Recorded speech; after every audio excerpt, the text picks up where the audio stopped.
Permainan di telefon kini menjadi isukan paling berpengaruh. Inilah MPL Malaysia. Era permulaan segalanya, titik mula sejarah apabila Malaysia dan Singapura menjadi tuan rumah MPL pertama di dunia. Di musim pertama, kita melahirkan legenda, Solos, penjahat dan Fredo. Dari musim ke musim, MPL MY S16 menjadi pentas lahirnya pemain tersohor. Musim kedua mengukir cerita untuk pasukan yang tak disangka.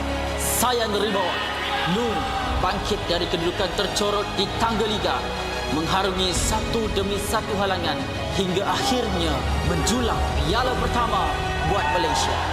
Musim ini menyaksikan kebangkitan luar biasa pasukan Todak. Ciku Guys dan Moon menggoncang pentas M1 World Championship, menamatkan saingan di tempat ketiga, mengharumkan nama negara. Momentum itu memuncak di musim ke-6, detik bersejarah apabila Todak menjulang trofi pertama mereka. Dari detik itu bermulalah era kompetitif. Dari musim 7 hingga musim ke-12, setiap musim nama baharu diukir di trofi. Tiada pasukan yang kekal di takhta. Di sinilah Todak membina legasinya. Bersama Ciku Guys menjulang trofi sebanyak 3 kali. Puncak kegemilangan mereka hadir di SEA Games ke-32. Gabungan superstar team Ripo, Chibi, Zod, Ciku Guys, Izarami, Momo dan Gary menakluk pentas Asia Tenggara dan membawa pulang pingat perak. Satu detik bersejarah yang mengangkat nama Malaysia ke mercu isukan tertinggi di era ini akhirnya mencapai noktahnya apabila musim 12 Homeboy, pasukan yang sebelum ini tidak pernah menjulang trofi, mengangkat piala buat pertama kalinya dan membuka jalan untuk babak seterusnya. Sorakan peminat bergema bukan hanya kerana nama, namun kerana SRG menjadi pasukan Malaysia pertama menjulang MSC 2024 dan mara ke Grand Final 2 tahun berturut-turut. Sekaligus menyemarakkan api harapan baharu untuk MPL MY. Era ini diterajui oleh Cram, Stormy, Yums, Skies dan Innocent. Bukan sekadar juara, SRG menulis sejarah daripada dominasi di peringkat liga sehingga ke detik terakhir mereka mempertahankannya dengan penuh megah. Musim ke-14 mereka terus membuktikan kekuatan, memecahkan lagi sumpahan menjadi juara bertahan. Musim ke-15 repeat bersejarah yang menobatkan SRG sebagai pasukan paling dominan dalam sejarah MPL MY. Dengan barisan pemain yang sama memperoleh kemenangan demi kemenangan. Tapi musim ini pentas akan digegarkan. Wajah baharu muncul menentang gergasi. Wajah lama kembali membawa dendam membara. Medan tempur terakhir sebelum segalanya berubah. Pantang mengalah. Menuju perjalanan ke era baharu MPL MY musim ke-16. Hanya yang gagah kekal juara.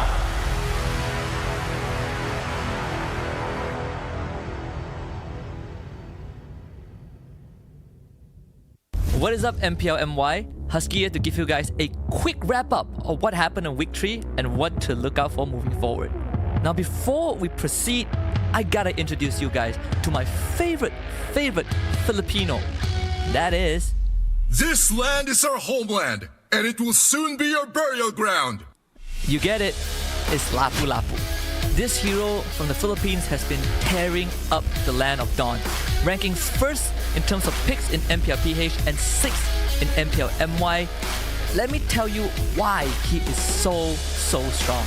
The recent patches have given Lapu-Lapu some pretty insane buffs, but the most impactful buff is actually his second skill in the Bravest Fighter form. Storm Sword now grants him 10% damage reduction for every single hero hit. 10%! I want you guys to quickly pay attention to this clip. Lapu Lapu is being played by Siska from Untitled. He chases the Granger away. Here, he hits 3 people with the Storm Slash. He gains 30% damage reduction, which allow him to soak up some damage afterwards. And CG, they were doing their very best to take him down. Procs' passive 1, heals up with War Axe, comes back, hit by Spread, doesn't go down, goes into lane, heals off the minions from War Axe, and Procs' passive back up to get a second ultimate. He still goes down, but the earlier damage reduction kept him alive for long enough for the rest of the event to happen. And that is just Lapu Lapu right now. Sometimes teams even would consider picking him in the gold lane to replace a marksman, but it does open up options and conversations, considering the fact that double fighters meta right now, at least in MPL MY, has been quite popular. Bottom line is, if you want a hero that is tanky, deals a ton of damage, can go mid to late game, and is extremely cool, Lapu Lapu just might be the one for you. And now, for my favorite Lapu Lapu clip. Can Cram make magic happen? Bravest by the backup! Cram! With the steal of a lifetime! Wisdom Nature outpost for me, Cram swings away! And CG bites the damn dust! Chills. Literal chills. And that's it for the MPL Malaysia wrap up. Enjoy your Lapu Lapu games.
Guys, we are back for some more gameplay from the Futures Pros Tournament Phase 2.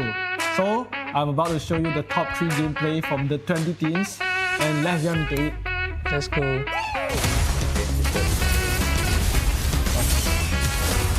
Wow, there's a very coordinated diving actually. This play, I like it. It's very aggressive. They know how to zone from the second threat. Really good, really good. Good diving from the team. Nice engage from the Gatot. Very cool, very cool. What a counter set from Gatot. Completely dominating them from the 4-man counter set. The Gatot out into the pot out. Very, very clean mechanic. So I would say that there's a lot of good Gatot player upcoming in our Futures Pros tournament.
smash.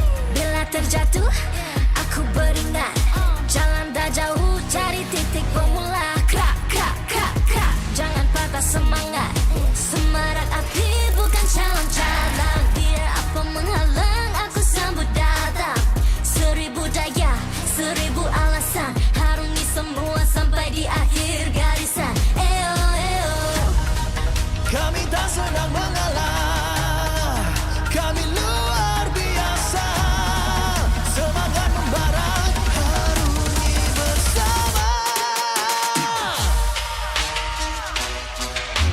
Lakukanlah sama-sama lakukan, bergema di kiri dan kanan. Tak berhenti marah ke hadapan, tak mengalah berdepan cabaran. Jaga, jaga, kita jaga. Jaga, jaga, kita jaga. Jadi ayo. See me, watch me, hype me, gotta give it all. Don't matter how many times I fall, gotta get back up, yeah, yeah, gotta go. I can hear them calling, now I gotta serve. Mess with my clique, now you get what you deserve. We keep it tight, we keep it cool, they got me and I got them too. Rendam terasa, api tak kunjung padam. Marah ke hadapan kita, sehaluan jangan simpan-simpan. Kita anak Malaysia. Kami tak senang mengalah, kami luar biasa. Semangat membara, harungi bersama. Jaga, jaga, kita jaga. Jaga, jaga, kita jaga.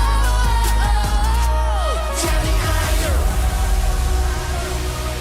Yeah.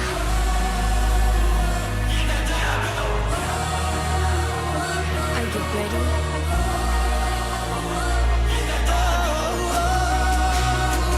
Can you feel me now? Yeah, yeah, yeah, yeah. Let me hear you say.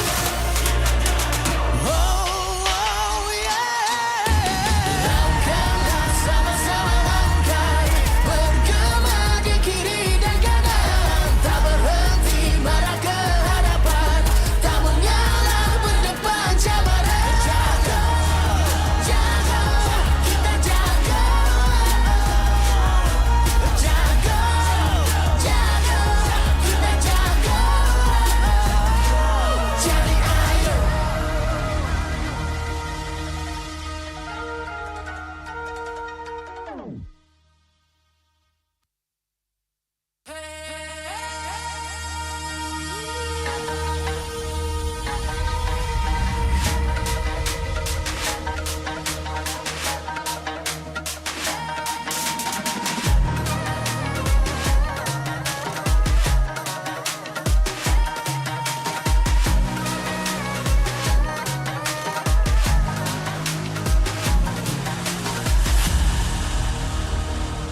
Aku hembus kata smash.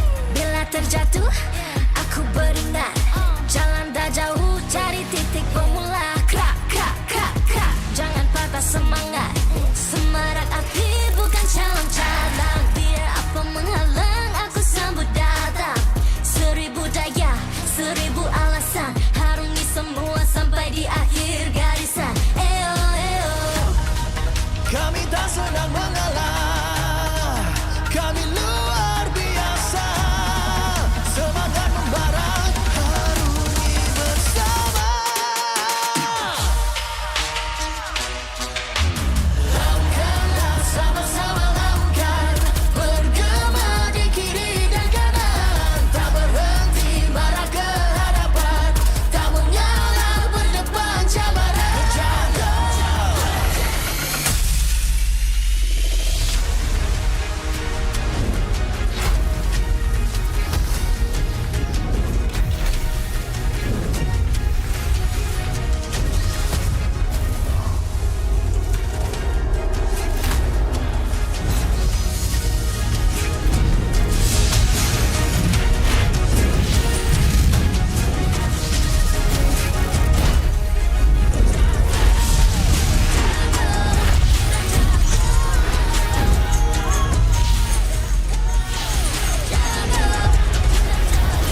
MPL Malaysia Season 16 is powered by Moonton.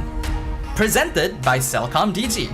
Stream, game, vibe on social media, and more to your heart's content without missing even a single moment. Power up with lightning-fast 5G speeds. Stream all day long with Celcom DG Prepaid 5G. Our official sponsors. Official gaming smartphone, Infinix GT30, just launched. Comes with a free magnetic cooler, even more affordable than the GT30 Pro. The only phone in its class with GT trigger, 1.5K display, and 144Hz refresh rate. Supports steady performance with 120 FPS in MLBB. Available in 2 exclusive colors for the GT30, green and blue. Perfect meals for gamers, Grab. Grab food for one. When eating alone, enjoy meals from 10 ringgit with just 1 ringgit delivery fee and no minimum spend. And group order. Get 15% off when eating in a group. Bigger gang, bigger savings. Our esports partners, 100 Plus, Ferry, and Yamaha. And thank you to all our strategic partners, CeraVe and Playas. TRON Ares in cinemas on 9th October. A visual spectacle action adventure. TRON Ares follows a highly sophisticated program, Ares, who is sent from the digital world into the real world on a dangerous mission, marking humankind's first encounter with AI beings. Catch TRON Ares in cinemas 9th October. Keep an eye out for special ticket bundles that reward you with in-game diamonds when you purchase TRON Ares movie tickets for 4DX, IMAX, or ScreenX. Supported by KBS, Rakan Muda, ESI, MESF, and PSM. Selamat datang ke MPL Malaysia musim ke-16 minggu ke-4 hari terakhir. Nama saya Rose, host anda sepanjang musim ini. And as of this week, kita sudah saksikan banyak kejutan berlaku di perlawanan. Tetapi kita tak ada lagi pasukan yang dapat secure playoff slot. Ada beberapa pasukan dalam zon bahaya dan ada pasukan sudah bangkit dan mengutip mata. Kita punya top 6 as of now masih lagi sangat-sangat sengit. Sebab kalau kita tengok daripada carta liga, points dorang agak close, which means that no teams are still in the playoffs. But the question remains, adakah pasukan hari ini will go to the playoffs? We will see at the end of the day. Tapi sebelum tu, mari kita tengok jadual untuk perlawanan hari ini. Untuk match pembukaan hari terakhir, kita akan tengok Selangor Red Giants menentang Games My Kelantan. Di atas kertas, SRG masih membawa aura pasukan defending champion, manakala GMXK berada dalam fasa menguji kapasiti sebenar mereka. Inilah masa latihan real time untuk mengukur jurang asas yang belum stabil, menilai disiplin pasukan dan konsistensi execution bila berdepan dengan pasukan gergasi. Adakah GMXK mampu menjadikan perlawanan ini batu loncatan atau SRG terus membuktikan standard mereka? Untuk match kedua, and I feel like match ini ramai orang nantikan, CG Esports menentang Todak. Di permulaan minggu, CG sempat merasai 2 kekalahan berturut-turut, sementara Todak juga berada dalam kedudukan yang merisaukan. Perlawanan ini ada naratif bertambah menarik sebab Ciku yang pernah mengangkat nama Todak, kini CG menentang rumah lamanya. Adakah CG dengan wajah baharu mampu menutup minggu ini dengan senyuman ataupun Todak akan bangkit? For the last match of the week, Homeboys menentang Monster Vicious. Kalau kita tengok track record, sejak musim 13, Monster Vicious belum pernah dapat kekalahan daripada Homeboys. So technically, they haven't beaten them yet. Tapi dalam regular season sekarang, dua-dua pasukan nampak sangat-sangat on form. Adakah sejarah berulang dan Homeboys sekali lagi berjaya menghentikan rentak Monster Vicious? Atau malam ini, Monster Vicious akhirnya pecahkan badi itu? Jawapannya kita boleh saksikan di last match. Tetapi untuk semua orang yang tengah tengok live stream MPL MY di rumah anda, korang boleh isikan ini gaya kod di bawah ini dalam MLBB anda untuk mendapatkan in-game rewards. Mana tahu dapat skin? Of course guys, Rosa tak sabar untuk mulakan game pertama di hari terakhir. Tanpa membuang masa, let us show it to the casters. Casters, let's go to the land of dawn.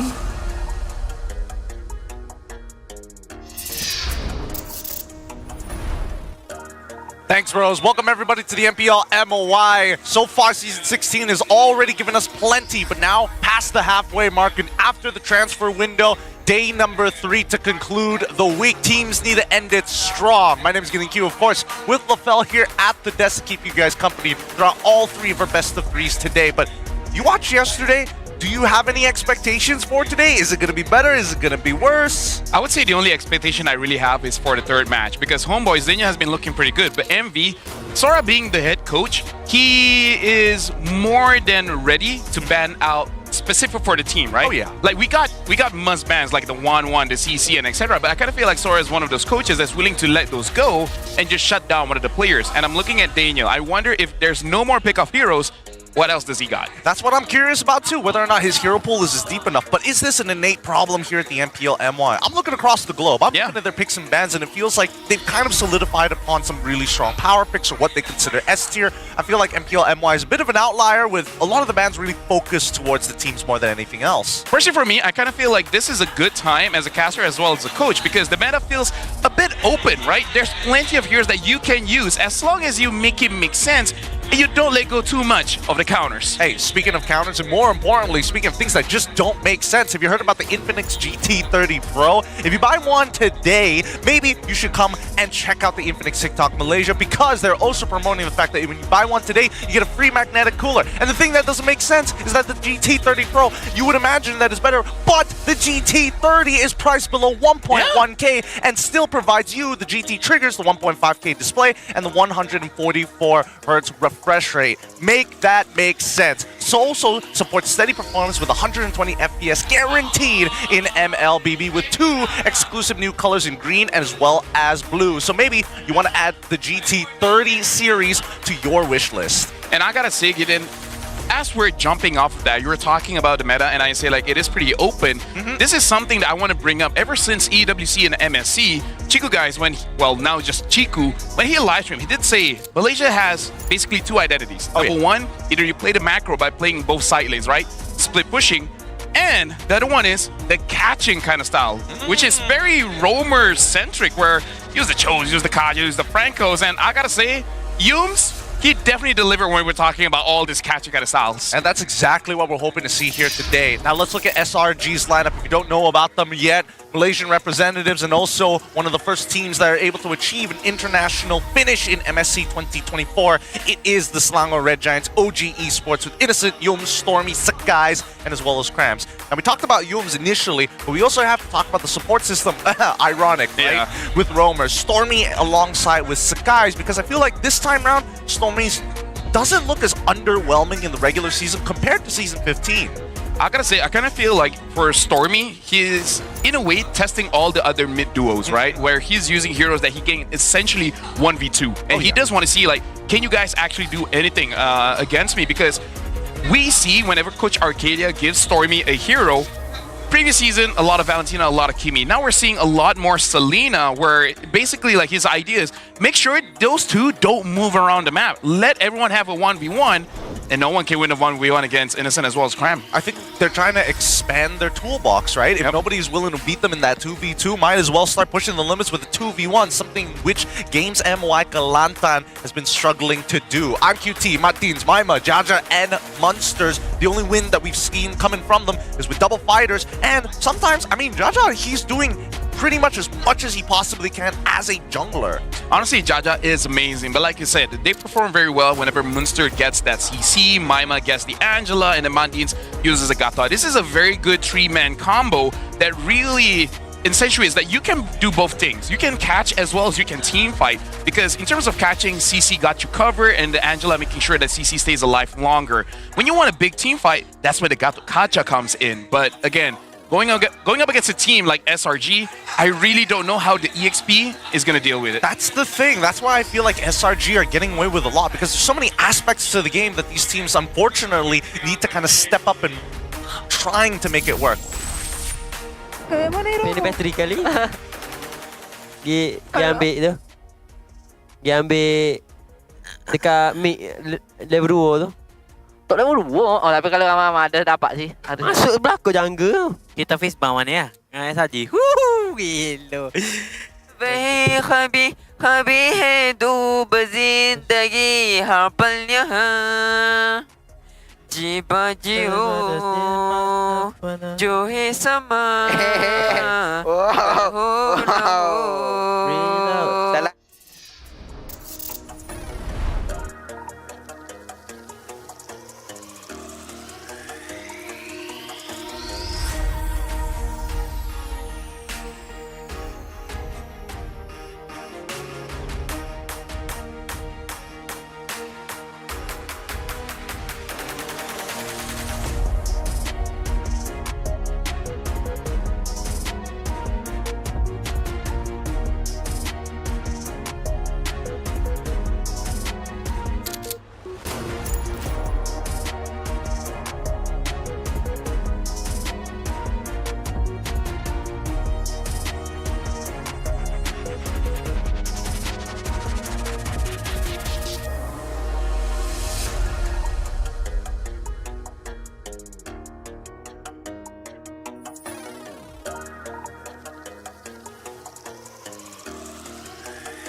As long as we're having fun. Hey, welcome back, everybody. Chat. Great to have you We didn't say alongside with anything us. offensive. We could have. We could have. You don't know. Hey. Try and clip it. There's no audio. Oh man, it's gonna suck if they're gonna have a side-by-side with somebody who can like lip read. Oh yeah. we tried sign language. We have no idea how that works. I'm sorry to every sign linguistic. I don't think that's the right term. No. I don't think so. That sounds like a pasta. It's. I think you're talking about linguini if we're being specific. Overall, yep. Rehashing what we were talking about early on, we were talking about potential predictions in this upcoming game, and I think that GMXK could maybe surprise us, but it really depends on the draft. I almost don't want to be surprised. You almost don't want to be like. I mean, Cyclops. Cyclops, like, what is it going to take? Okay, so the thing is, GMX Clanton, they've lost whenever they're going for a very gimmicky draft. I'm talking about Baxia, Kimi, Franco, never worked out. The moment they're like, okay, let's screw it, let's pick up like even a Grok. We'll see how it works. And then they won. Oh, yeah. Right? Oh, yeah. Like, here's the thing, Gideon. Like, behind the scenes, we're talking about this with other casters, talking to players as well. It's like, because the meta is open, it doesn't punish you for playing what's comfortable for you, right? Because I kind of feel like everyone's trying to execute the combo. But I kind of feel like in this meta, you just play on tempo, right? If you're good on that hero, then just play it. You're not going to get punished. Absolutely. And I think that especially with the map changes, right? The random randomizer that we usually have generally affects the game in minor ways. Now, player call coming in from Jaja. Maybe my team couldn't fully adapt to my gameplay because this roster isn't entirely from the MAL lineup. Only Martins and I are from the original MAL roster. The rest joined during MPL, but I don't blame them. Against SRG, we'll just do our best and fight as hard as we can. What matters most is staying confident. That's my mentality, but also a really good point coming in from Jaja. Oh, 2 members of the original MAL squadron is left. Everybody else is new. What if that's not what he said? What if the guy thinking the code just edited a bit? He's like, oh yeah, they suck. It's like, I don't blame them. I don't, whatever. Hey, look, maybe GMX may be at the bottom of the leaderboard, but their PR team is top notch. Let me Dude, tell you that. they know how to talk on the mic. Not everyone knows how to talk on the mic. Yeah, surprisingly enough, Jaja is actually pretty decent on it. Even Martins and Mama. Dude, honestly, like, you never know how good you are in front of the camera until you're put on the spot. As we know this morning, right? Oh yeah, oh yeah. Shout out to Michelle, you tried your best. it will look good. It will look good. But yeah, because trust me, I've met people where like talking about the players like, how can you not answer the interviews? And I see the way they talk is like, bro, I don't think you can talk in front of interviews as well. It's a difficult skill, and I think most people get a little camera shy. You know, some people get camera shy. Some people get audience shy when there's like live eyes and ears looking and seeing everything that you do on that day. And that's why we have players who are like, oh yeah, we're scrim gods, but as soon as we're up on stage, we're little baby ducklings. Yeah, that has been for years, and even the teams that I handled before, I can definitely attest to that. Oh yeah, we scrim. We even try to one trick it, right? We only play this and nothing else. Especially during those times, the bans is not really that punishing. You only had like 3 bans each or 2 bans each, right? So we usually get the draft, but then I'm like, bro, what are you guys doing? We already had this thing. I don't know, man. I forgot. And I'm like, even your eyes are wrong. And I'm like, I don't know, man. I forgot. Like, I don't know. Something about that stage could be haunted. I blame demons. I blame demons. No, I swear. That's why yesterday Siska said they started winning because they prayed together. This time they brought Stoneman with them. When they say Allahu Akbar. 4 people on the team praying is not enough. There's still a sensible person in there. But now with all 5, that's the difference maker.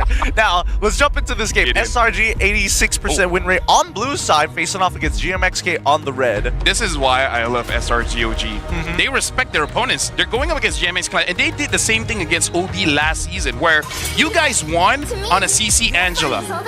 Like, I'm pretty sure Cram will say, I can handle a CC. I'm pretty sure Stormy and Yum say, we can handle an Angela, but the coach is like, you gotta show them respect, right? Betting out both CC as well as Angela. And Gideon, it was the BM caster's fault. Because apparently, they actually switched off the stage box.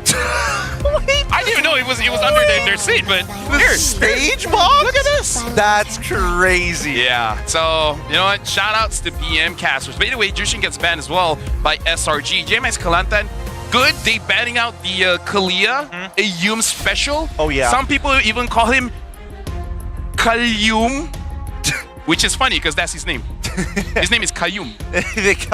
His name is Kayum, actually? Yeah. Q-A-Y-U-M. Oh, yeah. You're right. Yeah. That's his name, right? Interesting. May have doxed him, but you know, Kayum. Kalia Yum's Kayum.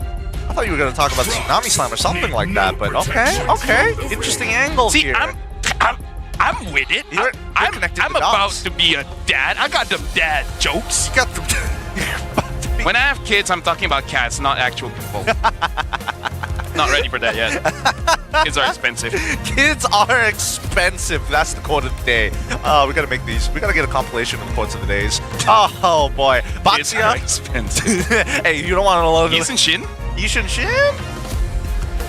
I think Yishin Shin is like okay, but it really depends on SRG on the day. There have been times where they've just completely omitted it. Lancelot. They're gonna pull in Lancelot first. I'm guessing they're just telling them, yo, we want to respect them. Let's just take away all their comfort picks, right? And see what else they can play. For now, I kind of feel like GMX, one of the oppressing roamers right now is definitely the Grok, and Martins definitely have shown that he can use the Grok pretty well. I'm worried if they don't take it, then it's going over to SRG.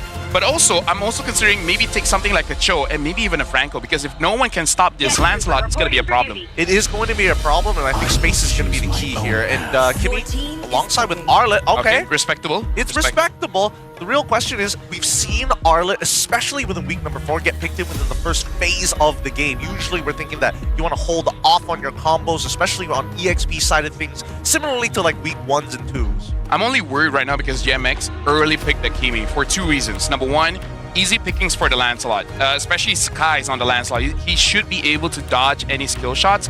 And the thing is, Yums and Stormy has fought this matchup quite a few times. Heck, even yesterday. Yep. Using the Selena, there was not much that the Kimi can do. And it's not like a Selena winning matchup. It's just that it's just Stormy, man. Just Stormy. I think right now, I don't know whether they want to pick into their mid lane straight away or get rid of potential counter picks, and they do straight away jump into Lapu Lapu into the Rock as well.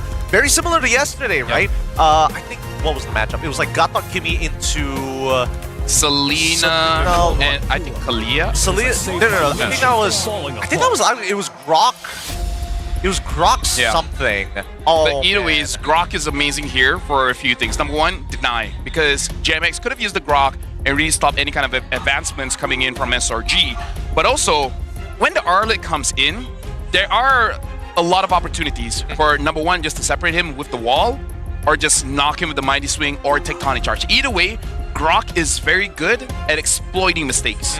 And I think better yet, buys just enough time so that if Arla even full combos your back line, you still have plenty of options to still kind of make space and peel away from opponents trying to take the space forward. When Grok knocks him up, then what can they really do, right? They can't follow up on that damage. Really puts a huge combo breaker in the middle of it. Now, Selena, going to be the next ban, followed up from GMXK. They're targeting mid laners at this point. SRG side, they're probably looking at the other side. Mid laner already shown. EXP already shown. Yishin Shin already shown as well. Now they're minusing off the double fighters. I feel like something we have to discuss here, Gideon, is the fact that this is dangerous grass, so we got to look at their composition. Does it really benefit them? Because I kind of feel like it's already been like, what, 2 weeks, 3 weeks? So they should have a good idea here. I kind of feel like for GMX, have a little bit more advantage when it comes to Yushin Shin as well as Kimi. Quite easy for them to open up the map. The one that I'm worried about is Arlet, because the moment that you start losing, you can't really get away unless there's minions nearby. Yes. There also needs to be ways for him to actually reset, right? Right now, he only has the Turtle Bow. He's got the Starlium coming in from Kimi as well. Those are two... I mean, Kimi alongside it also gives another stack, but I think they need something that's in the front, right? CC in the front so that he can start the fight rather than letting these squishier heroes take the brunt of the damage. I'm also considering GMX, if they want to do something crazy, pick up a roamer that can really do well in terms of counter engages, something even like an Akai, so that if someone goes in, you can punish. Because going back all the way to EWC MSC in the grand finals, it was when Sakai's uses the Akai to deal with the Lapu. It happened then. And I was even thinking of Mincetar. This is how SRG, they're really respecting, like, these are the possible picks. We're not going to let you guys have it. Oh yeah, all of the picks that we see here from SRG side has been played historically by GMXK within the regular season this year. But now this makes things really, really difficult. They got rid of the Granger as well. Want to make sure that at least Innocent can't just chunk them out. They could go for Harith. I'm just worried it's too much forward momentum. Like, kind of anti-synergy a bit. Sort of. I would say it's good synergy with just the heroes, but I don't know if it works well against SRG, where they kind of want to do the same thing. Possibly. So they go for a Gatot first. Trying to possibly deny something like an Eve or a Farsa, because those are the main weaknesses for a Kimi. Yeah, I was thinking maybe Eve would have been good for SRG side, but it looks like GMXK is just one step ahead for now. We'll see whether SRG decides to play a little more aggressive with their laners, or do they want something more independent? That way, they're going to leave Lancelot alongside with Grok to kind of do the rest, and it looks like they are, right? Valentina alongside with Claude.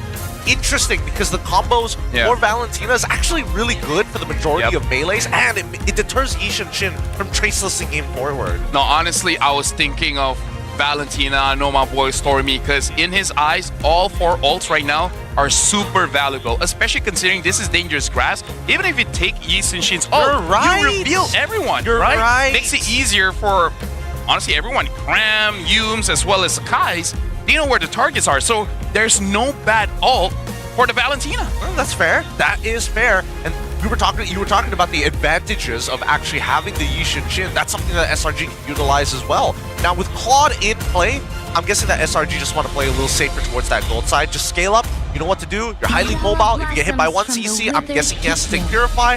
But now it's going to be Lunox with the side of GMXK rather than traditional artillery. And it makes a lot of sense. Yeah.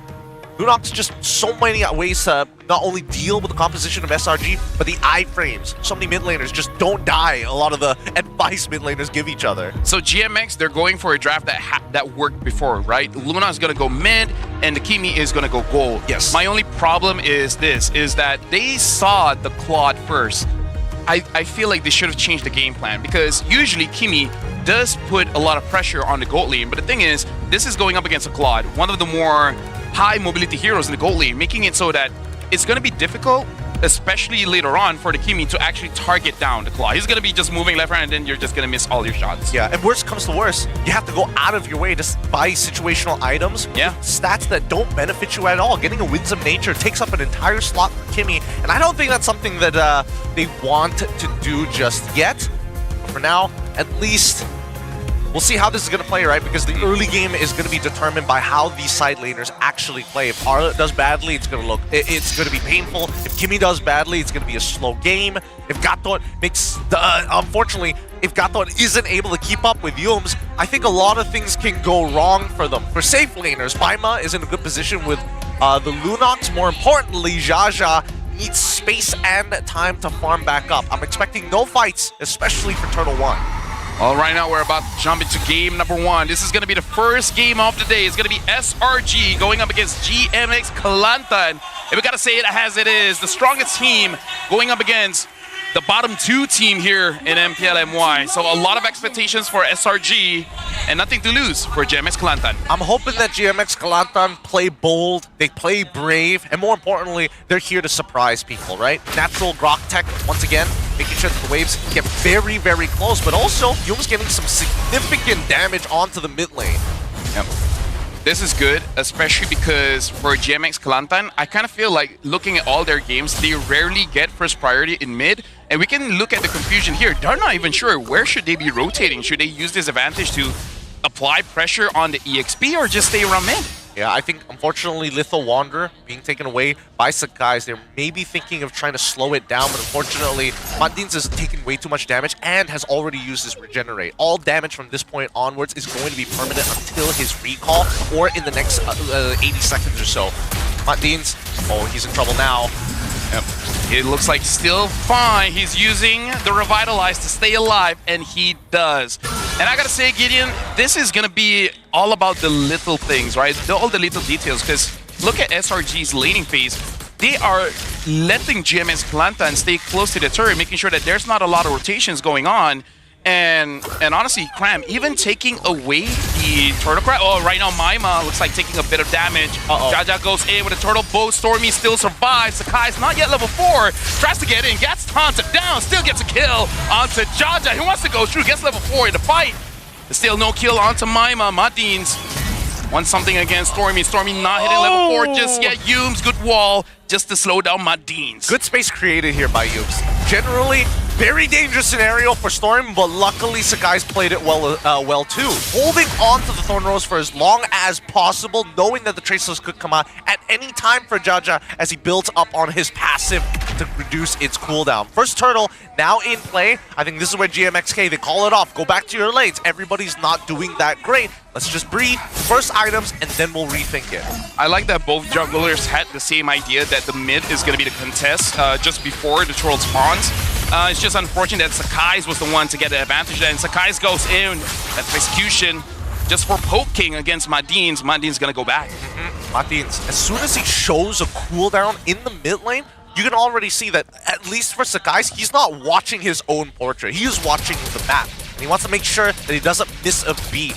Every single time he dodges an ability, he is getting mega value here as the turtle finally is taken away by SRG.OG. Right now, GMX, they're just trying to trade as much as they can. They understand that they can't contest the turtle, so they're just making sure that Jaja gets a lot of free farm. But again, a lot of pressure here in mid. Madins as well as Maima has no freedom at all to visit any side lanes because, again, something about SRG, they, at least for MPL Malaysia, they like these 1v1s. They're making sure lane versus lane, you don't need macro because you can't even out-micro us. Yeah, it's going to be a tough time. And I think that right now, Yums is doing a very good job at keeping Matdins in check. He's blown so many of his resources, now also revealing monsters out in that rotation for mid lane. Oh, an attempt? No, they managed to back away just in time. Stormy taking the safe way as topside gets a hard push. Instantly, you see that SRG, everything just makes sense, right? And Yums is making sure he's bodyguarding everyone here. Prime with the bravest fighter, Monster. Oh, no opportunity to fight back. He has to go back. Losing in terms of levels. But look at Innocent. Innocent might actually go down to Maima here. Blazing Duet going up against Incutie, but Incutie still gets the kill with the Starlium. And now the fight continues up top. Final slash from Stormy. Misses Munster. Okay, all right. Cross-map plays on both sides. GMXK keeping onto the heels of SRG. With Innocent already down, knowing that it doesn't have Purify, they could set up for another potential dive later in the game. For now, SRG, as much as they wanted to take out Munsters, they only denied him EXP. Yeah, GMX right now, they really are allowing SRG to get all this free real estate, and I can't even blame them. But to be fair, the goal difference isn't that big. It's only about 300. It's small, very, very small. Now, SRG is in a position where they have to play for the mid-game.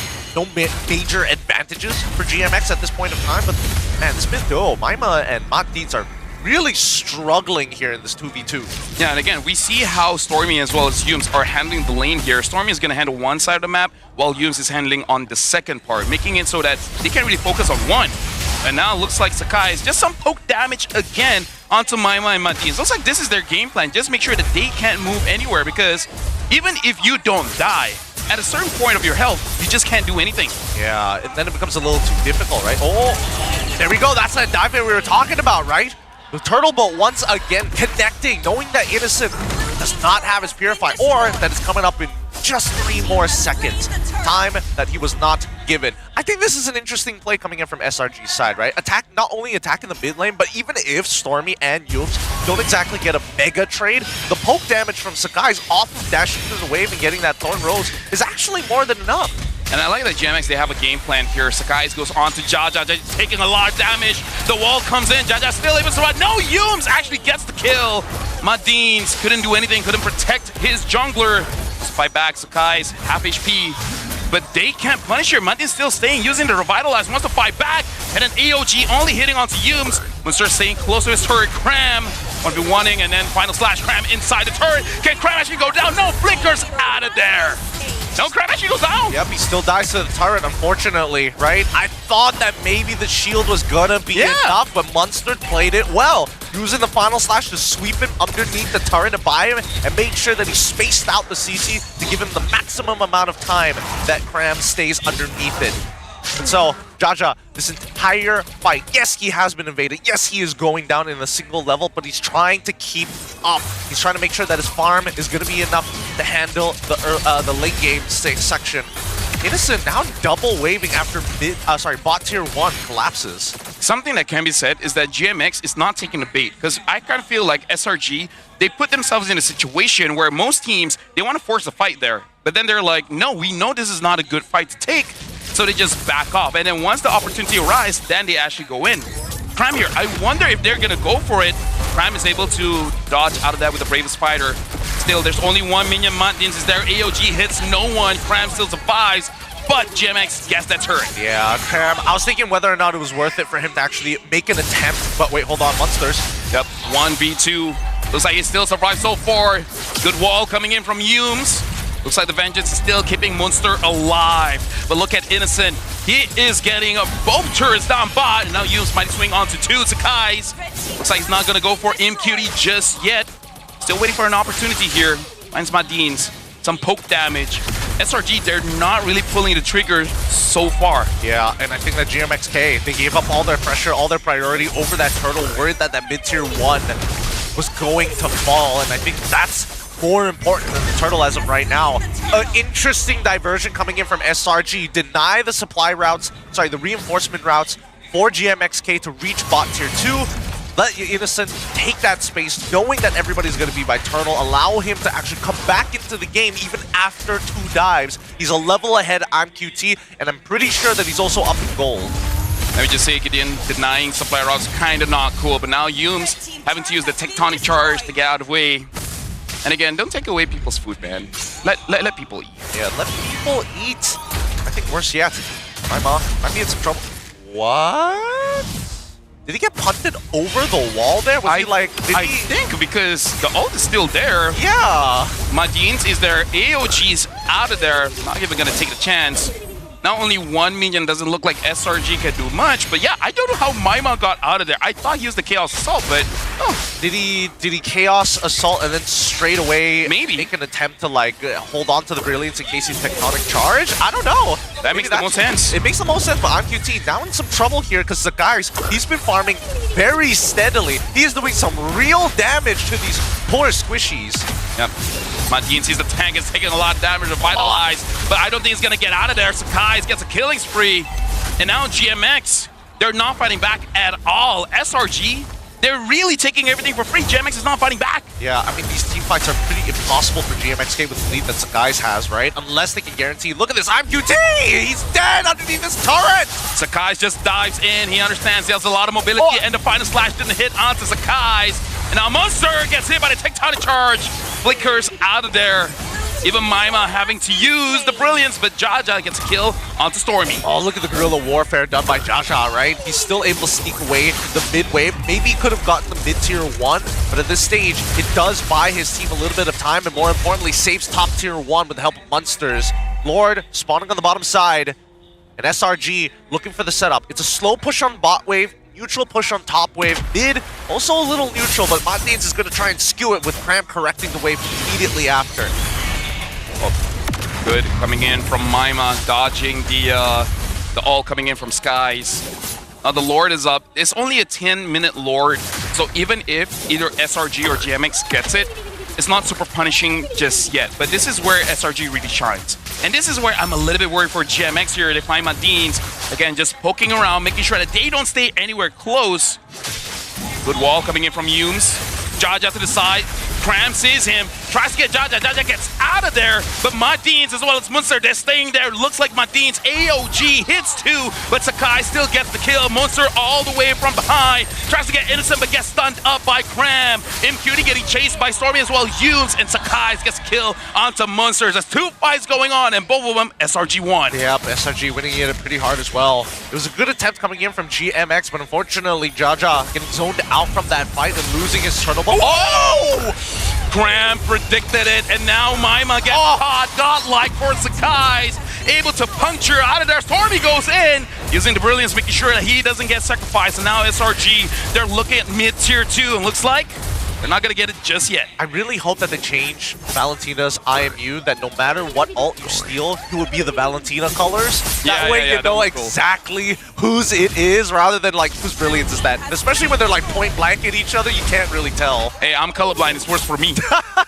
Yeah. Actually, I'm worried, even if they make the change, I still don't see it. Well, to be fair, they do have the colorblind mode, so I think that's where you know, I'm pretty sure that Monton will be thoughtful enough to also implement that for Valentina. Shout out to everyone that is impaired in color.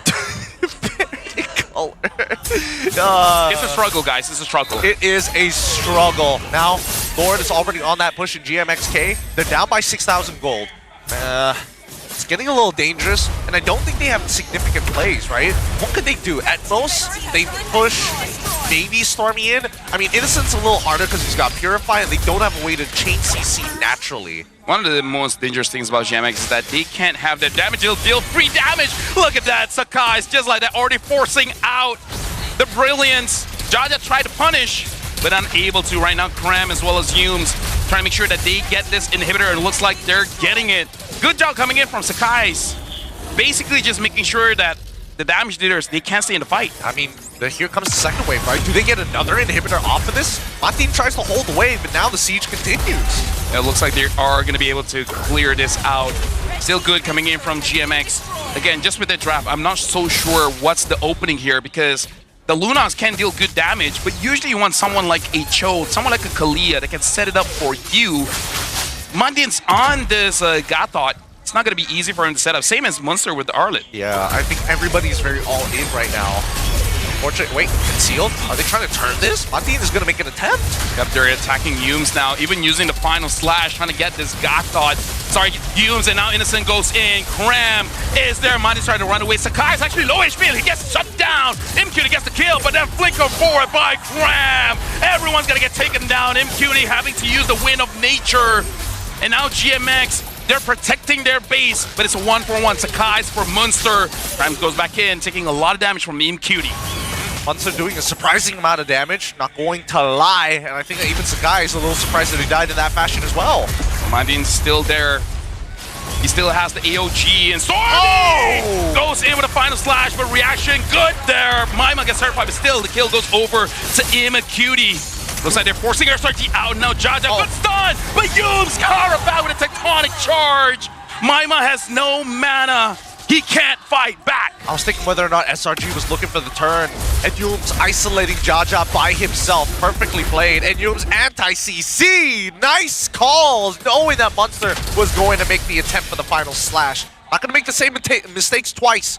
But so far, SRG, they're getting a little bold. They're getting a little brave. Stormy and as well as the guys giving away their lives like that, not exactly ideal. I think they're getting slightly impatient because just like, okay, this is a bit annoying. You guys keep on clearing waves. We got to take you guys out. Good move coming in from Stormy, but GMX, they saw that from a mile away. They were more than ready to dash out. But either way, SRG is still in winning position, 5,000 gold, and now having the Lord at minute 14. Sakai's having that BOD. Someone's going to get executed. Someone's going to get hurt. And I think right now, the biggest problems that they have is they can't really stop the counter engagement with the AOG alongside with the final slash. But I think bigger problems yet is even if they want to take out people like Jaja, that's not a problem. But he's a little too fast sometimes, so their next best target is Maima, but he has the brilliance. They've gotten the brilliance out of him multiple times, and I think that IMQT is a non-factor in a lot of these situations because it just depends on whether Munster or even Magneet lands the initial CC. So SRG, they're going to dance around it. They're going to have to utilize Yumes. They want to make another super play. Maybe Stormy could look for it, but Cram, he's patient and he needs to wait, right? Because we see that GMXK, every single fight that they've lost so far really boils down to I throw my ult, but then I get a little too close together, and that's when Cram takes them all out. I would say for GMX, they're hoping for the Sky Piercer stack to do a lot of work. Because right now, MQT has either 30 or 20 stacks. Yumes showing his face, sieging the mid. Looks like they're going to get mid for free here. Montine's trying to taunt them out. The Lord is here. All the minions are crashing in. Montine's trying to delay. Cram goes in. Right now, Revitalize not going to be enough. Montine still survives. AOG out of there, but Cram gets Maima first. And on the Blazing Way coming in from Innocent gets him dead. But SRG still ends the game. They close it out nicely. They were working on that base, having a couple of people to peel. But when it all is said and done, they still crack open the crystal. SRG.OG take game number 1 against GMXK. Now, we have to think about adaptations here because I feel like GMXK had to let go of the handlebars by mid-game, right? It was just not in their control. I kind of feel like they gotta build a draft that's very easy to execute because, again, the setups that they have, the Gothot as well as the Arlet, isn't really the easiest for both your Lunox as well as Kimi to deal out free damage. In comparison to Yumes on that Grok, he can solo zone anyone. And then if anything goes wrong, he can tectonic charge out of there. Heck, if he sees the opportunity, he's going to tectonic charge forward and gets a big setup. And I think that both sides, I think it comes down to the draft, right? Those side lanes, those early side lane picks from both SRG alongside with GMXK, Arlet, and Lapu Lapu, they had their roles and they deterred a lot what the mid had to provide. So I'm thinking right now, is the mid... We had the EXP problem of pick EXP too early, you're going to get counterpicked. I feel now we've kind of transitioned to mid is running out of options, especially when EXP laners can do so much. Honestly, I talked this with Sunfrost, and I kind of feel like we're going to talk more about it once we see the itemization. But even though the meta is wide open, I kind of feel like for Malaysia specifically, there's one type of draft or gameplay that heavily gets punishes, and that's actually trying to play counter-engage. Because Malaysia, now we're understanding how to play macro. We know how to play the objective. So if you're waiting for us to engage, we're just not going to do that. We're just going to take the turrets. We're just going to take the turtle. And since you're not built to engage, they're never punished. It becomes a little difficult to actually make it happen, right? I think that at least they need to find something that creates space for them to breathe. Let's jump over to our MVP real quick here. Let's see who it's going to be. And it looks like Yum's MVP of game number... Oh, no! Whoa! That was the mighty swing. That was the mighty swing coming in from Yums. And again, I mean, he's a legend. Not yet because not full 10 seasons, but still, the guy has accomplished a lot. He's like, what, 7, 8 seasons worth of MPL? But again, I kind of feel like, especially against a team like SRG, where they don't always feel pressure to start a fight, trying to play counteractive, maybe not the best way to go. Maybe not the best way to go? Doesn't mean they have to take more aggressive composition. I kind of feel like if they have that kind of draft in, say, MPL ID, where they do like to skirmish, they do like to fight, it could look good. But here in Malaysia, it's like, once we know you don't want to fight, we also won't fight. We'll just push the minions in, we'll have someone zone you away, and then we're going to get deterred because we know the chances of you fighting back is so low. So it really is understanding your opponent's win condition, and then just don't get baited. Don't get baited by it. Don't fall into that trap. Don't stick your finger in there, sir. That's a power socket. Even if we changed up a couple of the picks, I think that SRG did a really good job in terms of picking order rather than just the draft itself. I think there's a lot of scenarios where you probably would have picked your mid laner within that first phase, but holding it off and more importantly getting access to Valentina here really made the difference.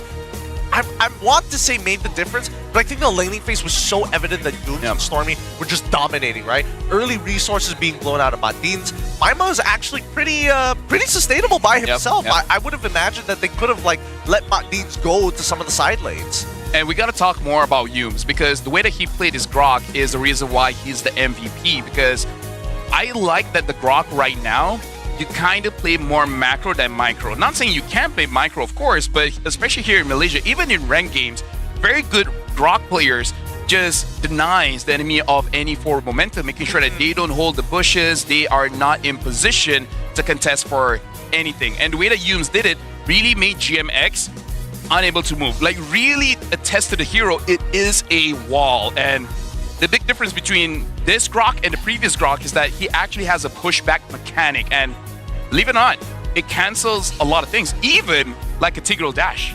A Tigreal dash, a taunt when you're channeling it on Gatot. Cancel so many things.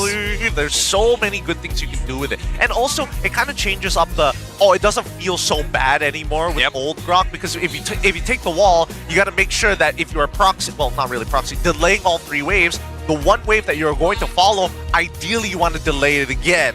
Now you can kind of use it as a tool to be like, I delay it once, and now I look for bigger trades by isolating my targets and punching you against that wall. Yeah, honestly, this is my favorite way of playing a Grok. Kind of like uninteractive, but at the same time, brilliant. GMX Kelantan, again, I kind of feel like going up against a Grok, one major weakness compared to the one before is that when you hold the first kill, you're basically immune to most CCs. Now you can still immune, but it takes timing, right? They should have a hero to counter that. So I really feel like it is about the draft, but at the same time, I'm going to give them the benefit of the doubt. Maybe they're just not comfortable with certain picks to counter what SRG had. Maybe that could be the major problem coming in from GMXK. I think that Rich Guy carry as well as best wingman from SRG side, very understandable. Sandbag going over to Madin's clearly from the laning phase mid game as well as the late game. He had to open up the map. He had to be the person who takes the damage. He had to pull the wave, especially when it's coming up to your inhibitors. Yeah, it's a crazy thing, but I kind of feel like both the carry as well as Sandbag, a lot of the numbers is from that laning phase because, again, like Stormy does a lot of poke damage. He just dashes in, one splash, and then gets out. He doesn't overcommit. He doesn't stay there for a long time. The ult that he took isn't even damage-based. It's about setting up for his team. I'm actually surprised it was not Sakai's because he poked so many times against GMX. Yeah, no, he really did. I think those 2 deaths really costed him quite a number of stats overall, and he has been power farming throughout the entirety of the game. Let's look at the highlights just in case you guys forgot, because again, this early laning phase, really brutal for people like Maima alongside with Matdins, but Innocent also part of that conversation. And I like the fact that GMXK, they're like, okay, we may be losing priority, but we're still trying to make it work, right? Bot side, heavily punished, Jaja making sure that these waves are managed while his team is fighting. And this really separates SRG.OG apart. Like, yes, many people know that SRG should be the one winning. But the way that they play, the way that they draft, this separates them from everyone else. Because going up against GMX Kelantan, you will have other teams experimenting, right? We're going to try this draft, see if it works. We're going to try this hero, see if it works. But SRG, their bans are very specific. They will not ban the same way against other teams. And number two, even in the play, I feel like even chat can list out the teams that they will take advantage of this and just fight because they know they're mechanically better. The fact that SRG.OG still played the macro game, just played smart, shows that they really have that mentality of a best of one. People keep saying it, but they really show it. Yeah, no, they practice what they preach, you know? Yeah, exactly. They look to make sure that everybody gets their fair shot, but I think that this time around, I mean, comparative to last season where it was like, you could see that they were kind of like mucking around a little bit. You saw that Coach Arcadia was kind of letting go of the reins. It's like, all right, I'll give you 4 picks rather than 2, and you get to decide. Now, they've taken away the gimmicks, right? I mean, they lost MSC, man. They did, well... That might have stung more than they like to admit. So they're like, okay, you know what? We're locking in. We're number 1. We're locking in. I really thought they were going to adopt the same strategy of we're only going to play 1 comp the entire season. That's what I was thinking they were going to do. Again, I kind of feel like we have to go back to the conversation where the meta is really open to the point where they're drafting in a way that is like the most optimum, right? Where each hero has a lot of opportunities to basically be the MVP. Like even the Valentina, we don't see a lot of Valentinas, but when you see the opposing side, when you see the map that's being used, any ult Stormy gets has full value. Yep. And I hope that at least for GMXK's side, they go to blue side, right? Yeah. A lot of teams, I don't like it when, especially when they figured out exactly what the drafting pattern is supposed to. It's not like a single change is going to really affect it. Like I think if they swap the Arlet for something out to hopefully, you know, change up what the first picks are going to look like, that'll make a difference. I personally don't think so because the bans is the major problem. They don't have access to the power picks that they want to. I'm also surprised that Fanny wasn't picked up at all by either side and the Yishin was highly prioritized. It's interesting, but at the same time, I think for GMXK, with the level that they are at currently, it's a good pace of learning. Yeah, and I kind of feel like GMX, they are going to get first pick here. We do have to say, like, technically this season is not relegation. We're about to move to a enhanced franchise for MPL MY. It's okay for them, especially as a new team, to learn as much as they can for this season and see what they can apply, because once we start the enhanced franchise, that's when everything gets real, right? That's where, yes, right now everyone is taking it very, very seriously, but there's going to be a new culture moving forward. And I hope that it changes because longest time, I don't know, maybe this is just being in the scene for so long, especially for MPL MY. A lot of teams get very comfortable with where they are. They're like, I'm getting paid to play this mobile game. It makes a lot of sense. And only people with high competitive drive move further and further ahead of the rest leading up to SRG. But once we get into that franchise system, I think the stakes are even higher because investors and teams, and especially the money within esports to keep these teams afloat is at stake. Every player is probably not only worried about their own gameplay, but their jobs at the end of the season. And I really hope for teams, I feel like in Malaysia, you're required to have like a mental coach. Oh, yeah. And the thing is, fighting against SRG is just demoralizing. Like, SRG is good and bad for Malaysia in the sense that they're bringing good name to Malaysia, but at the same time, teams that had to face against them week in, week out, especially if we go to franchise, say they have to fight twice. Oh, double round robins? Right? Yeah. Like, imagine it's like, we fought them twice and we lost both times. Like, again, like, players will not admit it, Gideon, but you can see in their eyes. They have it in their head like, we know we lost, but we still don't know how. Yeah, it's a mystery, man. It is a bit of a mystery. I mean, they are outclassing you in a lot of different areas, and it's hard to identify every single one of them. Hopefully, with Coach Vivi at the helm, maybe they're going to get a rough idea, because now we start moving into the second game. It's going to be Kalia alongside Fanny Ban for GMXK. CC, Angela, I think of Coach Arcadia and Azorveki have agreed we're going to do the exact same thing, right? It's changed. Maybe we'll tweak the last couple of picks, but for now, as long as the Angela and the CC are out of the picture, we've got a chance. Again, to note, this is dangerous grass still. Honestly, Gideon, my personal opinion is that Dangerous Grass has been nerfed quite a lot in the recent roam changes, because with more grass, it would actually make it easier for you to proc that EXP gain. But because the gain is low enough, making it so that you can't use damaged roamers. So everyone theory crafted Natalia, the Hellcurt, maybe even the Water Girl, Kadita. Yeah. I was about to say Kalia. Kalia too, I guess. Yeah. Water is good with grass. Yeah. It works. It makes you grow. It makes it grow in the best ways possible, right? I feel, in my personal opinion, it's just that you only had 1 week to test it out. But because I feel like Dangerous Grass, that's the most optimum to have like an assassin roamer. And it makes sense, right? Especially with like prior to the hotfix where you would hit level 2 really fast. You can like make immediate impact on the map. Now with 1-1 already gone, traditionals are out of the question. Baxia, as expected, for the side of SRG.OG. First pick over to GMXK. Do they start off with the Yishin once again? By the way, Gideon, I had this theory craft. I don't think I've talked about it on broadcast. I wonder, maybe in the playoffs they will do something like this, right? Ban out the Lunox. Because a lot of strats that we were talking before the patch comes up, like the Hilda, right? Hilda just using the grass, using the broken walls, able to interrupt everyone. The big problem is that Lunox, right? Phoveus doesn't exist because of that Lunox. Using tank junglers in Malaysia is so difficult because of that Lunox. Honestly, even Grok. Grok is very difficult dealing against a Lunox. So I wonder if one of these days they're like, we really want to use a tanky lineup. We are okay dealing with a carry, maybe even an Atan, but you gotta take out that Lunox. I think it comes down to, because what is meta and how to counter it is evidently, I jump in your face, I force you out of your whatever you're channeling, right? Artillery mages struggle when you have strong divers on your side. Lunox literally does not care. If you got the mechanics, you can get out of it. It's just a game of managing your resources, and I think there's not enough things in the meta right now to bait those resources out to really incentivize banning it. And for now, we do see the Zushin finally getting let through as GMXK forced to ban out that Fanny. Joy gonna be the follow-up pick as Lancelot is the opener for GMXK. SRG with just 2 picks shut down 2 different drafts. The Jushin, if you have a lot of frontliners, not gonna have fun.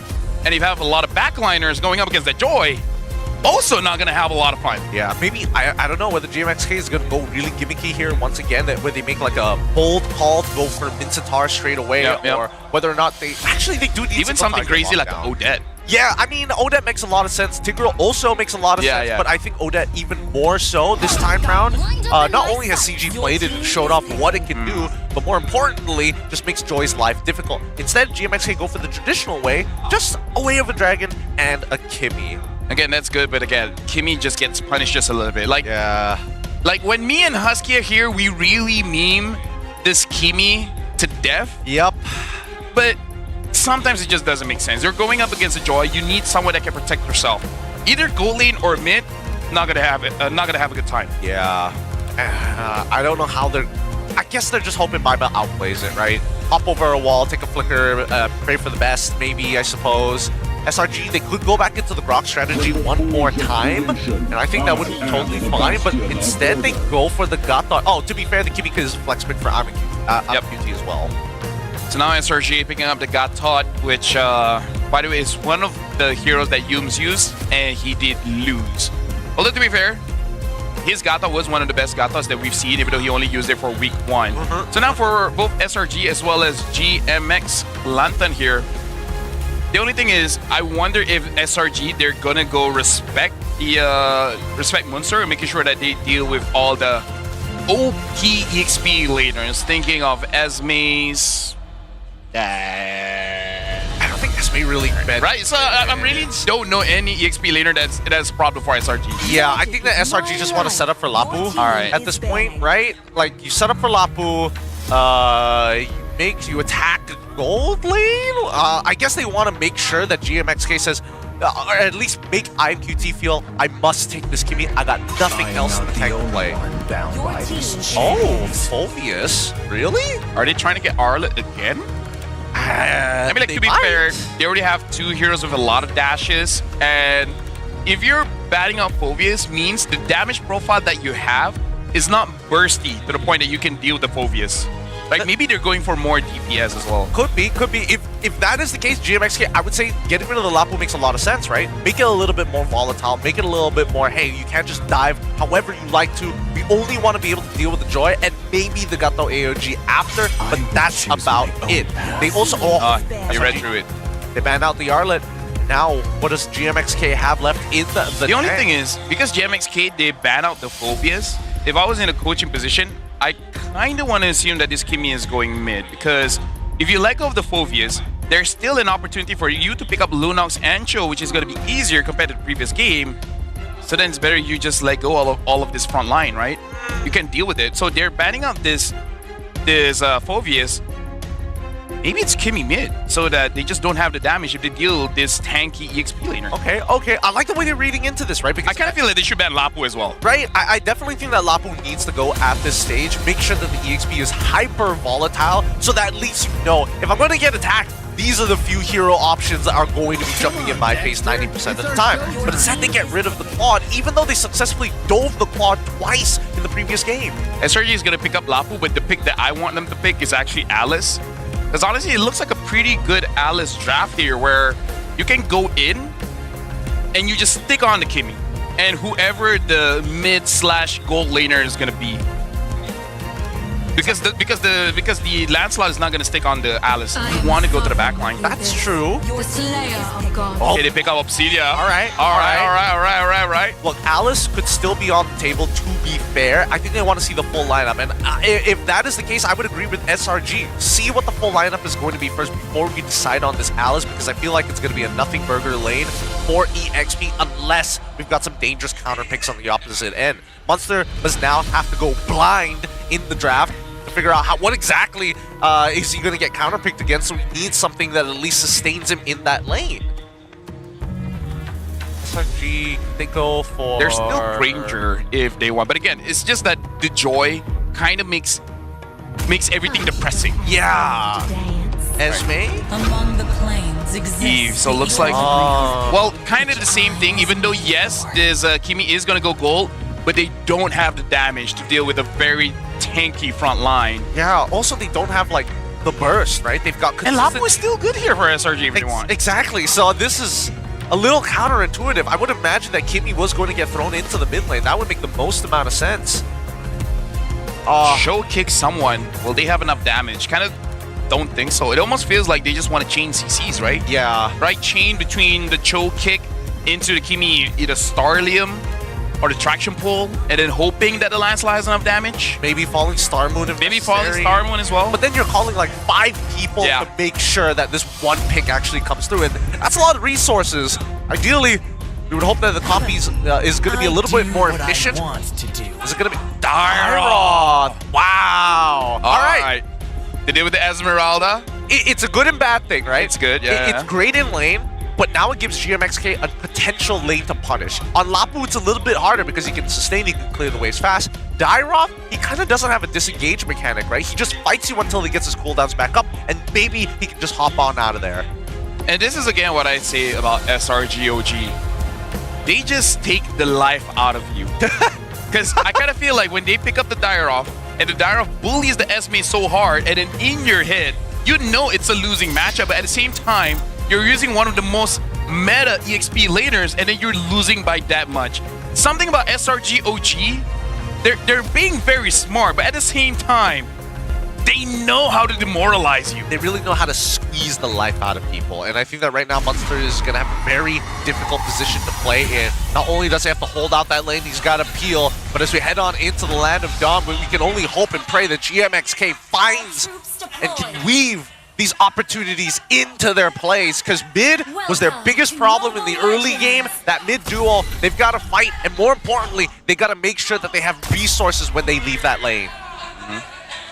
And again, we gotta note that this is not the first time Cram has used this Dyroth. Even in EWC, I forgot who the opponent was, but he used the Dyroth as well, and he won by a lot. He won significantly, right? This is an impossible matchup for Monsters. He really shouldn't be here. Yep. He really shouldn't be using resources like that. So it's going to be Brave Smite. He's going to make sure that he has the Rupture alongside with the Festival of Blood, making sure that he has fighter emblems Oh, this 2v1. No, he's not gonna win this. Yeah, because the healing coming in from the Dire is just a little bit too much. And then dies right in. First blood for Cram. Martin's so low. And this is... You know that... Oh! Lakers forward tries to get Martin's. Able to dash out of there with the Jeet Kune Do. And again, this, like, even on Facebook, people be talking about pick up the Dire to deal with the Esme. It's just that it's good for solo play, not for a team play. But if your team is SRG.OG, you don't even need that good of a teamwork. You guys just do your own thing and it will be fine. Yeah, and now they go come in for another counter engagement here. Yums is here to make sure that once that first nail is in, that it's not coming out. Oh, wait. Actually... Gideon, Cram's level 4, Munster is barely level 3. Wait. This could be even better than that. I think they can take like potentially 3 kills here, but they decide to back off instead. If somebody gets taunted, I think they're gone. Now Jaja trying to fight back with the Taunt Rose. Down bot lane, looks like MQT is handling Innocent well, but again, this is Obsidia. Obsidia doesn't have the best laning phase, but once you get the items and hits the Hunt of Bone, it's gonna be scary. Yeah, until then, it's gonna be pretty painful. And MQT is doing a good job, right? He's taking the gold plate as well. Hold on. Now, right now, Sky just jumps in, and Mandin's taking a lot of damage. Cram hits the ult, gets the kill, but look at the turtle. Jaja gets that, but still gets punished. Stormy pulls him in. An easy kill for SRG.OG. Good stuff coming in from Stormy, putting himself between the exit. Oh, hold on, RWM coming out too. Yeah, taking a lot of damage here. SRG, will they get punished? Yum still survives. Cram gets out of there. Stormy making sure no one takes enough damage. And Sakai's, it was thinking about it, but it's like, maybe not. Maybe not. I think the funniest part about it is that everybody decided to walk away. Cram's like, no. I can out-heal through this. I can power through. Believe me, friends. Just peel me after I'm done. Cram is that one friend when you tell him, it's like, hey, they're rotating towards you, and he's like, I can outplay this. I can outplay this, guys. Guys, watch me. Eyes on me, sir. MQT so far doing very, very well against Innocent for the time being, but it looks like SRG's has decided to kind of flip the script here. The rotations, making sure that they are looking towards that bottom side path. Obviously, oh, good game sense coming in from Yums, expecting an ambush on that mid. Now looking at the top side here, Sakai's as well as Cram is there. And Munster really has to be careful. He's already losing a level. He actually jumps back in, trying to trade with Cram. But the healing is a little bit too much, but Madins is here, flicking forward, way of the dragon, 4 on them. Cram runs away! Safe and sound! Oh, that's gotta hurt. That's demoralizing, Gideon. 3 ults committed. Slightly bad no, then don't tell me. Maima gets caught, AOG jumps in. Madin's trying to get away. Sakai's taking a lot of damage from Maima. Sakai's also did not get caught, but Monster to the side gets Sakai's with a falling star move. I really thought that Stormy was about to pick him up there, and Maima luckily drops down the RWM in time. They get only 1 kill for that, unfortunately.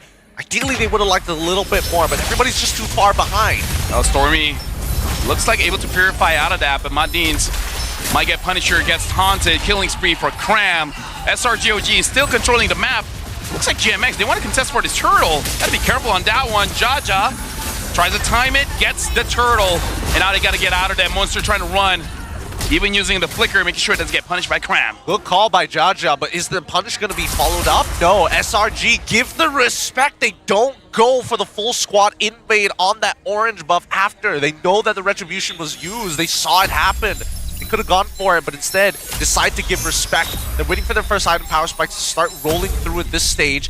And for Dyroth, Cram, he's having the time of his life, right? He's 3-0-1, he's up a level, and now he needs to impact the rest of the map. Stormy, oh, Innocent. Almost gets taken down by MQT. Madins is here to make sure no gank is gonna come onto him. Innocent is still fine. Even though the bot turret is actually taking quite a lot of damage on Cram, will he get Punisher? He does! Monster gets a shutdown! And nothing that Sakai's can do. He can't fight back. Not in a good position there. Dyroth is great in the 1v1. It's great when there's minions nearby him. Trigger is passive. More importantly, get mega heals, but good coverage coming in from SRG's side, making sure that they don't lose any of their structures. However, the bot side, as expected, finally, after immense pressure, IMQT cracks open bot tier 1. GMX is actually fighting back quite hard. They almost have 1,000 goal lead at 5 minutes against SRG. SRG has 4 kills, they had 2. Yum taking a bit of damage here coming in, but still, so far, so good. MQD now having that Sky Piercer. Any kills he has after this, it's just going to stack up more and more. This is the value. 25 seconds left on the clock, and SRG are going to be the first ones on the scene. They want to not only control, but they've even implemented a lane swap. Make sure that Obsidia has something to farm, and that's the problem with Obsidia, right? She needs to consistently farm. Without it, without those stacks, it becomes even ever so hard to play the game. Yep.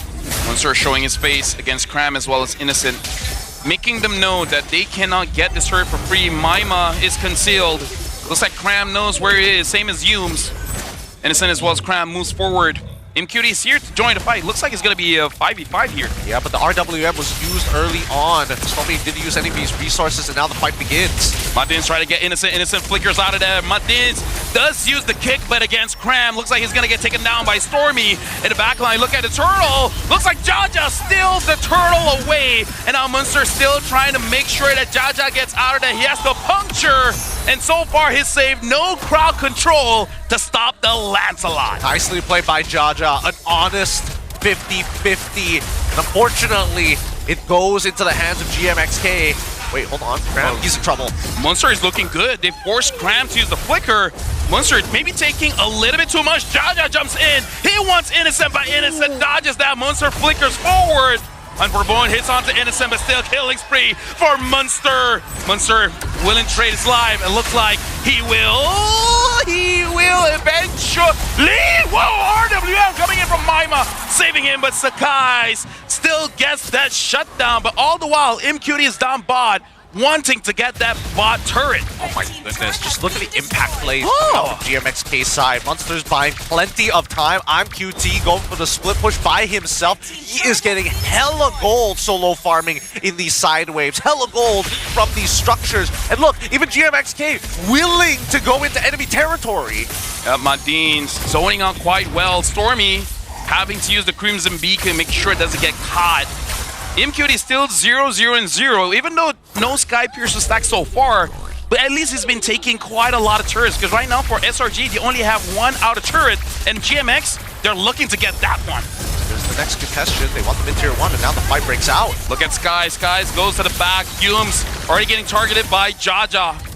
Madin's making sure that Cram has no way to get into the fight. A lot of damage. But again, Jaja is just poking them out, making sure that they don't join the fight. Yikes. Yikes, that damage though. Cram, he already completed the War Axe very early on in the game, but I think that his build might have to vary from his traditional bruiser side of things. I really want him to eventually get the Brute Force Breastplate, but I don't think this is a situation for it right now. It's a little tough. He needs to survive the initial damage. And now the Lord might just fall into the hands of GMXK. SRG a little late to the scene this time. Yeah, Madins is there. But Yume, Stormy, everyone rise. Jaja still gets the Lord. Madins have to use the flicker. And so far, GMX, they've been a very disciplined, making sure that they don't leave the chance. Just flicker out of there. Don't try to outplay it. Yeah, I mean, since keeping it simple, they have a 3.4k lead. I mean, now with the Holy Crystal, oh no, Madins is in trouble. Boom, but again, Madin still very, very tanky. Not enough damage coming in from Innocent. The last item that I saw him build, what was it again? It was the Windtalker. Windtalker. He only had a Windtalker, so I'm not so sure whether he has 3 items just yet. He should. It looks like it's still not enough to deal with the Cho. A 0-3 and 1 Cho. Yeah, no, Cho, apparently Madin's in a pretty decent position, right? And I think worse yet, this is the biggest lead we've seen from GMXK, 3.9k. Well, it looks like it's only 2 items. Only the Corrosion Scythe as well as the Windtalker. Definitely not enough damage. Heck, look at the gold difference, 7,500 against 5,006. GMX, they're taking this turret for free as well. We're seeing the reverse here, Gideon, where SRG, they can't fight back. And GMX, they're just taking what they can. The Lord down bot is still marching. They still have the holy shielding to deal with the Lord, but they need to make sure that the extra bit of damage that it applies doesn't end up losing them another inhibitor.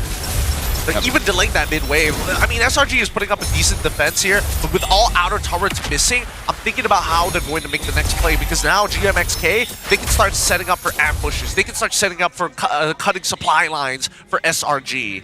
Important items here. Madins has completed the Dominance Eye, so able to deal with Obsidia a little bit more.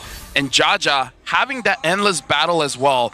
A lot of on-hit damage. Like we saw, just one hit onto Cram is already strong enough. Yumes gets caught. Cram moves forward against Madins. AOG hits no one. Sakai tried to get onto Maima, didn't get it. Monster still front-lining. SRG, botch engage, and now RWM! Monster moves forward. Yumes taking a lot of damage. Cram is in the middle of the team fight. Stormy gets a kill. Cram has to get out of there. Now Jaja, he got caught. Stormy gets a double kill. But hey, look at this. MQT is shooting forward, gets a kill. Monster secures Innocent. Maima, full HP still. Sakai, he wants to go for this power play. He wants Maima. MQT still there. Unfortunately, there's nothing much that he can do. But he showed his face. Sakai's on the hunt. Gonna keep dancing around him forever, right?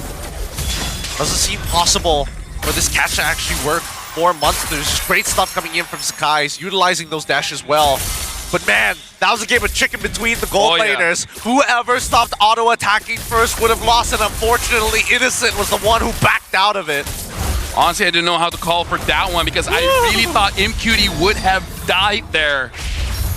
One stack on that Sky Piercer. I kind of feel like for the value to be there, MQT needs at least 2 more because I kind of feel like 3 stacks on that Sky Piercer is when you can really see a difference. Yeah, that's when it feels really nice to play. And I think better yet, Innocent, the fact that he doesn't have this DHS. Wait, hold on. Okay, Mandines, a little out of position here, but at least Maima is able to back him up. He's rotating from that mid lane. He wants to get a decent RWM, and he's going to take the safe path to make sure that he ends up as the final bastion as Monster. You can see everything happening on the map, and will even brass tax Sakai's. He could die here. Yeah, but looks like they're going to trade for the Lord here. Jaja, this is your moment. Sakai gets the Lord. Storm even gets a kill onto Madins. GMX moves forward trying to get killed, but looks like Cram is still being safe. He gets a kill onto Munster. This is a big mistake coming in from GMX. They lost everything. When Jaja had won 2 50-50s in a row, the one that mattered the most, it was too late. Unfortunately, Sakai is going to win out that 50-50 himself. And luckily, as this fight progressed, we did see that Stormy got to breathe, got to play. But I think that Innocent, good use of the Hunter Bone, right? Shutting down Matnin so that he couldn't get a 3rd hit of G-Kudo, couldn't find the way of the dragon onto Sakai's. Oh, we might see a 1v1 up top. Lancelot against the Joy. Looks like both are still full HP, so they're not committing just yet. Innocent now having the Malefic gun. Gets taunted here, Madines. Oh, but look at that Thrasher Pulse. MQT gets Innocent. And now AOG out of there. Yumes survives. But Stormy's all alone. Able to dodge Madines. Even using the Purify to get away. Stormy's still alive. Jaja coming in from the flanks. Got to deal with Graham. And now Skies jumps in. Electrifying Beat trying to get a kill, but gets kicked. But so far, MQT gets taken down by Cram. This is not looking good for GMX. Kalanta, the cavalry came from SRG, but Jaja gets a kill on Cram. Can he do more? Yes, he can. A double kill. Gets some Kais. Yunes is on the table. No AOG to run away. And now looks like Maima secures the kill. Only Stormy is left. I don't think he can clear the wave in time. Who does he have coming up? Innocent is going to be the next to come with him. And this is a dangerous position. They might actually drop this game against GMXK. RWM hits onto Innocent. Innocent taking a lot of damage. Gets out of there. They got the inhibitor mid. Munster has to use the flicker to make sure he doesn't die. GMX, they're in a good position to actually win this one, Gideon. They've got one hell of a chance. Shout out to chat, by the way. Ooh, they got one hell of a chance. Shout out here. to chat. Big shout outs. And now, with 24 stacks already in play, Innocent, he's got some decent damage, but he hasn't been able to apply it.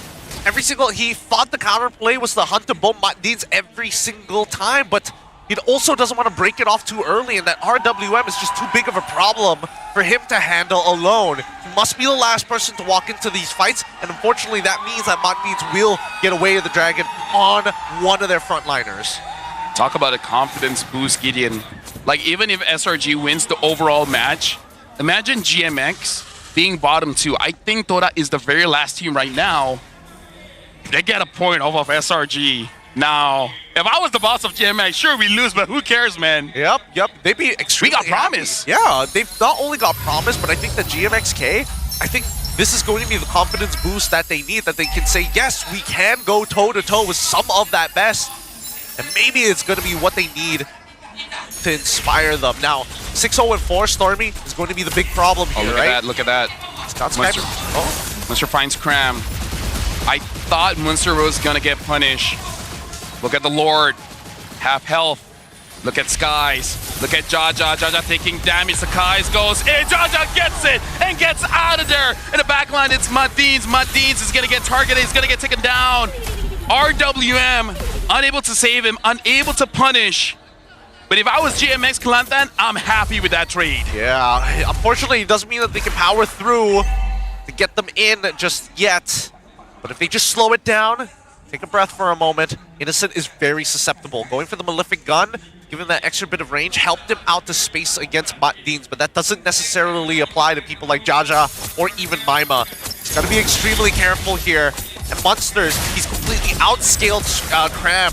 It's a nothing fight for him. Cram doesn't get any value off Monsters. Trash and Pulse hitting no one. GMX looks like they're not able to use this Lord advantage at all. The inhibitor does get taken down, so that's something. Jaja goes on to Cram. Cram taking a lot of damage from Jaja as well as Maima. Good coming in from SRG, making sure that they don't lose anything. They lost bot inhibitor, but in the grand scheme of things, that's still all right. It could have been a lot worse, especially considering how late it is into this game. That Lord is scaling quickly. Innocent, final item, Berserker's Fury. Rather interesting. I mean, he's not running the golden staff anyways, so it makes a lot more sense. His crits already hurt. That Talker, especially on hit damage, can also crit, and it's starting to really pile on. Now, whether or not it's going to be the difference maker, we'll see in this next upcoming fight, because look at both of these... Oh wait, hold on. Jaja gets taunted and gets hit by Innocent. Thunderbolt actually gets Jaja. Legendary for Stormy gets Maima. But MQD still gets Innocent. AOG hitting onto 2. MQD still free hitting. Jaja is no longer in the fight. Is this good for SRG or GMX? GMX still moving forward. Monster is hard tanking. Cram finds MQD. MQD trying to run away. Madis protects him. Good flicker from him. Surviving Cram. Cram is still there, but look at Skies. Skies is going to end this. MQD. It's him against SRG. And SRG gets it. Stormy in the front lines there, making sure that his base doesn't get destroyed. Woo! What a position. What a position to be in, right? We saw the mid lane already pushing through. I was trying to figure out why the sides were so open for GMXK. They were leaning so heavily towards that top side that they didn't realize they had already been intercepted, cut right in half, and broke their back. SRG, now they've found the win condition that they are looking for. And GMXK, they have to play a little bit tighter. They can't afford to be that spread out. SRG is really good at running down your targets one by one, so you have to make that initial impact. If we're talking about initial impact, oh my goodness, the damage coming in from Innocent, if he was allowed to free hit anymore, guaranteed an endgame scenario. I got a shout out to MQD, man. Even though he got taken down, look at the happy feet that he had. He dodged as much as he could. He used everything in his kit. He did get taken down, but he did not make it easy for SRG. They have to send everyone for one Kimi. Woo! Dangerous stuff. Really dangerous stuff. I mean, both Mark Hamq teams as well as Cram having great laning phases. Really feeling that impact 19 minutes into the game. You would have imagined that at least would have dropped off like Cram, but scaling from QT. Madines, he gets Cram. Cram gets caught, gets into the traction post. Cram gets taken down. Sakai's, he wants MQD. Madines still protecting Munster, trying to zone Innocent away. Sakai's trying to make sure that he makes sure he's there. Munster gets Innocent. Yums, AOG's out of there. Stormy, he's still waiting. Stormy's in the flanks. Can Stormy do something? Looks like he's just gonna recall, and GMX, they're making the call, Gideon. They want to end this now. They don't need a Lord. They don't need it at all. Their wave clear is not that great. Sakai's will try his best. Sakai's jumps in. Electrifying beat gets knocked up by Madines. Gets stopped in the RWM. Gets kicked. MQD gets the kill. Minions still in. Stormy moves forward. Stormy, will this be his birthday? He gets Madines. GMX Kelantan. They're doing it! They found the base! 1, to 1. You can see their faces. They were surprised that they have taken that game. SRG fans alongside Galata fans celebrate. What a game this has been. They're putting on a one hell of a show in this best of 3, and now GMXK feel alive. SRG, they knew they made some mistakes. They understand it, but GMXK, you can't help but feel happy for them. If you want hope in your league, it's when you see games like this. I hope every other team here in MPL looks at that game and say SRG can bleed. If GMX can do it, then everyone else does not have an excuse. Woo! It's not going to be a spotless record for SRG, unfortunately. That's the second game that they have dropped this season so far. But in terms of series win, they are still coming strong. And SRG, they know, you can see the look on Coach Arcadia's face. He knows we messed up. It happens, it's fine, but we want that series win at the very end. I'm going to give you the right tools this time. Because now, this Flex McKimmy, what a problem. Dude, I can see why SRG wanted to scout Jaja, man. And now I kind of feel like for every other team, they're asking GMXK and be like, do you consider selling your gold later? We got cash if you want cash. Oh boy. Either way, it's like that was an amazing game. Because let me tell you, Gideon, when I woke up this morning, when we were talking sign language, yep, we just did this for fun. We did it for fun. Caster curse, maybe. It could be a caster curse, but it's still an exciting time to be alive to see GMX play like that. This is hype. This is hype, but at the same time, what exactly changed, right? Because GMX, they've taken a different approach this time of saying, hey, we don't need to necessarily force fights, but more so, we saw them adapt on the fly. They didn't try the same tactics again and again and again. Something that I can say is the Gatot. Because so far, one of the worst win rates here in MPL MY, and even Yums can save it. The only time Gatot has won is when there was a CC and Angela as well. And both, all the ways actually, it's from GMXK, and I think one for Team Ray. All right, so that means for game number 3, adjustment period, blue side SRG, don't play Gatot, right? Just don't get into that hole. Just don't dig yourself into that hole anymore. I think that is clear. Based off of the stats, I think it's a fair argument, but dude. Now here's the thing. Cheese with the what did Crime use again? The Dyrov? Cheese, sure. But it's not that he's never used it on the international stage. Yes. He has, and he has won. And you can't deny that early lead, that was substantial. It was a substantial lead, but let's look at, I want to talk about the items because let's that's talk about the MVP part. actually. Let's jump into it first, right? First MVP of this game coming from GMXK, Jaja, without a doubt. He's able to clean up these fights. He's able to capitalize on the opportunities his team has set up for him. But now we need to also start talking about the item builds, right? It is interesting to see that at least for Jaja, he was allowed to be greedy in this game. He was able to get significant poke damage, but more importantly so, he understood that they are able to apply a lot more to him than he can to them. Something to note as well, Gideon, if we're talking about pocket meta here, it looks like for a few weeks, we have prioritized Yusun Shin over other junglers, but for this match, we see both Sakai's as well as Jaja prioritizing that Lancelot. And even though, yes, the nerfs has happened, I would say the gameplay changed just a little bit because one of the adjustments is towards his HP. So instead of using the Lancelot as an all-in, trying to get a savage kind of hero, you're really just trying to poke them down enough and deter them from actually going into the fight. Because so far we've seen the same playstyle by both Jaja and Sakai's. They're doing enough damage that makes the opponent can't move forward. Yep, and it's difficult, right? Because again, all of this is because of the War Axe as their first item. It is such a problem, right? After dashing over 3 minions, you've already got enough stacks to start chunking out at least a quarter of the HP of mid laners, alongside with the support sometimes. But at the end of it, we look at the items and look specifically at Cram, right? He's going for a traditional fighter build. At the end of it, he only had the War Axe, Radiant Armor alongside the Oracle. He had no time to build anything else other than the Immortality. And every single time he gets into these fights, he has to flicker to escape. He got outscaled by monsters, and I think with the lead that he had, it probably would have made sense for him to go full damage, but I think they would have lost even harder if didn't actually supply help to that EXP. But now I kind of feel like we got to talk about the elephant in the room, or the dark elf in the room. Obsidia. MelQT so far made it look quite good, but Innocent was not able to do it. And I was about to comment it in the game, but then it just speeds up at the end of how Innocent had full items.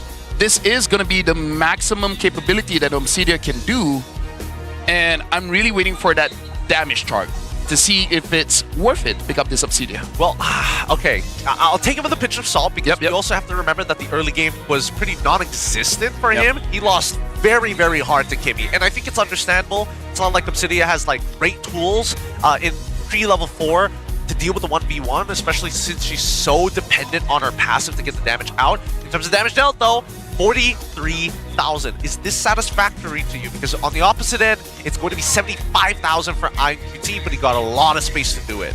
I would say it's very not satisfactory because, again, Stormy's damage was close to him, and the Jushin is more of a control mage than a carry mage. A lot of the kills did go over to Stormy. Good positioning, preventing a lot of more deaths, honestly, for SRG. Even despite Innocent, actually, Innocent took more damage than I thought. 52,000 damage taken. Again, benefit of doubt, maybe he just needs more practice, or maybe the hero itself needs some adjustment before it can really be professional, game viable. I don't know. I think that Obsidia is one of those few heroes. It has such a simple kit, but it's so easy to break because of that passive, right? Yeah. And I think that, how would I fix it? If I was in Muntong Game Dev's council room and they're like, Obsidia, scales too slowly. What do? Speed it up. I'd probably be like, no, sir, please sit down. That's not a good idea. Making her scale faster doesn't necessarily make it work. I think that they need to increase her base damages, especially for her first skill, and then maybe consider that if you do get a elimination on a hero, that you get extra stacks. And I'm looking forward to see if this is indeed the very best build, or someone will find some special interaction with her kit to find something else that works better, right? I mean, I know people have tried, and even you yourself, you said the crit build is the way to go. But there's always this what if in my head, right? But anyways, we're going to be looking at the highlight here. Shout out to Maima as well, the carry, dealing a lot of damage. And I feel like SRG, they're going to make one simple change. One simple change? If they see the Kimi, they're going to pick up the Claude. With the Claude, a lot of game plan coming in from GMX is going to get disrupted. Yeah, I mean, they weren't able to get to the backline as easily as they did in game number 1. The one big fight that we saw SRG winning out after the resurgence of GMXK was when they caught them in mid-river, right? Topside river. They literally broke their backs and their battle lines in half after taking so much damage, because running away from GMXK is a bit of a pain, because Maima kept on pulling them in with the net. Dropping down that RWM really deters the entirety of SRG from taking space forward. And something to note, this season, there's a lot of games that SRG cannot 2-0. They've already got 2-1 against Homeboy, CNG, and now GMX, where in previous seasons they only had like one game that it went 3 games, right? I mean, it's a testament to every other team slowly getting better. I agree, yeah. I suppose. I don't know. This is one of the few outliers because the draft is so funky, right? Yep. Where we are seeing things like Dairoth get away, Obsidia as well, tried and tested, and unfortunately just not enough in this particular game. We got to talk about the interactions of draft here. Like, part of the reason why GMX Kelantan won, number one, we got to talk about that Kimi Obsidia matchup, right? Because Obsidia couldn't win, 2 free turrets went over to Kimi. That's a lot of gold. Yeah. A lot of gold. And then now Jaja with this Lancelot makes it a bit easier compared to the Joy to actually get Turtles and Lord. Even though, yes, Sakai's got 1, but the rest of it, Jaja got it, right? And that's also a big lead in terms of gold for the team as well. Oh no, it's huge, because how do you deal with Phantom Execution, which goes based off of missing max HP, on top of the Retribution, where Joy, her initial burst, the fact that she has to use Electrifying Beats to try and compete, just does not compare. It doesn't come in the same frame in comparison to the Phantom Execution. Now, coming into game number 3, right? That slight adjustment into picking up that Claude, GMXK, they sniffed it out early on in the second phase. Does that mean that we have to start shifting priorities within the first? Because Coach Arcadia has not shifted at all. Same exact bans for the first 3. The way that Arcadia drafts, he always keeps Innocent's hero number 4 or number 5. Doesn't really change. Doesn't matter locally or internationally. So I really feel like he's going to wait And we gotta look at when the mage gets picked as well. Because if the mage gets picked last, or number 4, it usually counters the opponent draft. Because this is the pattern with Arcadia. Mid as well as the gold are the ones that he is more comfortable delaying. Even if the opponent first picks a jungler, he's more than happy to show his jungler early because he already knows the matchup. He doesn't think of, oh, I'm gonna lose opportunity by picking up a jungler first instead of a mid, instead of a roamer. He doesn't think like that. He really wants to know the matchup before committing to a pick. Okay, but it does mean that he has to have a certain level of foresight to foresee the end game composition, right? Because we have seen it's like, oh yeah, you get a couple of counter matchups, but the whole composition is anti-synergist, and that really works against most teams. But somehow SRG has been able to pull it together. Just last game, probably the only outlier we'll see from the season, or who knows, we might see a little bit more. But I think for GMX, that slight adjustment, going over to bluest side, changing that third ban as well, did them a lot of good, as well as banning out the Claw in the second phase. But I think they're only going to get access to red side. I don't know if they're going to be able to re-simulate it again. Just no Gato, man. Just no Gato. I'm going to keep it simple. I'm a roamer, and I used a lot of Gato last season, but this season I've not touched him at all. Oh. I basically one-trick clear Grok. I've not used anything else. I mean, I had that one high loss game, but other than that, I've used nothing else. Understandably, very understandable. I think Mudbean should get the Cho again. I think he played a good Cho. I think he was forcing out battle spells all the time. The only time where I thought it was a little iffy was probably when he tried to 2v1 a Dairoth prior to, you know, First Blood already being given over to Cram. That probably wasn't the best idea, but other than that, it was great. But this is SRG. You know the meme of when they lose, they start sitting up straight, right? It's time to get into gamer positions. We've seen whenever they lose one game, all of a sudden they're like, okay, you asked for it. So I'm really looking forward to what SRG.OG can do game 3.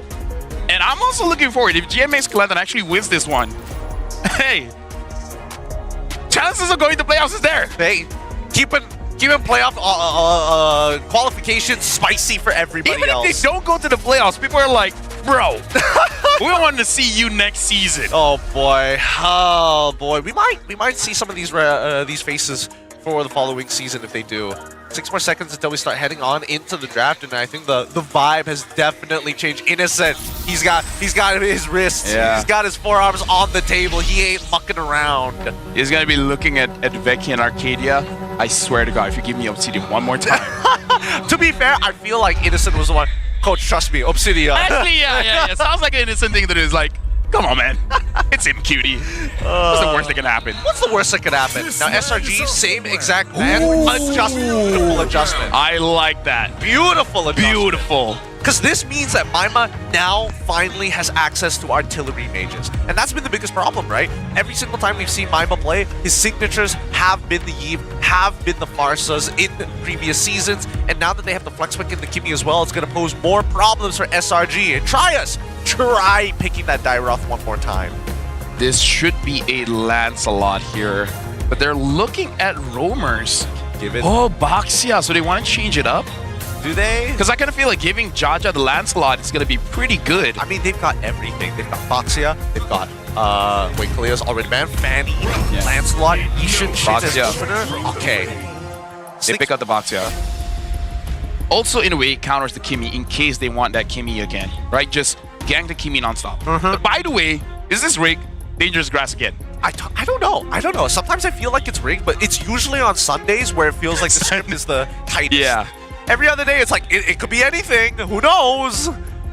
GMXK now looking to reply to the Baxia. They're not going to have as much fun on the Kimi pick anymore. I feel like you can blind pick the Cho. That's safe. Blind pick the Cho? Would you rather blind pick the Cho or go straight into blind picking Grok? If he wants the Grok. And to be fair, he played a very good Grok. I believe it was against Team Ray. So either or. I just think you got to pick up your roamer now. Going to be 5 seconds left on the clock, a roamer and a +1. Are they going to go dangerous and show their EXP lane early? Oh, now glue early. I feel like glue's a flex. It could be a flex, but now I'm thinking about it. The other EXPs right now, the Fovias, the Esmeraldas, I guess they don't have a lot of mobility. Oh, and glue is an amazing counter for the Baxia. Ah. Yeah. I've seen a lot of interaction, and I played that matchup myself. and I hated glue so much. That day specifically, I banned all glues. Yep. No, it sucks. He can pull you out of position from your shield unity, deny you the hop as well. Yes. That one's super annoying. So actually, smart pick. Counter the Boxia. Let's see how smart this actually is. We don't know what role it's going to lean into first. That's the benefit for GMXK. Kimmy gets picked up by SRG for some more early game power, and they're going with the Esme alongside it. I feel like they gotta pick up that Eve. The Eve is still looking okay. If they're worried, pick up the gold laner right now. Lunas. All right. Hey, actually good. It's against even better. Boxia as well as the Esmeralda, and they have a catch with the glue. Yeah, no, and best part, the brass tacks isn't that heavy if Kimmy ends up being the mid laner anyways. Pretty good options coming in from GMXK's side.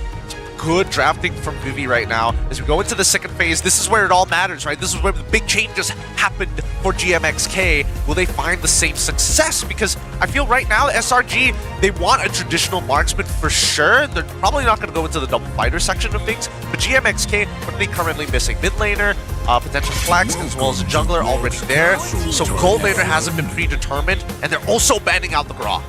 Shoutouts, by the way, to Pepe's Top G. I agree with you. Whatever he's in the comments, I agree with you. Hey, you can check it out on the Infinix. But either way, Grog gets banned out here. Again, good pick. I really feel like Yums is going to be the difference maker. Maybe even consider something like a Cho. Like, you don't want anyone to be able to have the opportunity to counter the Lancelot. Because I really feel like as long as Jaja is free, you can always come back into the game. Yep. And I think Jaja has been doing very, very well on these types of heroes. Cho, looks like Coach Arcadia heard you. They're like, aha, inside information. Let's ban it out. GMXK now holding priority at this point of time. Get rid of gold laners at this point. The damage, I feel like it's fair if you want to ban either a Claude or a Granger, or maybe even Harif. There's a lot of gold laners that is fair for you to ban out. Would you prioritize getting rid of Trinity build style gold laners, or do you just I personally would actually get rid of Granger, because I kind of feel like with the draft that they have, it's going to be quite difficult for them to catch the Granger. Yeah, and worse yet, it just sucks if SRG ends up having Harith alongside with, like, I don't know, maybe Natan. It's just a lot of magic damage already from SRG's side. So maybe they will get the Granger here. Possibly. It is red side first. Again, Franco ban, making sure that there's no counter for Jaja, and then you see Yums pick up the Kufra. What other things can he use? I'm going to check out the tanks here. Minotaur? The Minotaur doesn't make sense because, again, two heroes that utilize iframes. What kind of set are you really looking for? Kaja is there's a possibility, but there's not a lot of burst on SRG's side. Wait. Chip is still open. He is. Do they need the global presence? Do they need the global? I mean, potentially. Kaja ban's coming up from SRG's side as well. Interesting. They go Cho. SRG goes Chip. Or Chip or Granger here. Yeah, Chip or Granger. Is it even worth picking up the Chip? I feel like you're not getting as much value as I would imagine it. Like, it makes more sense for GMXK to pick it up for themselves so that they get a presence across, because SRG generally want to be deathballing with the two tanks that they have. 20 seconds to consider this. Again, there's a lot of picks here, and Chip is good, but still pretty much counterable. Yeah. And I feel like the changes of the EXP hurts Chips the most. So they pick up the Badang here. Also, in a way, denying SRG from possibly picking up the Chip, because there's a lot of way for basically GMX to counter. For sure, and it's just a good way to peel this Boxia off of you, right? Agreed. The Esmeralda a little bit harder because you generate shields, and that's what she loves. She loves absorbing those shields, but that's why you have Lunox to kind of do that as well. I wonder if they're forced to pick up a Gatot here. I don't think I mean, I don't like it, but the options are thin, because I did say the Chip. Other than that, yeah, it's the Gatot, man. And Kufra as well, as I said, to deal with this Lancelot. Yeah, unless they want to Hilda? completely disengage. I mean, the Hilda is like okay at best. Gatot, look at that. Gatot Moskov. Dang. Ooh. I don't know. I gotta see, if SRG loses this one, Gatot stock will be the lowest in history. Sell your Gatot stocks now. Lower than the time he wasn't played at all. God. god. If they lose. If they lose. If they lose, of course. But still, I do quite like the Moskov pick here. At least then, there's plenty of counterplay, able to create space for yourself. And still, cross-map ability is always great. However, GMXK need to decide what is the gold lane matchup here. Are they going to go for the Granger, or are they going to go for a traditional Trinity build style?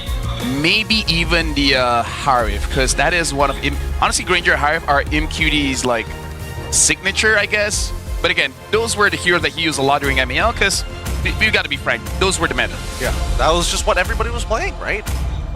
They still have 5 seconds left, and it looks like they lock into the Harith. Good call, LaFell at the very end. Whose composition are you liking? Because right now, it's hard to wait. Are they giving Monsters the Badang? Why are they giving Monsters the Badang? Okay, there we go. Finally change into the glue. All right, so Mandate's on this Badang. Has a lot of work that's actually kind of set out for him. It may seem simple, but it's a balancing act between Monsters alongside with Mandates to make sure that the front line doesn't get a lot of value. However, if they use too many of their cooldowns, they're almost guaranteed to get hit by the AOG. So battle spells will come into play. Early game, I'm thinking, I want to say lean into the EXP lane a little bit more, but I think it's going to look like game number 1. Attack mid. For context here, I feel like GMXK might have a better draft depending on just one person, and that's the glue.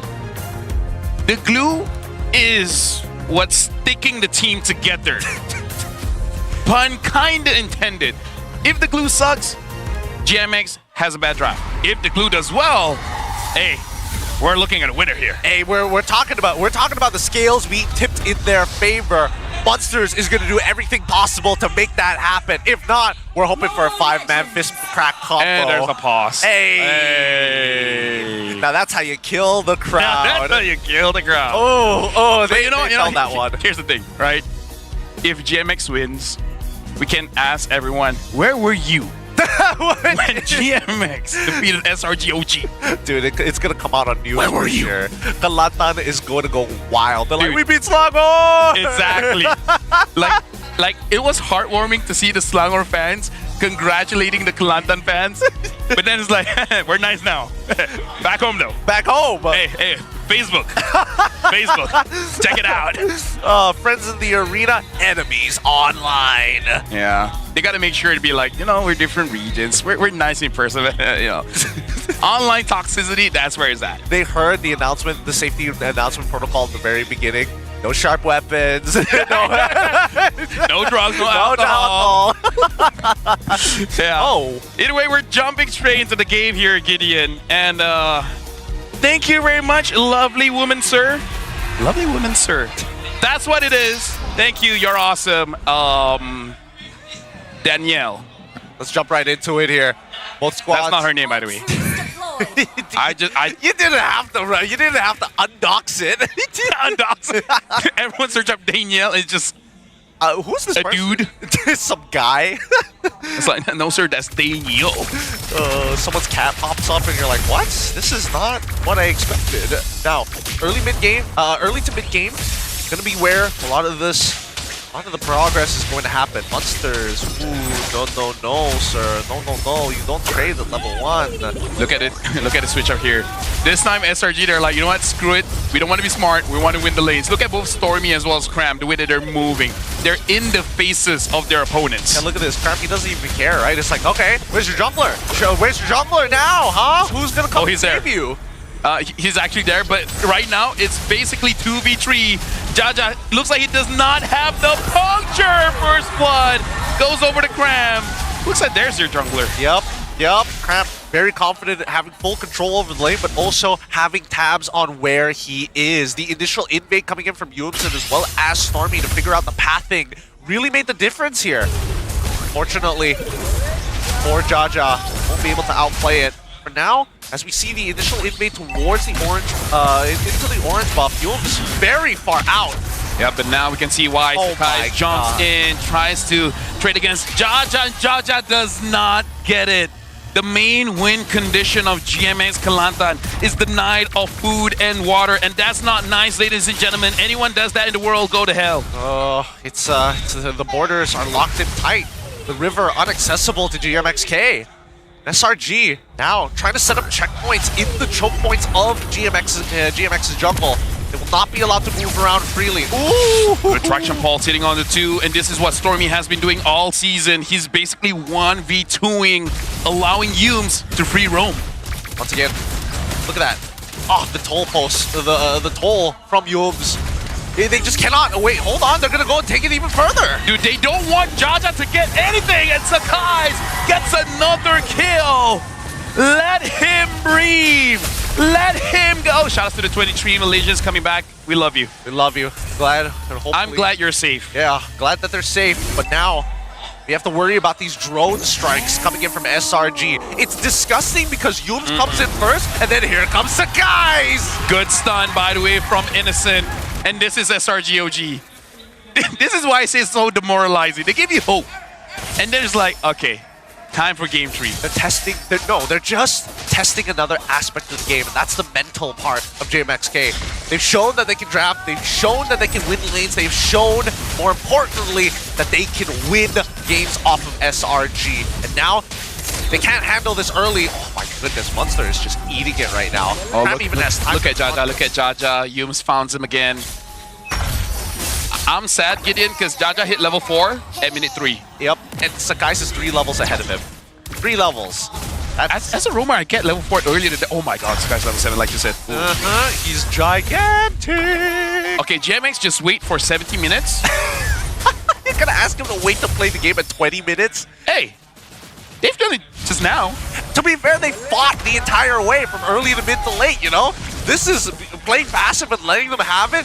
SRG is doing it with or without your consent. Yums is trying to get that Gatot win rate up. Jaja dodging the falling star moon. Oh, hold on, we have an in-game fact, but so far there's a fight here. Madines looks like it's gonna get taken down. AOG preemptively all over to Jaja. Stormy gets a kill, by the way. And now Jaja really wants that purple. Looks like he's gonna get denied, gets taunted down, and gets taken down by Yums. Nothing that Monster can do. Completely missed the fun fact. And the fun fact was already stating that if GMXK won this game, they will be the 3rd team in history to beat SRG since Season 13. Well, 16 more minutes. 16 more minutes. The timer is still ticking, and SRG have already developed a 3.6k lead. It's considerably small, but it's still very early days for GMXK, right? So far, it's not like it's completely unwinnable just yet. There's still hope when the first items start rolling through for some of them. While there's nothing much going on, we gotta talk about the speed of SRG here. Like, every single movement, you see someone setting up the next play. Speaking of which, this is another play here. Sakai's jumping in. Madines unable to run away, having to use the fist crack just to delay his death. And again, Yums is the one that gets the kill. As I was saying, while they're doing one thing, another guy is setting something else up. Like Yums is trying to set up here. Right now, Zaman Force comes in. Sakai's jumps from the back. Kimi is there. Jaja gets taken down by Stormy. And there's nowhere for MQT to go. Gets hit by the SOD. Innocent gets that kill. Now they're playing pixel perfect. Jaja, unfortunately, his recall got canceled at the very last second. Mad about it, and unfortunately didn't find retribution back at his opponents. 4.7k, the slow compounding interest increases for the Selangor Red Giants. The guys is not going to let Jaja breathe. 3-level lead, and I think that it's generous of him that he's allowing him to have that purple buff. Watching games like this always makes me consider talking to Simon and be like, have you considered giving your boys anger management class? Because sometimes in game, it's just, you know. It feels like it's a little personal, or at the very least, they're psychopaths. Oh no. Yeah, when stuff like that happens, you know. What a gang. What a gang. Now Munster is there trying to make sure the mid stays alive, and looks like it is, but will Day still alive? Looks like he's able to catch Cram, but Cram is still surviving. SOD misses, but Stormy still gets the kill. Cram flickers forward, tries to get Munster, and now MQT shuts down Stormy. AOG come in. Innocent actually missing that dash. I saw that, Innocent. And MQT finally gets taken down by Cram. Finally gets chopped out in the end, and the Selangor Red Giant fans in the arena are going wild. A dominating game. They finally, I mean, GMXK are finally on the board in terms of the kill score, but it's 11-1, a little late, as 3 turtles are already done. A whopping 6.2k lead as we're already looking to close out the early to mid stages of the game. Now this is dangerous, right? GMXK they're literally too far behind the contest for this upcoming Lord, right? 16K, 16.3K in total. Even Cram is like basically impossible for Jaja to actually deal with. Doesn't have the true damage from the War Axe just yet. And now that he's having to, oh my god, Humes is between tree and a thick wall, unable to get away. Stormy secures another kill. And that's 5 individual kills for Stormy in 7 minutes. 12 kills to 1. AOG blocks off entry. And look at Madin's having to run away. Jaja cannot do anything, taking way too much damage and not dealing enough.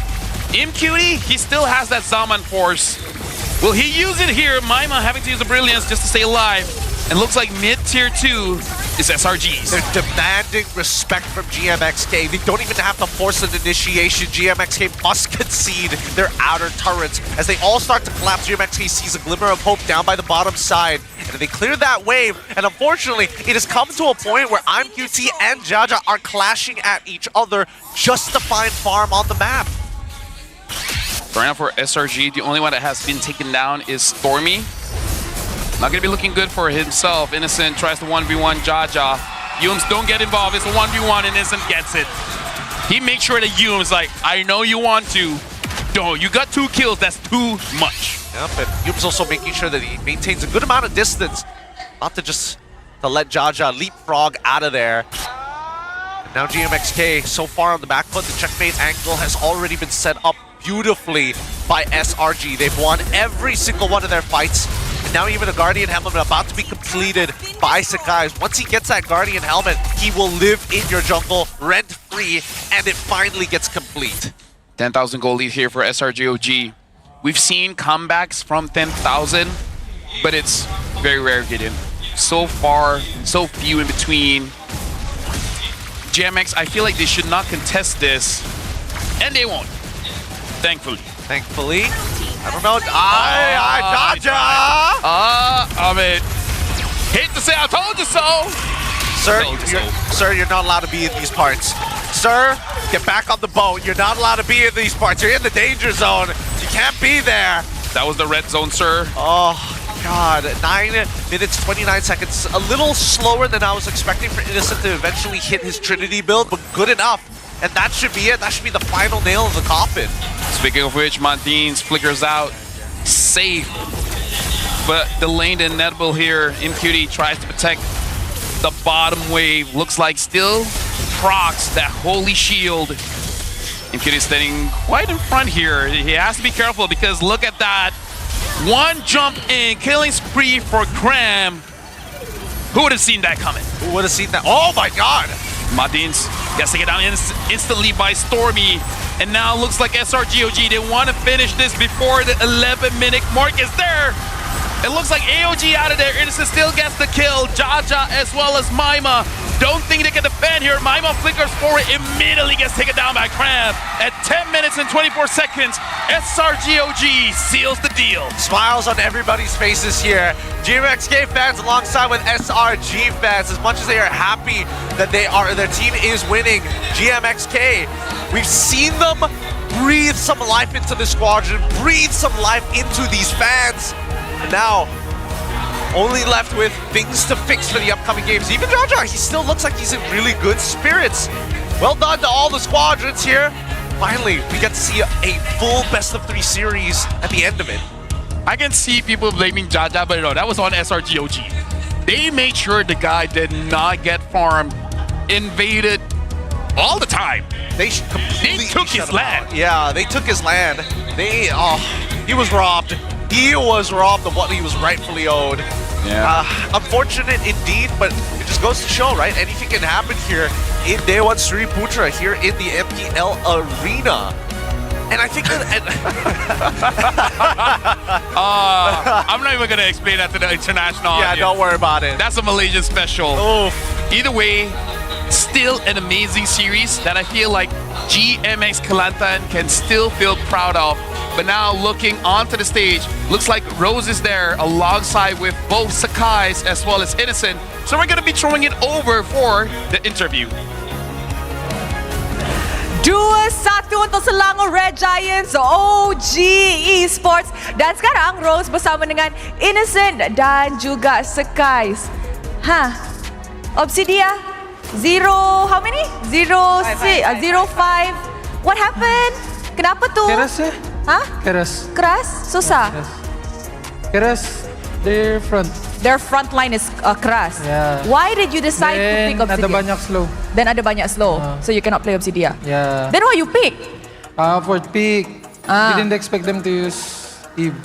Didn't expect them to use Eve. So will we see Obsidia again? Maybe. Depends if doesn't have Eve. If no Eve, then you guys will pick Obsidia. Now let's talk about Obsidia because yesterday in its debut match, it actually lost its game. And then after that, Mel Cutie picked it and then he won. And then now you lost with Obsidia again. Win rate is not looking too good right now. Is it really that hard to play? I think it depends on the enemy's draft also because that hero is more into scaling because of his passive. So if he cannot lane properly, it's really hard to passive. So it's a very situational hero. Yeah. And just now just practically caught you guys by off guard, if we could say it. Yeah. How did it feel to lose? So annoying, the slow. I cannot dash. You cannot dash so slow. I agree. Tapi tak apa, mungkin in the next upcoming matches we will see more Obsidia picks and then you guys at home boleh dapat tahulah macam mana nak main Obsidia. Okay, and of course next week you guys are facing Team Ray. Now, Team Ray has a Filipino gold laner also, Jom is inside, right? And he said, and I quote the reason why he came to Malaysia is because he said SRG has been winning too much. He wants to put a stop to it. So, what do you have to say to Jom? Good luck and they can try lah. But you will still win. Wow! So you're confident to go up against Team Ray next week? Yeah, for sure, because there's Zac free. Oh, Zac, you think? For B5. Oh, free win? Zac, yeah, free win Zac. Oh my! You don't think Zac is good? Zac, if Angela can be, because he will just ulti. If other heroes, for B5 eh. For V5. Oh, 6v5. Oh, 6v5. Yeah, he will play with us. Adik, you setuju ke? Boleh? Okay. I think next week's match against Team Ray akan jadi sangat-sangat interesting. Tapi guys, kita tengok 3 game untuk match pembukaan hari ini. Tapi hanya seorang yang boleh menjadi MVP of the game. Korang rasa siapa? Kenapa tak ada nama? Korang rasa siapa? Obsidia. Hah? Bukan. Mari kita tengok MVP perlawanan ini in 3, 2, 1. MVP jatuh kepada Stormy? Ke tak? Siapa? Aduh, Yums lagi. Yums, come up on stage. Semalam Rose dah belanja photocard. Harap-harap boleh jawab ya hari ni. Kita boleh tengok. Hi Yums. Okay guys. Harap-harap dia semangat atas pentas kali ni. Hai. Okay, Rose malam dah bagi photocard. So hari ni jawab elok-elok ah. InsyaAllah. Okay, here we go. Okay, now Yums, on a serious note, you've been a veteran for a few seasons sudah. Dah pernah experience menang, pernah experience kalah. Is there any advice you would give kepada pasukan-pasukan daripada MAL yang baru masuk ke MPL tengah adapt dengan semua benda di atas pentas MPL? Saya rasa perlukan coach yang bagi advice lah. Kita orang decide sendiri. Macam tu je. So a strong coach is what makes a team good. Ya. Any words of motivation for them untuk upcoming matches yang dorang ada? Tak ada. Okay lah guys, I tried. Okay, yang penting Rose cuba. Thank you very much. Thank you. Okay. Jangan pergi. Adik dulu. Adik. Hai. Hai adik. Adik, I wanna ask you, apa pendapat adik tentang gameplay Jajah? Sebab kalau kita tengok daripada awal musim sebelum masuk, ramai team scout Jajah kan? And macam adik, Jajah pun daripada tier 2, daripada MAL. So, what's your opinion on his gameplay today? Saya rasa dia power. Sebab dia aura Kelantan dia kuat sangat. Makin budu banyak tu rasa. Oh, tu power tu. So, the Kelantanis power lah? Ya, the Kelantanis. as a senior jungler, is there any tips ataupun maybe kata-kata semangat yang you nak bagi kepada fellow local jungler kita? Oh. Tengok kalau Yums tak pegang mic, pandai je aja orang cakap.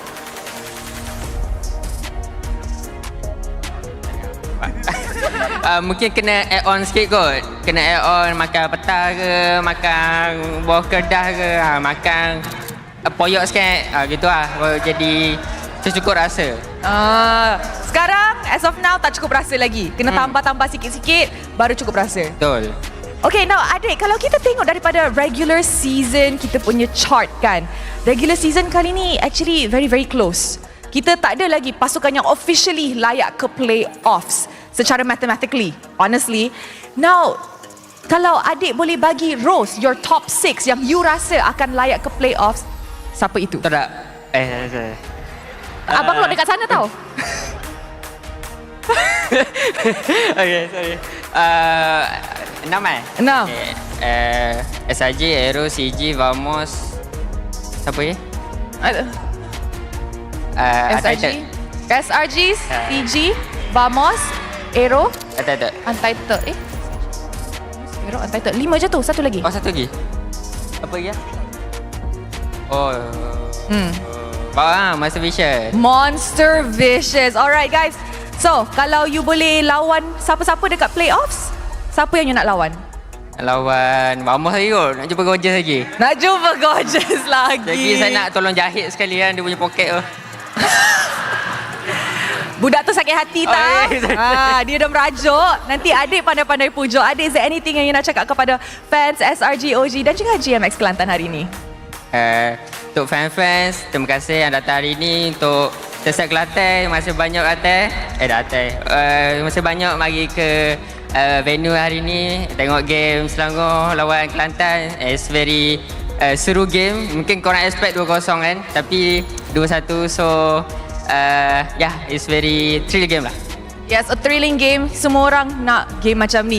Thank you very much and congratulations sekali lagi. Tanpa membuang masa, mari let's throw it back to the casters to analyse apa yang terjadi dalam perlawanan ini.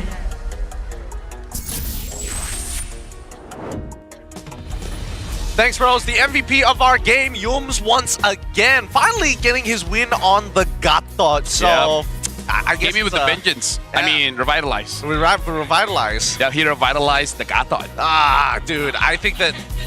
By the way, is it a Yums thing? Is it a Gatot thing? It's a Yums. Like, Yums is the reason Gatot can win. By the way, interestingly enough, I already went on Facebook, and you know how in game 2, both SRG and Kelantan celebrated together. Yeah, that was awesome. And then one guy justifying it is like, no, see, those are Kelantanese working in Selangor. So so they don't count. No. As in like the people from Selangor that's celebrating, they're from Kelantan. Oh, that's what it is. It's like, yeah, we won. Oh wait, we live in Selangor, but yeah, we won. State pride. It's. I mean, like, to be fair, I'm Johorian staying in Selangor, you know? It's true, but it's like the truth is, like, state pride doesn't really come up as often these days in MPL MY. Usually, you would expect most teams to be within Selangor, and especially with last season's JP9ers bowing out, I thought maybe we wouldn't see another state-back team other than SRG, and GMXK showed up. Now, obviously, if you just tuned in, this kind of looks bad. Yeah, it looks 18-1. Yeah. But trust me, game 2 was good. Game 2 was pretty epic. It was pretty sick. I have to question a couple things. Number one, what are we doing with this build, Monster? What are we doing with the Crest Helm? Why are we doing this? This seems like I want Curse Helm to actually get buffed a little bit more, because you only use it for 2 things. Honestly, one thing. It's just wave clear, right? Yep. Where you're losing wave clear, and the thing is that you reduce your opponent's MR and armor, but honestly, it's so little that it doesn't even matter. It doesn't matter, because I see like in rank, Glue builds the Curse Helmet, kind of a rank thing, just because when you're on top of someone, you can't rely on your team to help you out. Really? So you're just hoping that Curse Helmet does enough to just kill the guy. Okay. Again, we're seeing very different builds here. I was seeing the flame shot like nonsense with the glowing wand and the Crested Helm. No. My usual rank I seen Curse Helm, but the more what you call it, common one I see is first item glowing one. Yeah, that's the one. That's the one that I usually see, and then tank. But I've seen Curse Helms here and there, but not my favorite. And honestly, I play glowing one, not my playstyle, man. I wanna be tanky as hell. I want all 5 members and their moms to take me down. Maybe just their moms, but other than that, I prefer just the tank. Ideally, one at a time, you know? Ideally, one at a time. Because if there are like 50 of them, I don't think I could take all 50 of them on, but even so. As a man, I would try. I have pride. I question myself. Can one man face off 100 moms at once? 100 guys versus 1 gorilla. I'm so surprised. How many people say they can take on a gorilla? Have you not seen a gorilla? They have no idea. They've never try to deal with monkeys first. Monkeys are a lot stronger than people think, right? And they're so hard to catch. They are. And they're annoying. And they're evil. I swear monkeys are evil. That is oddly specific. Have you seen Powerpuff Girls? I have. Mojo Jojo, man. Yeah, he was a radiated monkey. Are you saying the monkeys here are not radiated? I would imagine they're not. I don't think they would be alive. Rain is acidic. Could be radiation. I'm stretching, I know, but hey, I gotta give analysis, man. And Cram, stop being the carry, bro. Yeah, that's not your role, bro. Stop being rich guy and the carry, bro. He's doing it all. He's doing it all. The fact that every time I look at his build, and he's just, he goes for the greediest version of his build. He's going for like the traditional, like, oh yeah, I can easily go for Brute Force Breastplate. I can easily go for Oracle on top of the Enchanted Talisman. Not everybody gets that luxury, and he apparently consistently does. Someone asked Cram to sit down, maybe ask Arcadia to, for 1 week, let someone else play EXP so that for 1 week, we can give EXP of the week to someone else. Dude, that'd be so funny. Can we finally give it to like Siska or something? Maybe that should be our next cold open. Just Cram going like, I miss Gojes. I need a break. I'm winning too hard. At this point, whenever we see Cram sweat, we just have to assume the air condition is not working. Yeah. Because nobody can make Cram sweat. He just pulls it off. Unless he's playing Dyroth, but even then. that's a coin flip. That's going to be the meme. Yeah, that's the meme. That's going to be the meme. He's the strongest man in the world, except when he's playing specifically Dyroth. Let's look at the highlights one more time, right? Because if we're talking about execution and the way that we see SRG play this game comparatively to game 1 and game 2, it's just directives, right? Who exactly are we looking to punish? What lanes have priority? And if we're talking about sacrificing a little bit of HP to make that happen, they're more than willing to do so. But all the lanes didn't get taxed for it. Innocent was able to hard push his lane. Cram was able to control his lane as well. Mid, uncontestable with the Kimmy alongside with the Godthought. There's just no way that they can ever be outpushed. I'm going to go back to the interview just now where Yum said that they need a good coach for good advice and that the players can reset themselves. I feel like watching this game, have you ever done something difficult? Say you're in the gym and you're trying to carry a very heavy weight. Yeah. Where you just hold the weight for a while. You kind of like mentally prep yourself. Yeah. Like, okay, I can do this. 10, just 10 reps. 1, 2, 3, go. I kind of feel like GMX was not ready for that kind of speed coming in from SRG. They're mentally thinking it's going to be a slow-paced game. And then once the speed comes in, it's like, we're not ready for this. We were not prepped for invades of this magnitude. Yeah, I think they failed to identify that this entire comp from SRG aren't really reliant on their ultimates to fight. Yeah. Which is why they were able to go at such a crazy pace. The fact that they don't need to wait on these big cooldowns, they can just go and keep fighting. As long as Kimmy has her passive, you win 90% of these early game trades in the first place. I think that maybe the only adjustment that could have been made, and I think that SRG played it extremely well, was they predicted the initial invade, right? Yeah. When Jaja went to go try and steal the beetle on the opposite side of the map, going for a more of a creative solution to the problem, they sniffed that out so quick. I feel like we got to talk about a good thing here. First, GMXK, they have shown that they can play the game and they can play a prolonged game. The problem is if they get overloaded, right? That's what SRG.OG can do, which is if they lose a game, the next game, they're gonna overload the opponents. But for right now, we do have a moment where we can talk to GMX Kelantan with Rose. So let's see what they have to say to us. Terima kasih kepada caster-caster kita. Hai guys, selamat kembali kepada Post-Match Insight. Sekarang Rose bersama dengan GMXK. Kita ada MQT dan juga Moonster yang sangat-sangat happy hari ni. Kenapa happy walaupun kalah? Happy menang 1 lawan SRG. Dapat 1 point. Expect ke dapat 1 point tu? Kita orang memang expect bawa telur hari ni. Tapi dapat bawa 1 happy lah. Oh, so expect bawa telur lah. So tadi lepas menang game kedua tu, apa comms? Macam mana comms dah? Sebab tadi sampai rusuh-rusuh base solo kill innocent dah Monster ni. Itu pede fight aja sih last fight-nya karena kita udah power spike juga. Terus winning condition kita juga udah kebayang gitu. Jadi victory di kita lah game 2. Ya. MQT tadi apa perasaan menang lane lawan innocent? Bukan semua lane. orang. Macam dah rasa goal lane terbaik MPL dah rasa. Dah rasa macam goal lane terbaik MPL lah. Rasa lah. Dan dah rasa macam apa? Menang MSC? Macam menang MSC lah. Patutlah happy semacam hari ni. Okay, now kalau kita tengok di game kedua, diorang actually ambil Obsidia. You rasa korang dapat menang sebab apa? Luck ke? Sebab Obsidia innocent tak pandai main ke? Sebab diorang main-main je tu. Oh, diorang main-main. Game 3 dah serius, dah ada lah kita orang. Boleh main lah. Apa jadi bila diorang serius tadi? Ada lah, bawa 1 point je tadi kita orang. Tak apalah, 1 point pun korang nampak sangat-sangat happy atas 1 point tu. Okay lah, kalau kita tengok pasal game ketiga, apa yang terjadi? Adakah korang masuk game tu terlalu overconfident sudah sebab sudah kutip 1 point? Early game kita miss komunikasi aja sih, terus miss decision juga untuk movement nextnya, jadi ke snowballnya berat gitu. Ya, snowball dia berat. Kita boleh tengok Sky sudah level 4 tapi Jaja masih lagi level 2. Yes, that was a very big miscommunication on your end. Now, tadi dah dapat 1 mata daripada SRG. So, dengan prestasi GMXK sekarang ni, korang yakin ke boleh playoffs? Yakin tu ada lah, tapi still susah kot untuk dapat. InsyaAllah boleh menang lagi next match untuk ke playoff. Berapa persen confident? Persen confident harus 100% selalu. Wow. Selalu. Selalu. Menang kalah janji 100% confident. Janji confident ada. Janji confident ada.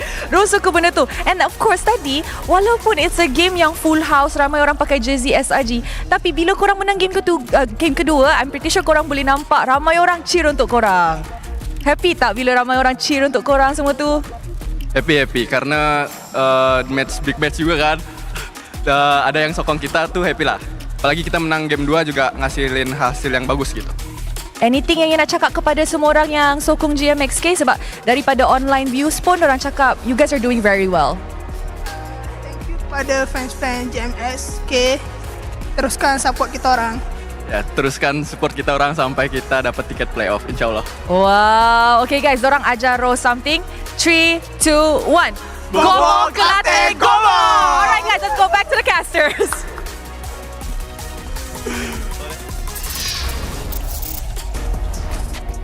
Thanks, Rose. Loser's interview, very cheery for it. Yeah. The first in a long while, very entertaining. Man's got jokes. In case you guys didn't catch that, so Rose was asking, like, oh, you won a lane against Innocent. How does it feel? Oh, I feel like I'm the best goal laner in Malaysia now. I feel like I just won MSC. And then she's like, what do you think your chances of going to playoffs? My confidence is 100%. Probably not gonna get it, but as long as you're confident, am I right? The guy's got jokes. He has a personality. He does. It's a fun time with GMXK, and I'm very happy to see them in high spirits because they've been down for like so long. This win is definitely going to like make them feel a little sharp. At least progress has been made. Are they better than Vamos now? I was about Vamos to say. Vamos 2-0. Whoa. We don't know whether or not it's going to be the case because now our next upcoming game, it's going to be a doozy. It's Todak, who's currently haven't broken away from that losing streak, facing off against CG, who's currently topping the chart. So it's going to be a very vast comparison. GMX can win one game against SRG.OG. Who's to say? CG can win at least one game. Nah, Todak will probably lose 2-0. We'll see. I don't know. At least GMX tries. Shout outs to any Tora fans that's still there. But either way, get in after this. This is going to be a doozy. Honestly, if it goes 3 games, I'll be more than happy to receive it. His name is Gideon. My name is Afel. We'll see you guys for the next match. But for now, listen to the mic check. Boleh? Ni tengok Maman ni. Ni alert. Aku dah tahu. Aku ada ya. Baik bang. No Kram. No one. Send you one. No. Just help Kram. How much salty Kram? Gomo Kelantan Gomo. Gomo Nesta ada ya mo. Gomo SRG Gomo. Gomo nate domo. Yeah, try to take properly. Aku dengar recall dulu. Tengah recall dulu tadi. Just tower kan. Just tower. Aduh. Ini dia. Ada. Aku pegang obsidian ya. Obsidian enggak damage. No damage obsidian. Bisa mati dia ni sama gua. Aku join. Aku mana? Depan. Wait, mid guys, kita menang jumlah. Jom. Let's do it, boy. Depan orang-orang. Minit tu be. Gua menang lawan SRG ni, Bu. Let's go, kasih tahu. Nice one. Aduh, second deh. Second. Dah nak fokus tower dong. Anjay. Boy kasih tahu. Atang. Naminyon. Atang. Ini mau. Go. Atang ini mau. Apa? Ada hari. Ni lens dulu. Aman. Salty Kram. Diselah. Oh, just take mid. Baby, don't cry tonight. Down.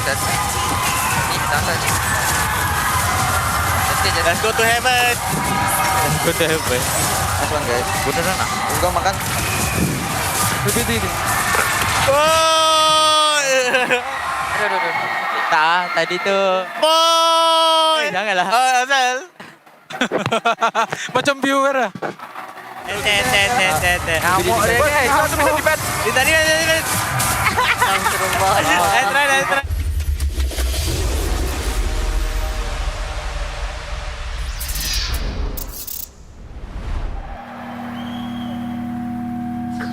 Bye. Saya boleh ni. Semangat nombor 1 ada dalam diri kita semua. Bukan atas usaha sendiri saja, tapi sokongan dan harapan yang dikongsi bersama. Sebab nombor 1 lebih daripada jadi yang terbaik. Ianya memikul impian mereka. Inilah semangat nombor 1. Inilah prepaid nombor 1.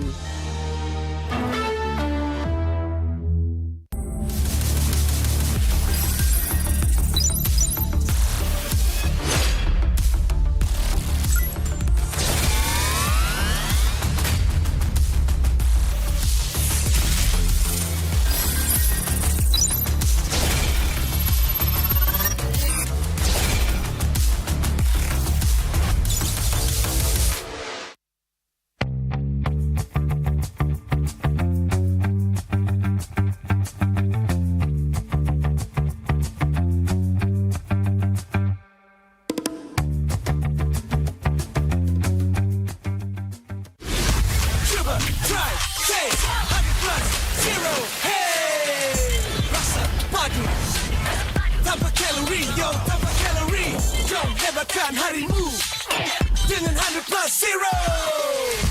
Cuba, try, taste 100 plus zero. Hey.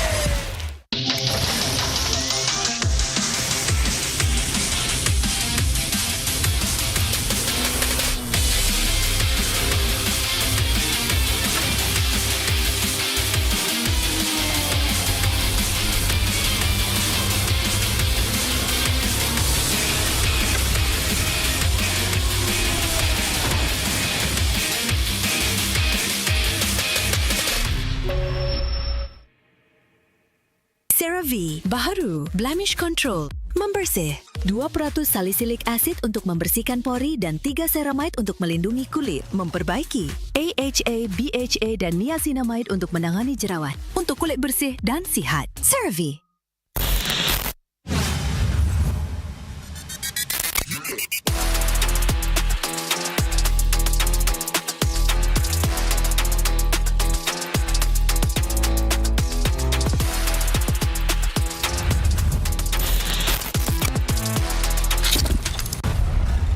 So much talk of AI and tech today. Virtual worlds, what are they going to look like? When will we get there? I would like you to meet Ares, the ultimate soldier. What are you? I'm looking for something. Something I do not understand. A malfunctioning program who wants to live. Fascinating.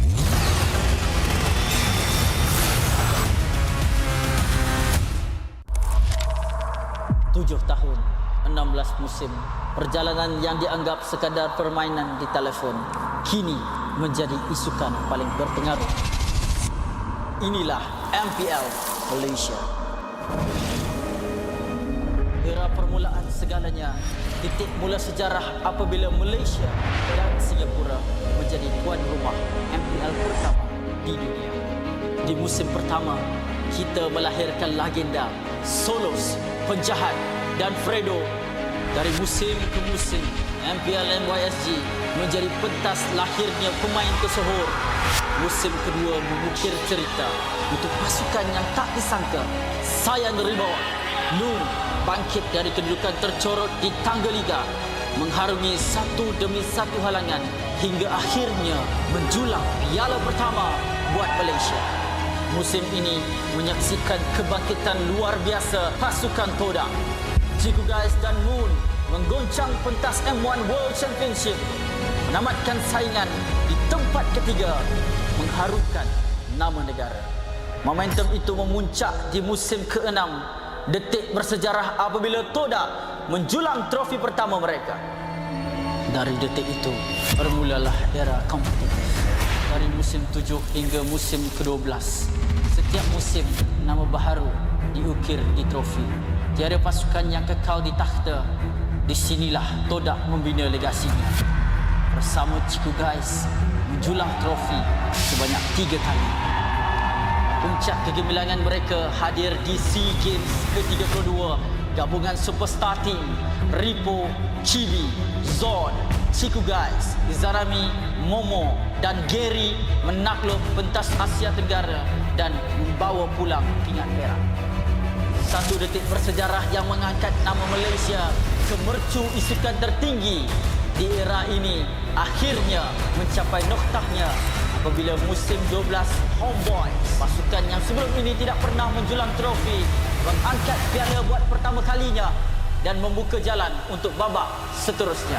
Sorakan peminat bergema bukan hanya kerana nama, namun kerana SRG menjadi pasukan Malaysia pertama menjulang MSC 2024 dan mara ke Grand Final 2 tahun berturut-turut. Sekaligus menyemarakkan api harapan baharu untuk MPL MY. Era ini diterajui oleh Cram, Stormy, Yums, Skies dan Innocent. Bukan sekadar juara, SRG menulis sejarah daripada dominasi di peringkat liga sehingga ke detik terakhir mereka mempertahankannya dengan penuh megah. Musim ke-14 mereka terus membuktikan kekuatan, memecahkan lagi sumpahan menjadi juara bertahan.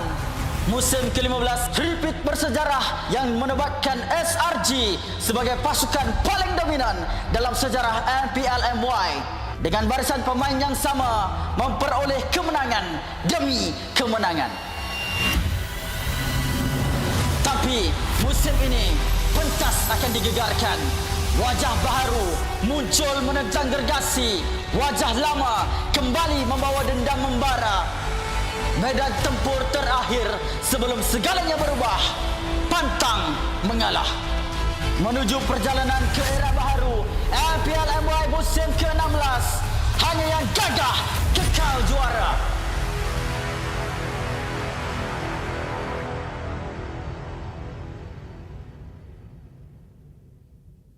What is up, MPL MY? Husky here to give you guys a quick wrap-up of what happened in Week 3 and what to look out for moving forward. Now, before we proceed, I gotta introduce you guys to my favorite Filipino. That is... This land is our homeland, and it will soon be your burial ground. You get it, it's Lapu-Lapu. This hero from the Philippines has been tearing up the land of Dawn, ranking first in terms of picks in MPL PH and 6th in MPL MY. Let me tell you why he is so strong. The recent patches have given Lapu Lapu some pretty insane buffs, but the most impactful buff is actually his second skill in the Bravest Fighter form. Storm Sword now grants him 10% damage reduction for every single hero hit. 10%! I want you guys to quickly pay attention to this clip. Lapu Lapu is being played by Siska from Untitled. He chases the Granger away. Here, he hits 3 people with the Storm Slash. He gains 30% damage reduction, which allow him to soak up some damage afterwards. And CG, they were doing their very best to take him down. Procs his passive 1, heals up with War Axe, comes back, hit by Spread, doesn't go down, goes into lane, heals off the minions from War Axe, and procs his passive back up to get a second ultimate. He still goes down, but the earlier damage reduction kept him alive for long enough for the rest of the event to happen. And that is just Lapu Lapu right now. Sometimes teams even would consider picking him in the gold lane to replace a marksman, but it does open up options and conversations, considering the fact that double fighters meta right now, at least in MPL MY, has been quite popular. Bottom line is, if you want a hero that is tanky, deals a ton of damage, can go mid to late game, and is extremely cool, Lapu Lapu just might be the one for you. And now, for my favorite Lapu Lapu clip. Can Cram make magic happen? Bravest Fighter back up! Cram!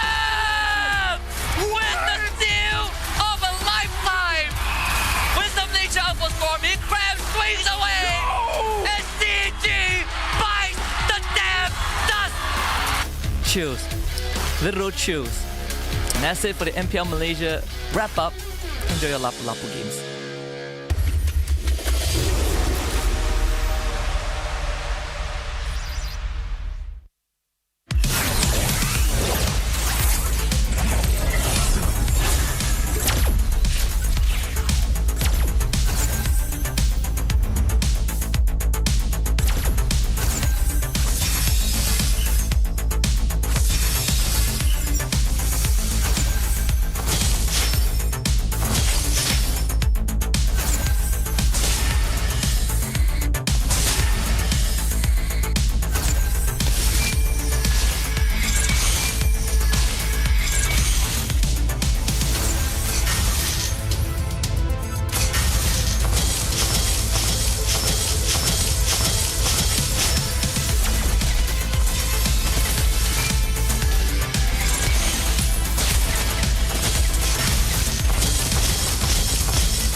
Guys, we are back for some more gameplay from the Futures Pros Tournament Phase 2.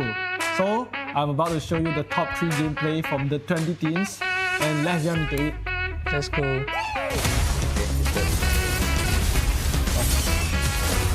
Wow, there's a very coordinated diving actually. This play I like it. It's very aggressive. They know how to zone from the second threat. Really good, really good. Good diving from the team.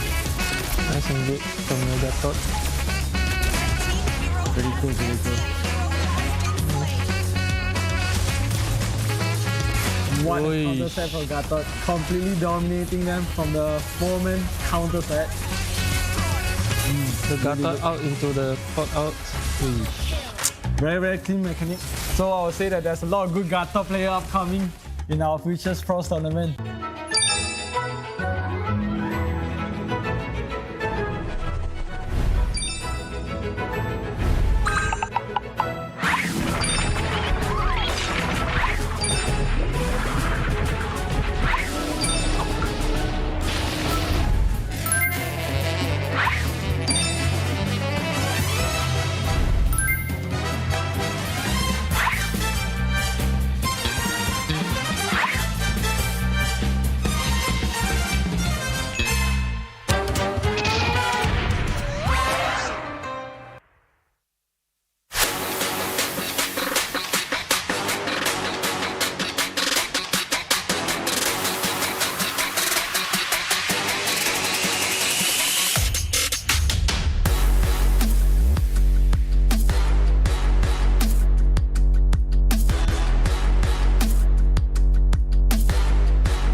Vokalis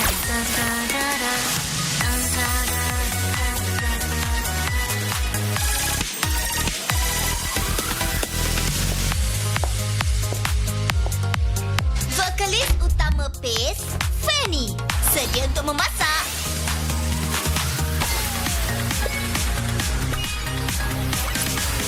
Bagus! Percubaan pertama yang berjaya. Saya ni hebatlah. Fanny baru upload post baru ke? Peminat nombor 1 PACE dah teruja ni. Jomlah, lambai gloss itu tinggi-tinggi. Tunjukkan semangat kita.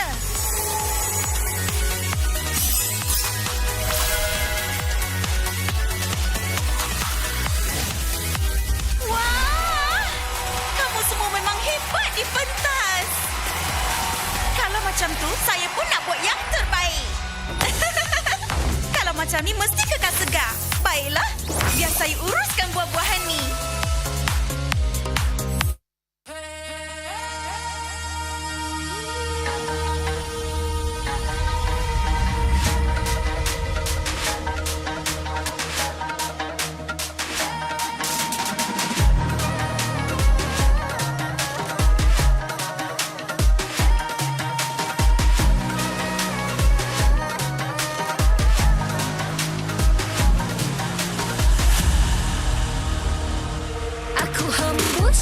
Kata simat, bila terjatuh aku beringat. Jalan dah jauh, cari titik bermula. Krak, krak, krak, krak. Jangan patah semangat. Semarak api bukan calon-calon. Biar apa menghalang, aku sambut datang. 1000 daya, 1000 alasan. Harungi semua sampai di akhir garisan. Eo, eo. Kami tak sedang mengalah. Kami luar biasa. Semangat membara, harungi bersama.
MPL Malaysia Season 16 is powered by Moonton. Presented by Celcom DG. Stream, game, vibe on social media, and more to your heart's content without missing even a single moment. Power up with lightning-fast 5G speeds. Stream all day long with Celcom DG Prepaid 5G. Our official sponsors.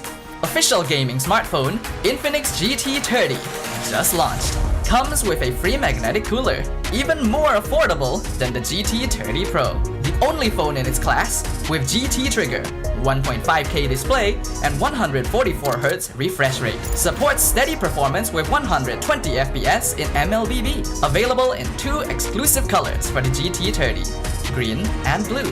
Perfect meals for gamers, Grab. Grab food for one.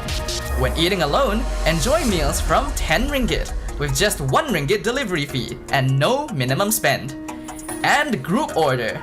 Get 15% off when eating in a group. Bigger gang, bigger savings. Our esports partners, 100 Plus, Ferry, and Yamaha. And thank you to all our strategic partners, CeraVe and Playas. TRON Ares in cinemas on 9th October. A visual spectacle action adventure.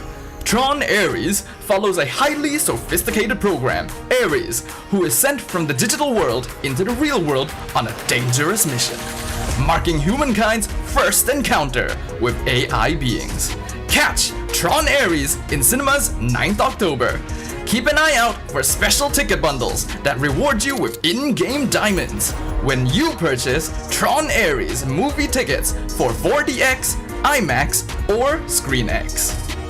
Supported by KBS, Rakan Muda, ESI, MESF, and PSM.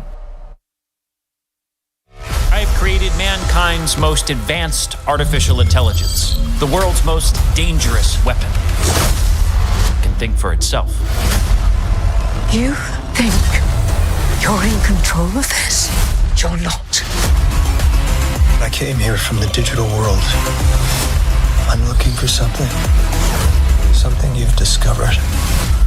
So, you've been spying on me. I was directed to kill you. Hacking seems pretty tame by comparison.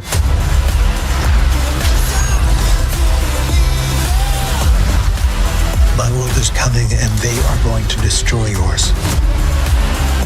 Oh my god, there's hundreds of them.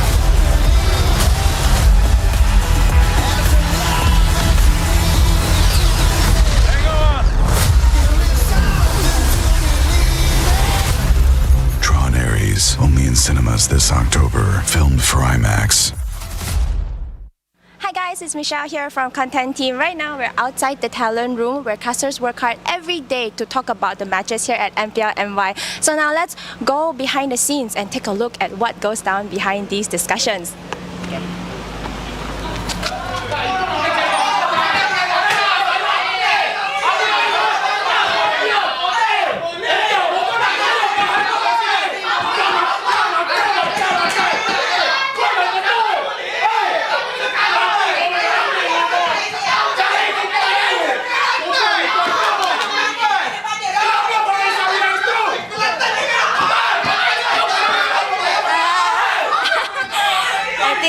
They're really busy right now.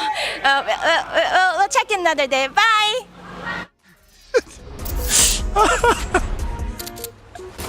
Alright.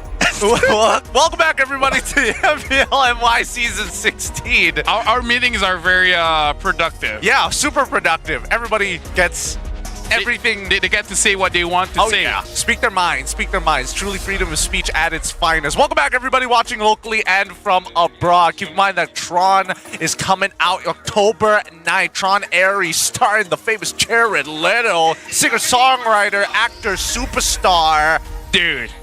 That's amazing, chat. Chat, what do you think about TRON, chat? TRON Ares, by the way, even chat was like, hey, I love Jared Leto. That's on you. But look at this, 9 October. TRON Ares. The tickets are coming out next week. Pick them up while you still can. It is coming out specifically for IMAX, so it's going to be a great time when you're checking out in local cinema. So get your tickets here today. Remember, 9th October, that's the date. Highlight it. If you want to go watch TRON TRON Aries, especially... Dude, like, here's the thing. If we watch TRON Aries, we'd have a discussion like in that cold opening, man. It would be very, if you want to be a very caster, heated. just letting you know. All of us have very strong opinions, and we're very loud. And extremely loud. Extremely loud. Was surprised how loud we were. Honestly, even the security, they were concerned. And we're like, no, it's just, you know. It's a bit, sir. It's normal. We're filming. It was kind of hard to explain, to be perfectly honest. But overall, thank you everybody who has been watching, and please stay excited for TRON Aries. Now, for by the way, game, chat, you guys can say what you guys think. Because apparently, he say there was no aircon in that room. That's why they were that angry. Honestly, it's very cold in that room. It is extremely cold in that room. Sorry, I cut you off. Yeah, Hey, go ahead. no worries. Our upcoming game, it's going to be TODOC facing off against CG Esports. Now, it's a tough scenario to beat for TODOC, understandably, but CG currently sitting right at the top of the league so far in terms of just raw points. Yes. Uno. Uno's one. Wait, are they still at the top of the... Oh, wait, no, they still are. Yeah, I know my Spanish. You know, and you do know your Spanish. I think that right now, CG is in a phenomenal position, and it's kind of awkward, right? Because it kind of feels like TODOC, facing off against TODOC 2.0. Exactly. Just, whoa. One of them is Gideon. Listen to this. One of them is TODOC Prime. You get to choose which one it is. Because today might be the day. Is the one with Zayed. So now we're going to see TODOC's lineup, but which one? Yeah. Which TODOC are we going to look at here?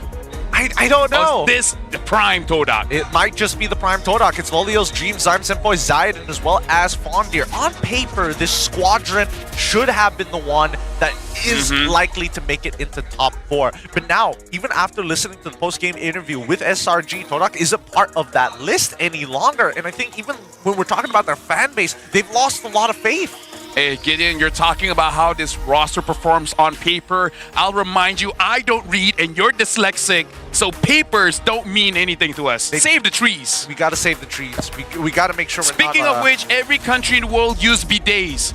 There's more water than trees. Use your resources well, chat. You guys know how it is. Bidet #1. Bidets are #1. I can get down with that opinion. Now, keep in mind that CG is still running the same lineup of... Oh, wait, no. Hold on. Amzik's playing again. They're playing Amzik, Valence, Chiku, Gary, or Ye3. I thought maybe they were, putting in AJ. I thought maybe they were going to start slipping in the traps all over again, right? I thought Amzik was not going to see play this week, but it seems like this has to be the roster that works for them. Not going to be feeling good if you're trapped right now. Because he's like, it's against TODOC, though. I mean, like, but I can win that one. Come on. You let me play against Arrow. You're shafting me, chat. I mean, CG. Oh, no. Oh, I mean, boss. Man. Boss, man. Please. Boss CG, Boss Chiku, Gary, man. Boss Chiku, guy, man, boss. Mary, Gary. Gary, Gary Derry. Yeah. Scary. Yeah. Gary Derry, Scary Berry. Oh, I mean, this is not going to be an easy matchup for TODOC, and there's not much we can really say more than that, right? So many failed performances, so many different attempts at rebuilding this rebuilding the TODOC squad to get that legacy. I think that time is long past, and we even saw Moon in the front row checking out TRON. We gotta look at TODOC's legacy here to see like where it started, the rise or the collapse. Because again, TODOC in their debuting season is the season that I debuted as well, season 4, and in that season they did win, but they really showed up. That time it was still Malaysia, Singapore, and afterwards it was all like they got podium places so many times, and at the moment they start going 5th, 6th, they couldn't recover up until today. Yeah, they never recovered from that time. And it's sad to see them in this type of position, of course. But especially when they have legacy players on their side from local, from our own local scene. The Loliels, the Zayeds, the Zymes even. But even with changing their structure and having a coach that legitimately is giving them some decent traps, they're still unable to perform.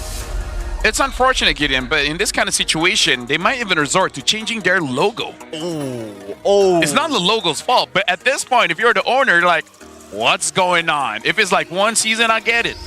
But it now feels like a lifetime. It has been a very long and arduous journey, especially for the Patriots out there, the super fans for the TODOC brand squad, but against CG, it feels very unlikely. Which brings us to the question that you guys have to answer. Up in the chat, let us know what you think. Because which Todax lineup is your all-time favorite? A, the Dawn MPL MY SG Season 4, the Unbeaten MPL MY Season 6, the Climax MPL MY Season 11. This one, it's kind of tough. Why did they have to choose the Climax? Hey, because that was the Climax in Season 11. That's where I can make a joke about the number 11. Because right now it's 67. Back in my day, 69 was the funny number. Now it's... Can someone in chat explain what's so funny about 67? Because when I watched SpongeBob, the funny number was 25. 25. Yeah, that guy. Okay, all right. This guy gets it. 25. It's 25. But I think it's just, new generation this time. New jokes coming out. Please explain to us. We're so lost. This is how you make us feel old. Someone even quoted us, Gary, Derry, Scary, Barry, Gideon, Mary. No, wow. Which he is. Yes, thank you. Eventually. I appreciate it.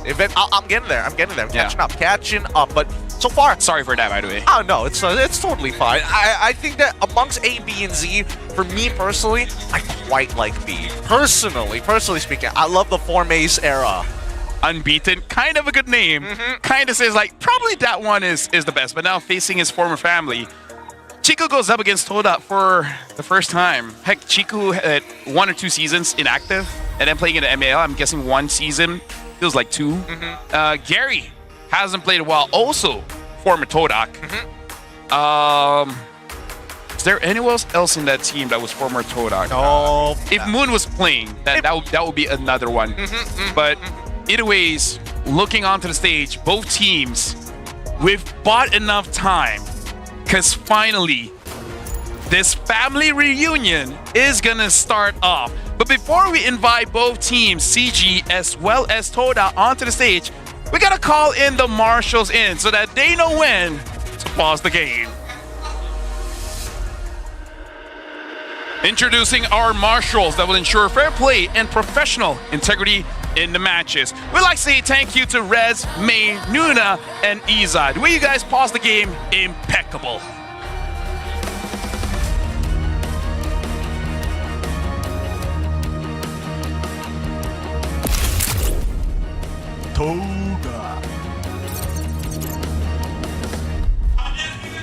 They came with a mission that carries the weight of destiny. This is the match that decides it all. Their final chance to fight for the playoffs. No mistakes, no hesitation. They need a miracle to keep the dream alive. Can the King of the Ocean rise once more and turn fate into their favor? Patriots, make some noise for Toda!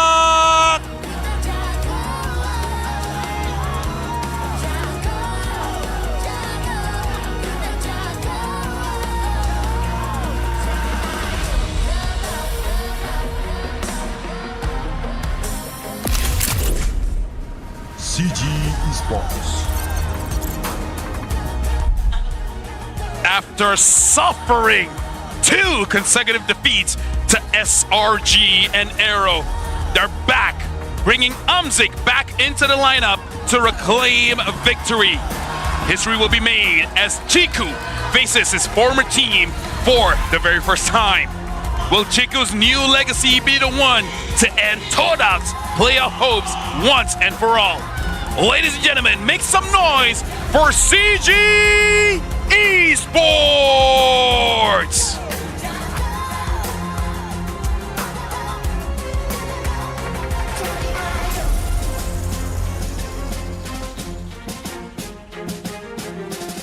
Introducing the head of League Ops, Franklin, along with the coaching staff of both the teams, the mastermind behind every game. Shoutouts to Nafari, head coach and dev coach as analyst for Toda, Coach Rain as head coach, and Coach Cody as tactical for CG.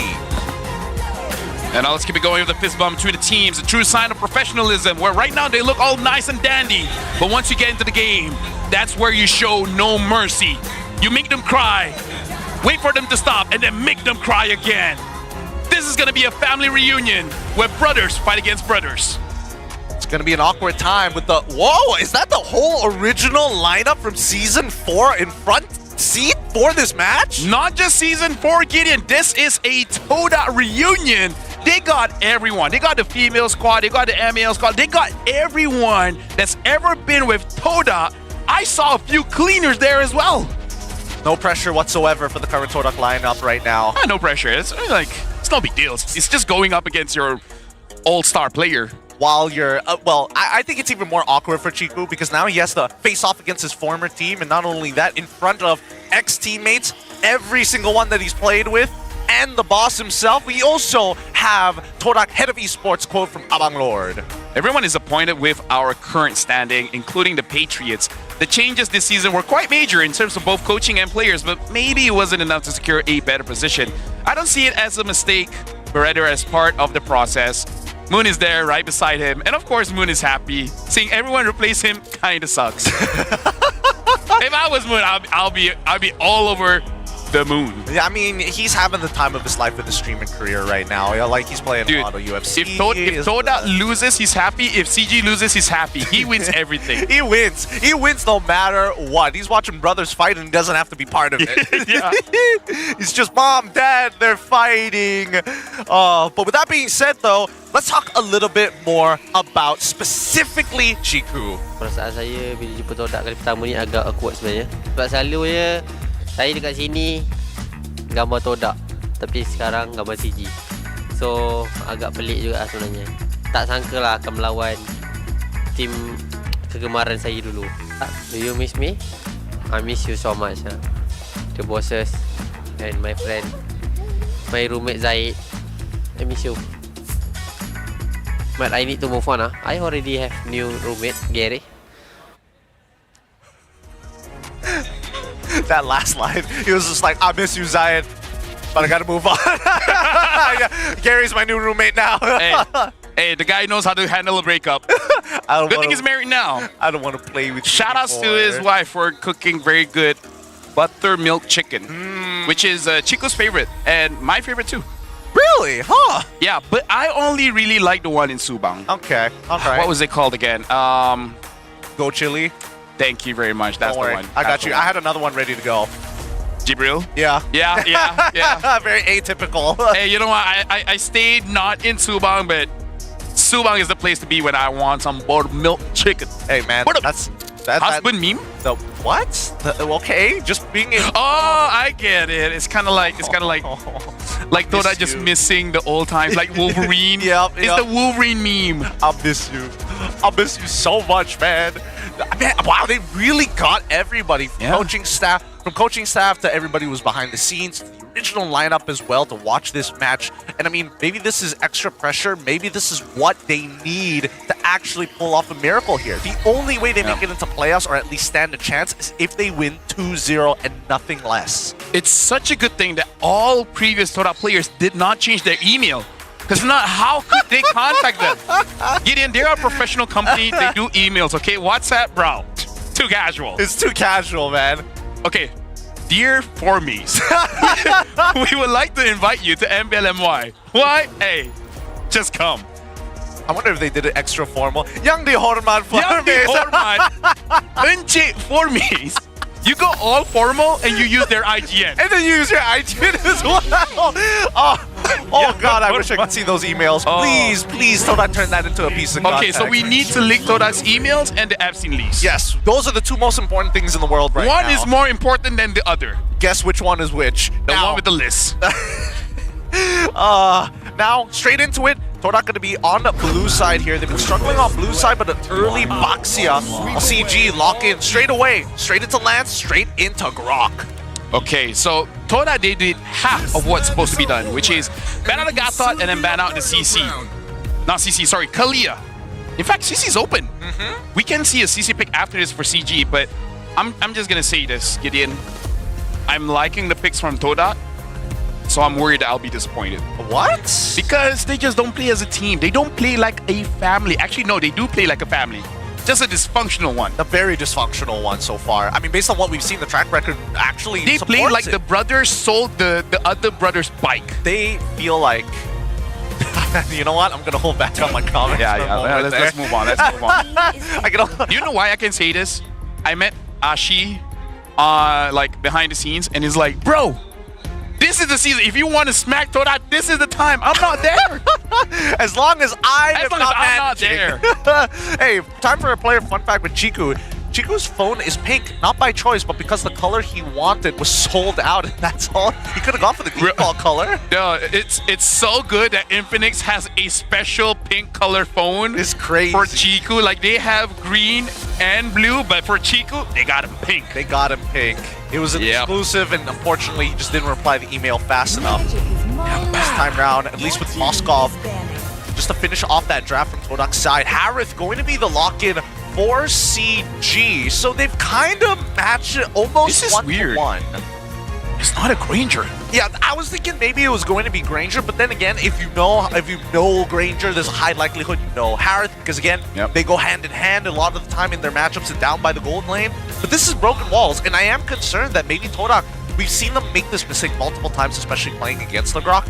Broken Walls gives you more access into the jungle, but it also creates more choke points. And now that Rock's Iconic Charge covers such a large area colliding with the wall, there's so many times where you see him get 4-man stuns, knockups even. My analysis for Toda, even though like I'm being serious here, they lost basically all of their matches, but I really feel Broken Walls and Dangerous Grass is the worst map for Toda, just for the fact that their biggest weakness is fighting around neutral objectives. The Turtle, the Lords.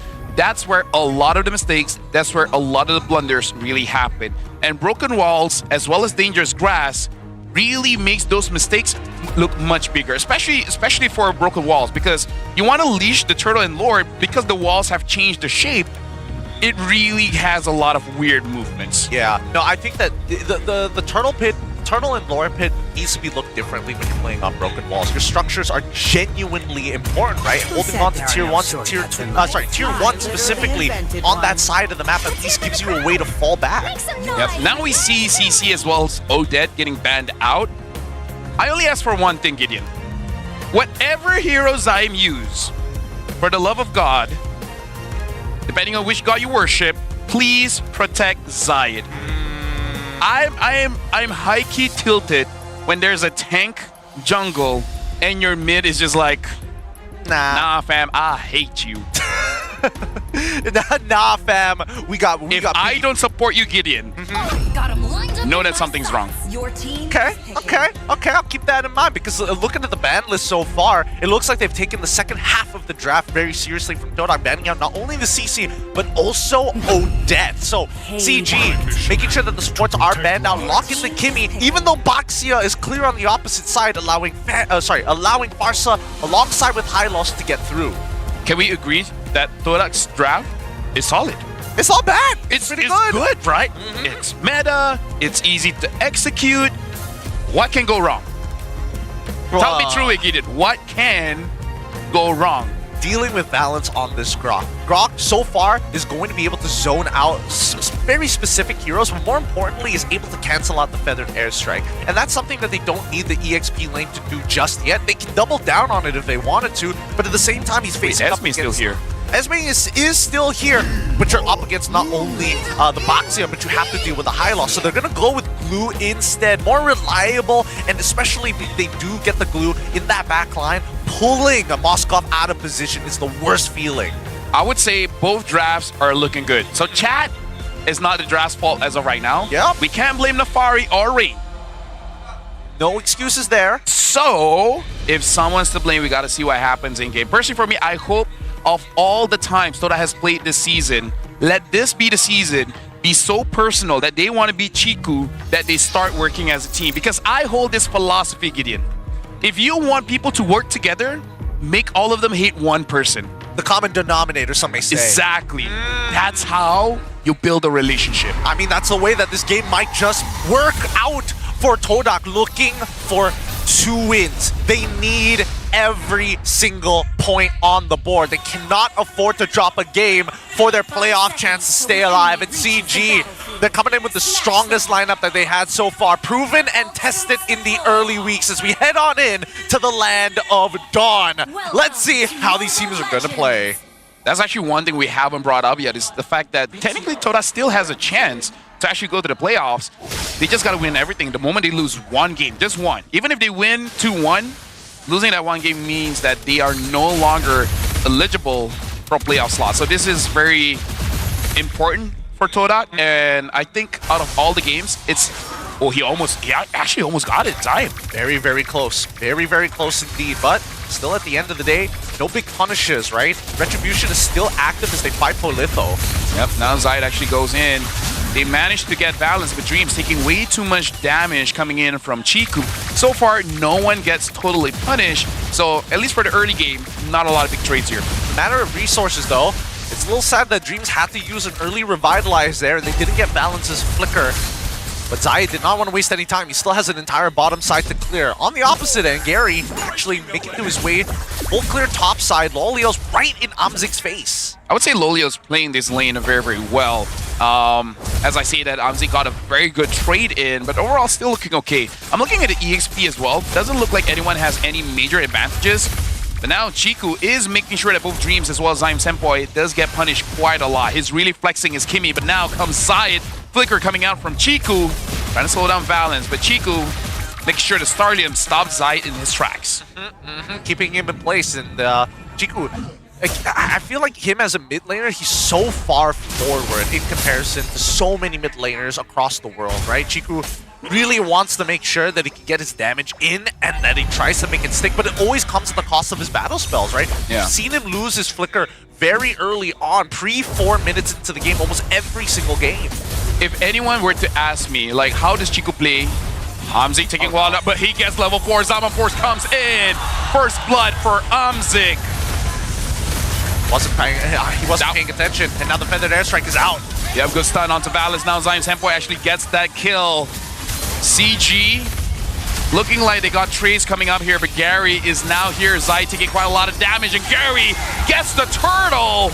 And looks like Zayt gets caught. Dreams trying to run away. Chiku guys still maintaining pursuit. In the backlines, it doesn't look like Yetri was able to pull anyone in to Gary for him to get more kills. A 1-for-1, but still a bigger win for CG as they're able to secure not only the turtle, but a solo kill on that top side. Lolio, that was a huge mistake. He is not keeping track of how many gold crabs that he's securing. Oh my god, Zaim Senpoi, is he gonna be... Oh. That was heavily punished. Chiku guys really wants to go in, but he has to be disciplined not to actually go for that kill. And by the way, if anyone internationally never seen Chiku plays and they ask me, how would you describe Chiku guys? I would say he plays like he thinks he never gonna get ganked.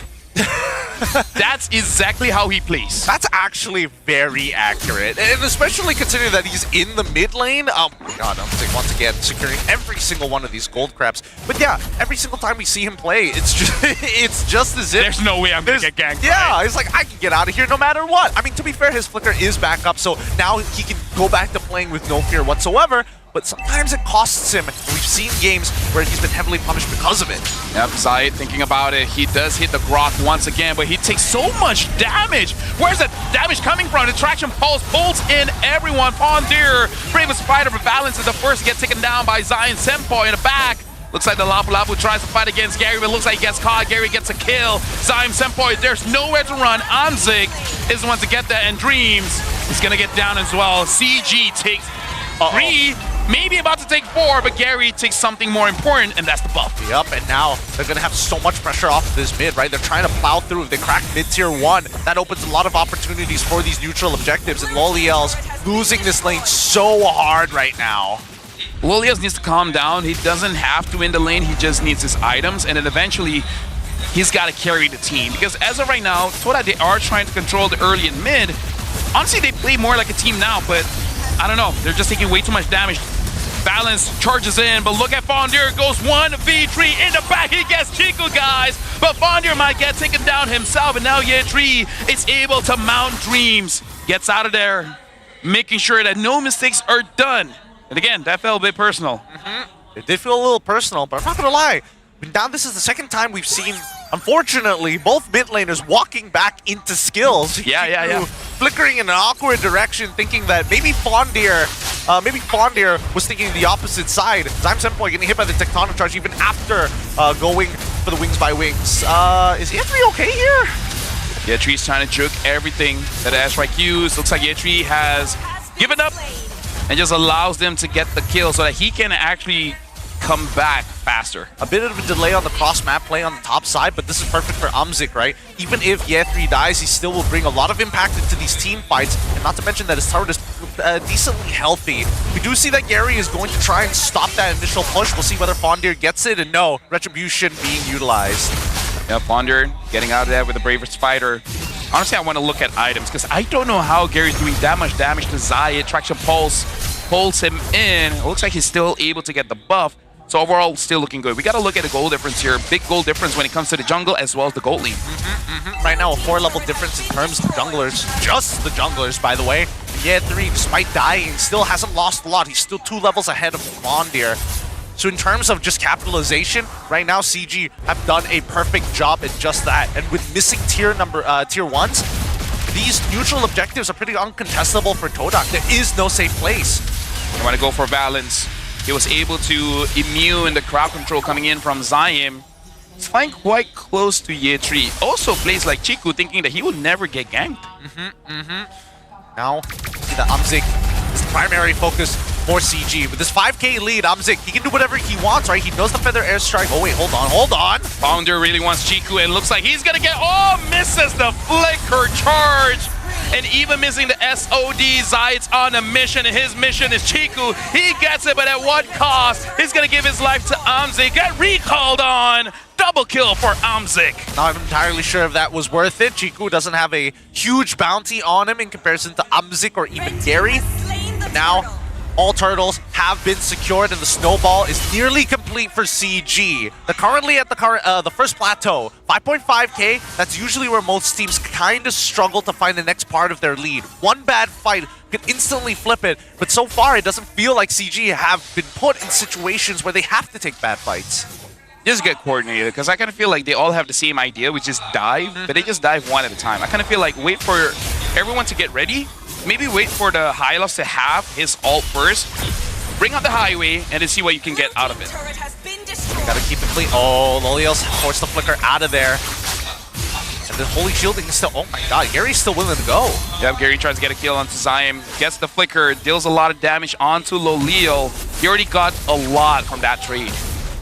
Got a little too much here, forcing both of them to go for the recall. The next tier 2 is about to collapse in CG, now taking every other turret, systematically peeling the armor away from Todak's side. And now with a 7.4k lead, this next minute is pretty undoubtedly uncontested for CG. They're expecting Todak to never walk out of their base anymore. Founder needs at least 2 items to really survive the onslaught that CG has. Lolio needs 3 for damage. And Zayed at this point, I don't know what he can have to actually survive. Because look at it, Zayed is taking quite a lot of damage. And here's a Boxia rolling out of there. They see me rolling, they hating, patrolling. That's Zayed. That joke would have worked better with Sky just now. It would have. I missed my opportunity. I'm sorry, chat. I mean, it happens, right? Wait, hold on. He knows. Oh, just at the edge, outside of the hitbox, Lolios gets out. The pincer unable to clamp down on its target. Right now, CG, they're playing basically perfectly. The only one that really gets punished, honestly, is Chiku. Yetri got caught once, but I kind of feel like he can afford to have that mistake, right? I mean, he's the EXP laner. He doesn't need as many resources in comparison as the raw damage dealers and carries of the squad, that being Chiku as well as Umzik. Traction Pulse gets 2, Yetri flickers forward, gets 2 of them, and now he's jumping on Fondir. Fondir flickers into the turret, Chiku gets Dreams, and now Umzik having that Holy Crystal, that's gonna be a lot of damage. It looks like he's gonna let Zayed free for now, while Gary gets the Lord for free. CG can basically 3v5 at this point. Yeah, Fondir currently 1, 3, and 4. Zayed on level 9, 1, 2, and 3. Finally evens it out. Oh my god. Yeah, Gary has been power farming this entire time. He is not only stealing away every single one of Zayed's camps, but has put him so far behind that he can't really play the game. Zayed is at the mercy of Fondir and Zaim Simpoy to set him up for success. Now Zayed as well as Dreams got their first item here. Gary is able to get out of there. Zayed taking quite a bit of damage here, and now Umzik is in the fray as well. Dreams marching in, able to take down the Lord, but now both top as well as mid has lost their holy defense. Good push coming in, Gary. Not in big danger so far. Phantom execution back in. TRON rose for the kill. And now Yechi wants to continue the pursuit. He's able to get onto Zai, pulls him back in. Zaman force from Anzik. Now that the mid turret is not there, they continue to fight. Fondir tries to fight back, but it's 1 against 4. You're not winning that one, buddy. Is he? No, it's not. Chico gets the double kill. Now Zaim Senpai is all alone in mid, and now Lolia tries to get away. Valid, we did not see that one. Lolia 1v1 against Chiku. Hey. Oh my god, it's so cool! Why? CG definitely didn't pull their punches trying to give Chico that kill. They really did everything they possibly could. Literally everything they possibly could. Even Amzig's flicker for it as well.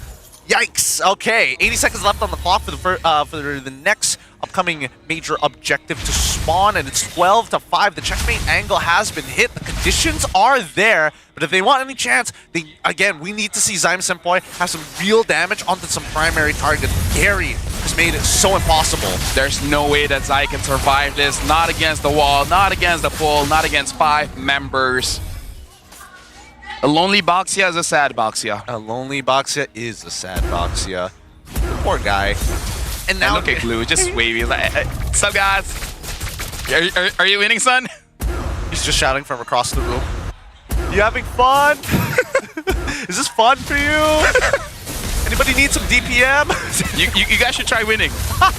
It feels good every once in a while. Oh no. Feather airstrike just to protect the wave, but look at this attack on top side. Yeah, Fondir tries to clear the minions, but Amzik is just focusing on the turrets. And now Zaid is there, but in the backline, Lolia 1v1 against Gary. Lolia almost did it. If he got that one, that would be actually a big enough shutdown for him to get the items that he needs. Is it a big enough shutdown? 5-0. Yeah. 5-0. Yeah, I was imagining that he was going to get roughly like 300, maybe 400 gold off of it, but he's also got 5 assists alongside it, so it might just be enough. I think that Todak at this point can't really do much, right? Just got to wait for this Lord to come into play, play that high ground, and hope for the best. In terms of the wave clear, honestly, thought Zai got caught again. Have we seen this before? I feel like we've seen this before. Oh yeah, it happened like not too long ago, like literally a minute ago. Oh, but he's surviving much longer now. Chico still gets the kill. Zaim Senpai gets chased by Gary. The KDA machine able to get out of there. Yep, he makes it out of there still. A near perfect score of 3-1-0. Back to year 3, just literally watchdogging the outside of their base. No one is allowed to leave without his permission. Blue is a psychopath, man. He looks so happy messing with other people. Yeah. Friggin', I don't know. He reminds me of Faris back in school. What? Personal story, man. Personal story. Either ways, right now, Trash Pulse doesn't hit anyone, and now the better airstrike coming in from Zaim Senpai, trying to protect the waves here. Fondir, Dreams, and Lolia dealing with the Lord. Looks like they're gonna get it. Gary looks like he wants to go for Zaim Senpai, but now Lolia is the target. Monster kill for Gary. In the back line, Fondir tries to deal with Chiku, but Amzik gets Zayed. The front lines cannot survive. Unstoppable for Chiku. There's nothing that Fondir and Zaim can do. Gary just standing in the front lines, and CG takes game number 1. Nicely played from CG. As expected, the checkmate angle hit so quickly with solo kills on both side lanes to make the difference. Now coming into game number 2, I don't know if they're going to make a quick sub or not, but it feels like Todak, unfortunately, with such a devastating early game from CG side, really had no responses. I mean, they did find that 1-for-1 trade, but they're still losing out in the big picture. Either ways, I kind of feel like Todak, they had a pretty okay draft. The only real question mark is that Zayed's been left alone all the time. Yeah, no, that's it. That's it. Yeah. Although I do have to say, I don't know why he took so much damage in the early game. Like maybe I have to revisit like his build on the emblems or items, but I don't know. I rarely see a squishy Boxia. Yeah, he got chunked out pretty hard. And to be fair, I think a lot of it just comes down to like true damage coming in from Lancelot, especially when he has like Endless on top of the War Axe. It was early. I feel like they didn't have any items at that point. Was it the first lethal fight, or? It was at level 4. Then it should be first Yeah. turtle fight. He took so much damage, like. Because I know for a fact that he was taking like little to nothing for the Kimmy, for sure. I think that was obvious enough. It was mostly from Lancelot. It had to be from Lancelot. Maybe Gary cheated. It's a joke. Don't get me. It's a joke. Learn how to take a joke. And you can see the people already 67. on Facebook. They're already on Facebook going at it. They were ready for this moment. They just needed you to pull the trigger. People still haven't answered the 67 thing. I'm reading chat and it's like, bro. Figure it out yourself, old man. Just another day in the office. Can you chat GPT that? You can probably chat GPT it. For sure, yeah. Later on, you're going to deal with the MVP, I don't know, probably Amzik. Look, I don't think there's really a big standout there. I mean, maybe to be fair, Valens also had a couple of good sets in general, but I think it's probably going to lean into Amzik at the end of the day. I mean, there's not much of an analysis to do for this game other than to recheck the item build specifically for Zayed's Baxia, but even Zaim Senpai, we're not seeing him rotate as often as I would like. Like, not a lot of lane ganks at all. ChatGPT doesn't know. Oh, he has no clue? It even wrote here, thought for 4 seconds, and it just came up with rubbish.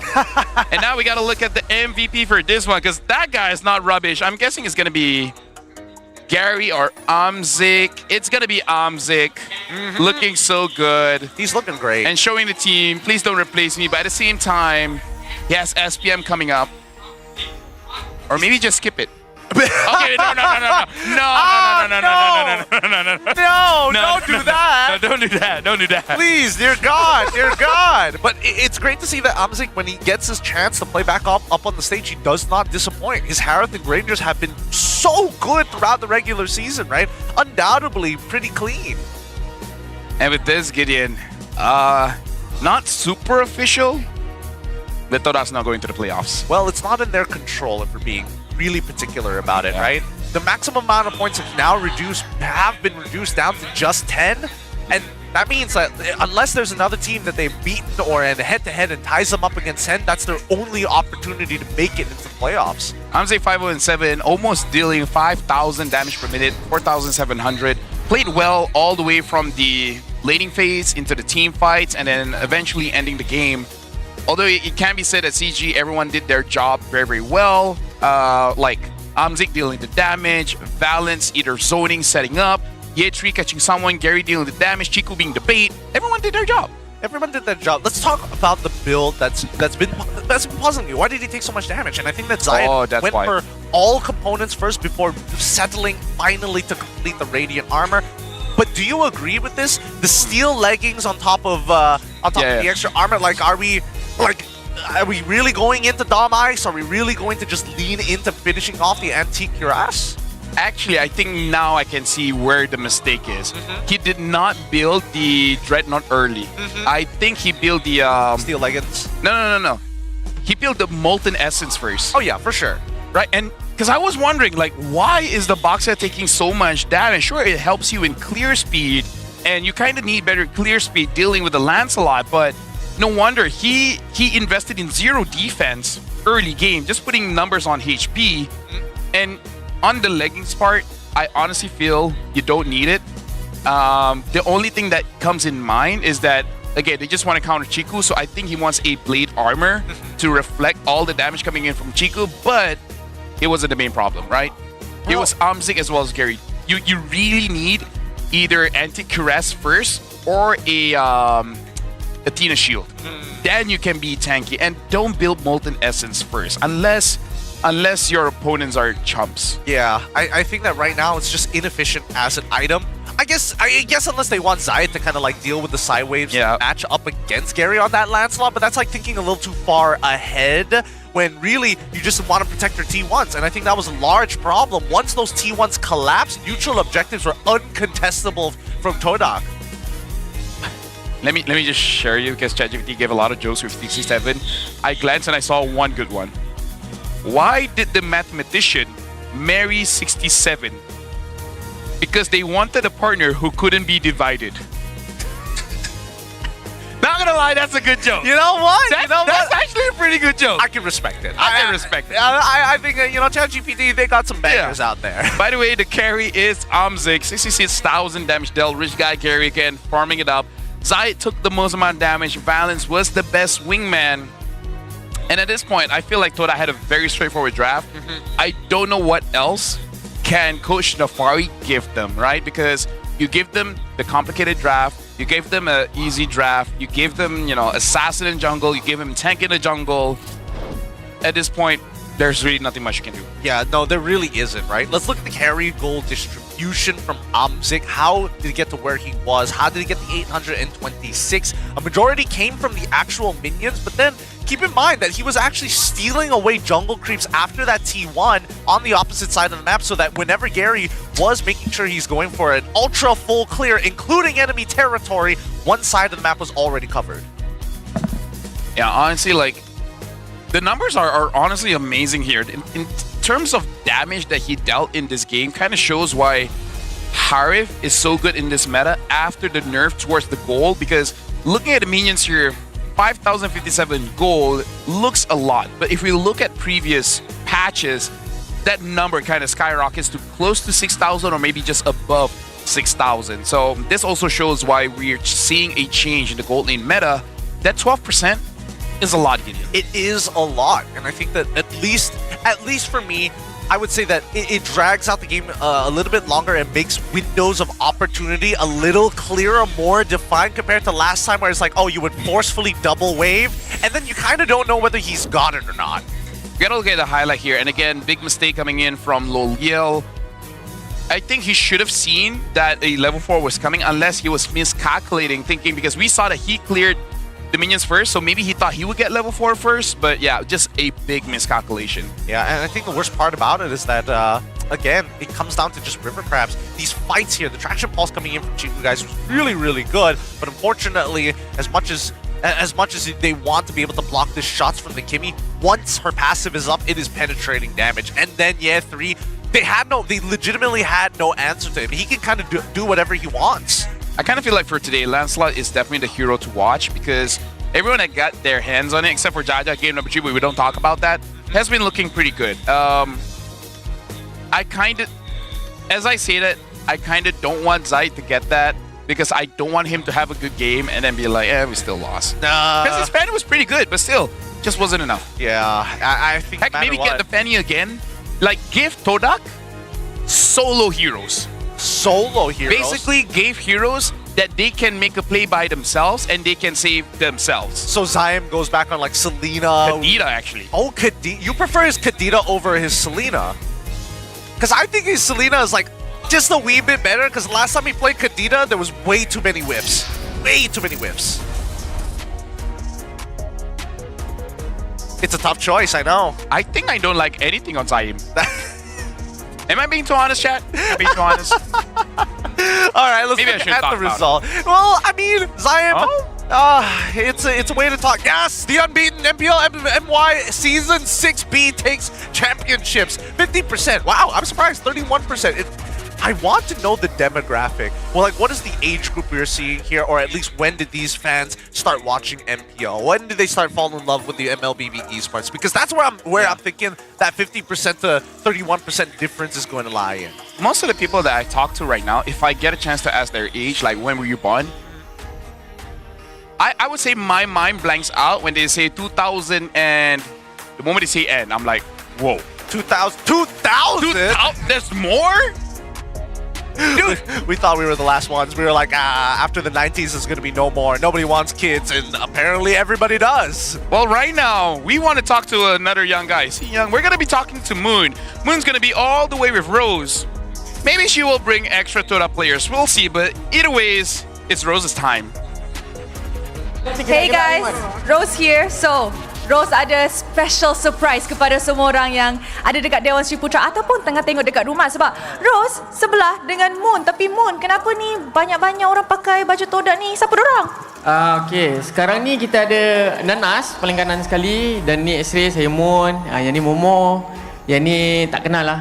Sana Hangus, dan sana Ajim. So, kenapa kita orang ramai-ramai kat sini pakai baju Toda? Sebab kalau boleh kita nak support Toda lah guys. Weh, gila kejap. Rose ada satu soalan kepada Momo dulu lah. Mo, kenapa ada kat sini? Masuk balik Toda ke? Tak, jagi ada game. Oh, jagi ada game. Ingat masuk balik Toda. semata-mata transfer window kan. Okay, now Moon, kita semua tahu Moon dah tak jadi pro player. So sekarang ni Moon tengah buat apa sebenarnya? Sekarang banyak bagi pandangan lah. Banyak bagi pandangan streaming, nobar. Oh, tengok apa tu? Muka apa tu? Tengok kamera. Tengok kamera. Okay, now I rasa kan you ni minggu lepas tercalon legenda. Ciku sebelah Rose dia sebut nama Moon on stage tercalon legenda. Apa perasaan tercalon legenda? Perasaan biasa je lah sebab dah banyak kali lah tapi tak pernah menang pun. Kali ni rasa boleh menang tak? Tak berharap juga. Cuba suruh orang tu undi. Undi kalau macam tu jangan lupa undi saya di website MPL MY dalam legenda. Pandai. Anugerah legenda je. Mana tahu kena shortlisted kan. Okay, pernah tak berfikir untuk kembali ke MPL Malaysia? Hari-hari. Oh, hari-hari. Hari-hari. Sekarang dah kembali. Apa perasaan kembali MPL MY? Perasaan biasa lah. Tengok orang main. Tak main kan. Kalau boleh nak main. Kenapa tak main? Sebab sedar diri. Sedar diri apa tu? Nak kena training balik. Apa semua tu nak kena ambil masa. So kalau tim semua nak berjaya M7 kan. So bagi ada orang masuk M7 dulu. Okay, Ros ada satu soalan di mana next match CG is actually diorang akan bertemu dengan Homeboys. And kalau kita tengok daripada mid lane, Homeboys ada Prince of Mage dekat Malaysia. Sebagai King of Mage dekat Malaysia, what do you think and how do you think the playout will be? Ciku versus the Prince of Mage. Playout apa akan jadi? Apa akan jadi rasanya salah satu tim akan menang lah. Yelah, siapa? Tak tahu lah, salah satu lah. Memang takkan Ayang menang. Siapa man?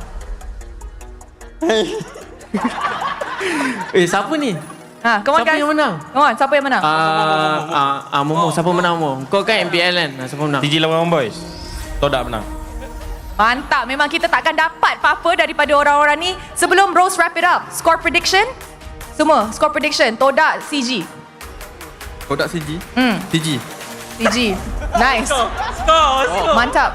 Kau pakai baju apa sekarang ni? Okay, dah. Sebelum ni jadi 2-1. Okay, 2-1. Moon? Tak kisah, mana-mana je. Lalang.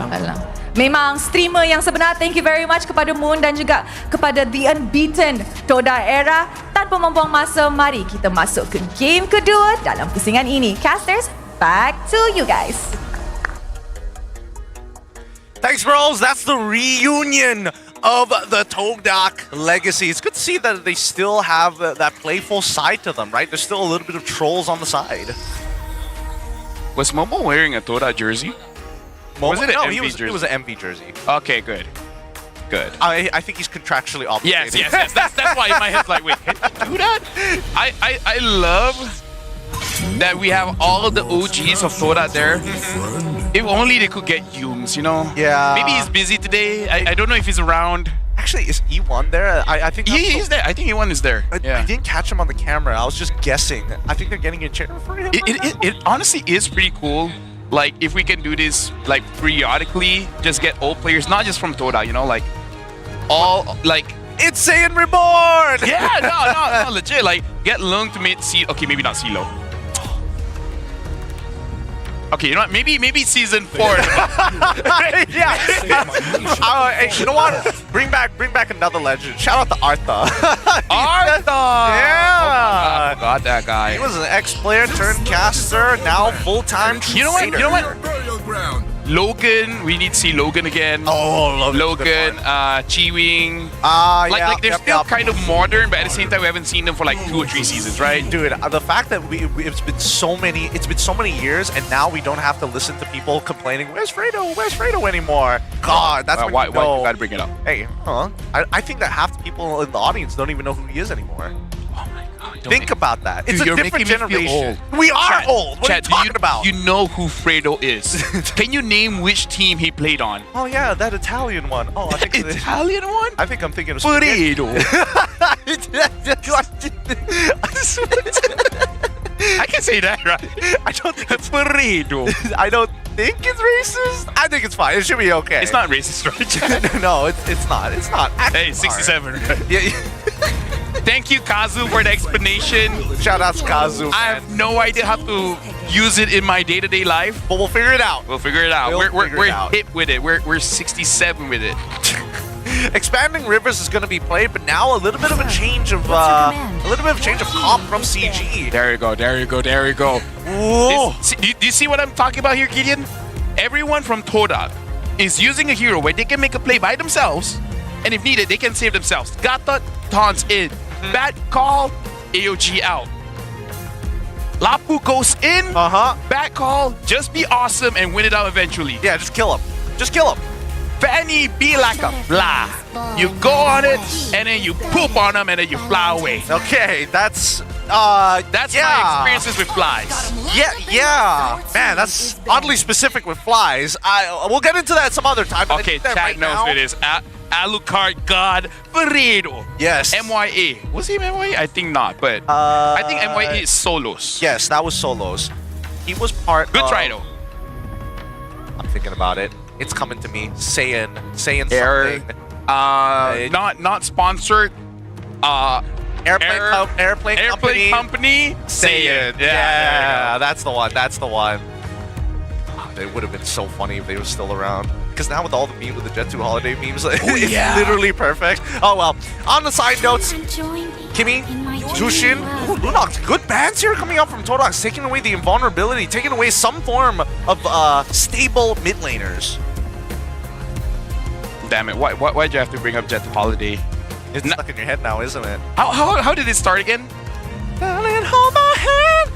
Nothing beats a Jet 2 holiday. Yep. And right now, you have 50%, but $50 off. 15. I don't know. It's a number. It could be anything. It's 200 pounds for a family of 4. Specifically. 50 pounds off. Yeah, you know what? Chat, give me a moment. I'll look back into the meme and then we're gonna go for it. Right now, my mind is more serious with the whole Flotatia situation. Again, I'm glad that, as far as I know, a lot of people are safe. I'm hoping for more people to be reported to be safe. We're hoping that everybody from that trip is going to be able to make it back home safe. Now, second phase has already begun. Valentina, and they get locked in. I guess they have predetermined that CG definitely going to be playing a double fighter comp. And again, you are responsible for your own life. This is how Toda should play. Valen has 2 dashes. He's got 2 dashes. Now, what the marksman will be? It will be a Claude. Going with the team. You can set up for yourself. You can get out of there. It's every man, woman, uncle, dog for themselves. I think it's Granger. You think it's Granger? I think it's Granger. You think it's Granger? Right? It would make the most amount of sense because everything else is either a little too short range, and there is the worry that CG is going. I mean, the Badang is probably not going to go into the lane, but we'll see. Phobius, yep, that's the double fighter we were waiting for, and they've also got Odette as the mid laner. So pretty difficult to get deep in the fight and to stay there. But that's very Chiku way of playing, right? He just wants to stand still. Yep. No dodging. And gets kills. Yep. And stand very aggressively so people have to hit him. Stand tall with Odette. Stand tall. That's where all the push-ups come in. What was the one with the barbell where you pull up? Calisthenics? No. Back workout. Help me out. Wait, it's on the ground and then you deadlifts. Yes. Odette deadlifts, y'all. One thing is the beginning of another. Esmeralda. Okay, back to the team. Lapu Gold? Okay. I'm waiting for the... Okay. So Fondir gets Lapu, and then Lolios gets the Esme. All right. So double fighters into double fighters. Everyone for themselves. I like this. It's going to be one hell of a brawl here, but I think that CG has a... actually, I don't know. It depends on how Lolio performs. He can eventually deal with Chiku, but it's a matter of time scenario, right? It's when I get the Holy Glaive, that's when you're like, sorry, the Divine Glaive, I'm like, good luck. Try again, unless you've got, I don't know, an Athena shield, maybe a Radiant armor. I wonder if Loliel gets a bit upset. He just builds damage, right? Full damage? Yeah, instead of... So it's Enchanted Talisman into Oracle or Brute Force, and then everything else. Yeah. What if he just goes Starlium Scythe, Holy Crystal? But then he'll just blow up to the Swan Song, would he not? Hey. Yeah. Exactly what you thinking, you. I stopped myself at the last moment there. Yep. That was necessary. The safety protocols have been pulled. Chat is so good because they're like, Toda Airport, and then someone just replied, this is the local scene. You mean MRT? Now that's funny, chat. Shout out to our local boys who knows how to make those those local jokes. boys and girls out there. Not gonna discriminate. In meantime, oh my God, Loliels, he got proxied out of. He got proxied.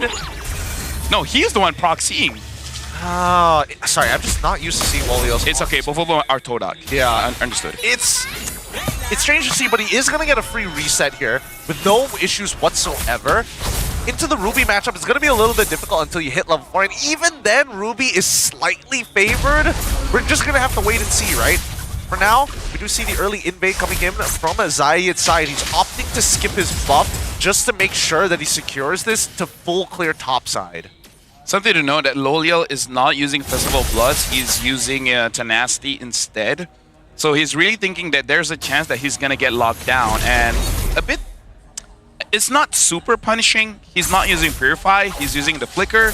He just has to make sure he doesn't get stunned up by Chiku or Amzik. And seeing as it's a Ruby that kind of has CC on every skill, just got to be careful on that. I mean, you can say that about everybody, right? Yeah, 3 has a form of CC. Valens is going to be the most consistent way. Even Gary, but only with his ult. And he's probably not going to be healing anyways, looking for more for the cleanups. Even so, Lolios has gone through the hardest part of the laning phase and now finally in a position where trading against this opponent isn't too bad. Now looking for the trade trigger at Turtle. Now usually with a Fanny, you don't... Oh! Valens just outplayed that, and Zayed taking quite a bit of damage. Dreams already having to pop the Revitalize early. That was almost a solo performance coming in from Valens. Gary actually did get taunted, but still able to traceless out of there. Yeah, but he's able to buffer it just in time. And I think it's good to know these little tips and tricks, and I think Valens very smartly understands that Fanny usually on first engagement likes to kind of blow past you, so he's not dashing forward, he's actually dashing backwards once he knows that Fanny's is right on top of him. That way, no means of escape. And so, Loliels, he's contesting for everything, and now he's got a pretty even matchup against Amzik after that level 1. The first turtle is about to come up here, and we can see instantly, Zayed, right? He doesn't even care about the neutral. They're posting up as if they're there, but really he just wants his buff. Yep, and now he wants to go for that 1v1 against Gary. Gary traceless out of there. Zayed is safe. And this is the question that I have really, is that Toda, they're using a Fanny. Fanny usually don't contest turtle, at least not the first one. So I don't know how they're going to play this out because they're playing double fighters. Yep, I mean, both sides are playing double fighters. It's just like Gary scales a little bit better, so the early game is actually up to Toda. Oh, here comes the fight! Yep, Engage is coming in, but now Yetri's in the middle of it, and Swan Song! Chiku gets first blood, Founder follows up, and now Valens getting Founder as well. The Turtle, Gary still gets it, but Zai doesn't care. He wants that kill. No more energy to prolong the fight, but that's already a first instance of the Swan Song getting a kill and an assist. Yep. 2 for 2 on either side, but the turtle falls into the hands of CG. Now this is expanding rivers. We don't see much of a punish just yet as Gary tries to make the attempt. We saw the Fanny down on the bot side of the map, and Amzik actually winning out this trade pretty heavily against Loliels, but how much are they going to lose from this, right? Shin got pushed out by the Valentina, unable to secure any of the top side camps. Only good thing that we can say is that it does seem like Loliel has been practicing this Esmeralda because he's been taking trades that he knows he's losing, and yet he doesn't get punished, right? He doesn't outright die. Swan Song used quite early from Chiku, probably thinking that he stunned up Zyme here. AOG is gonna miss the mark completely. Now Amzik is able to stun both of them. Valens is here. Looks like he's just gonna make sure that no more engages coming in, but now Amzik has that War Axe. The next altercation that they're gonna have, Amzik is gonna be much more dangerous. Yeah, he is, significantly, especially if it's like a long, drawn-out fight, which ideally Todak don't want to be a part of. Mainly because Zayed, he's very in and out, right? Same goes for Zyme Senpoi. Everybody else are the ones who can actually look for those big sustains. Even so, I did see at least the Legacies already being built by Zayed. He's going to have a little bit of extra burst, but his targets have to be Gary, have to be Chiku. That's the most value he's going to get. Balance is a little bit harder because now he's already shown that he has protocols and also counterplay against the Fanny if he ever decides to jump in from a linear angle. I would say Yetri now getting caught up by Zayed. Zayed unable to get a kill there against Phovius, but looks like Zayed, Sempo, and Fondir, they want to commit to this. Bravest Fighter jumps in, and Yetri is not able to sustain against 3 of them. Zayed gets the kill, and now they're going to get a turret. And I feel like Toda should do this, Gideon. They got to control the side lanes because of the team fight. Look at CG's lineup. They have a lot of team fight presence here with the Ruby, with... Oh, but hold on. The Turtle's still here, and it looks like Toda, they actually want to contest this one. Dreams actually able to get it, and now Dreams got the Turtle, but Chiku got the kill.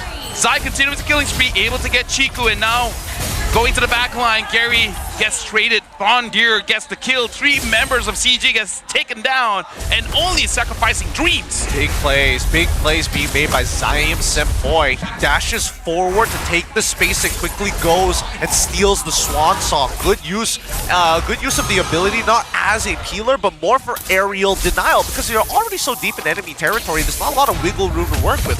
They are playing on, wait, hold on. Do see the initial invade, and Loleal's coming in too. Yep. Falling Star Moon not hitting onto anyone. Valens just pushing them away, and now Zai tries to get a kill. He manages to get onto Gary.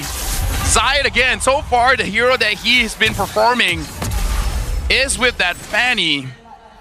Easy flick coming in from Anzig, but still that is a very big resource getting taken down. I thought CG would look good with a team fight combo. It looks like Todak, when they don't trust each other and they just go in, they look much better. Yeah, I mean, they're making more decisive calls, right? That's how Zayed is able to develop this lead for himself. Obviously, he doesn't make enough of an EXP lead, but he's made impact at least. He's 4-0-2 currently so far, and he's made sure that these early interactions are actually pretty winnable, even if they do lose their first 2 members early on. At least now it's starting to get interesting here. When Toda, like, this is the longer DNA that we know, which is every man for himself, just make a play, and everyone keeps trying to make a play.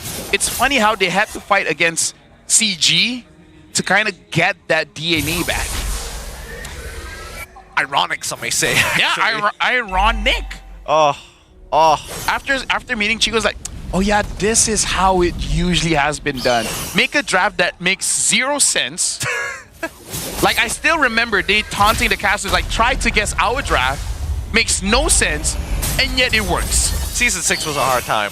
Season 6 was a very, very hard time to predict what their draft was going to be. Actually, Season 11 was also pretty difficult as well. But even so, now we're in a position, Balance is more than happy to actually walk up and look for these trades, but he has to be careful specifically when it comes down to opening bushes. Now, the adjustment from CG, they actually give first position over to Todak's side.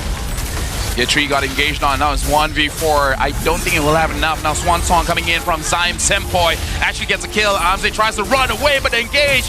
The boat hits on most members of Toda, but the damage is not there. Loleal's hiding. Amze, even though he gets a kill, but look at Zai, comes in, gets a double kill, gets Gary as well as Valens, and now Amzik is next on the chopping board. He does not have the energy for it, but Zai still continues.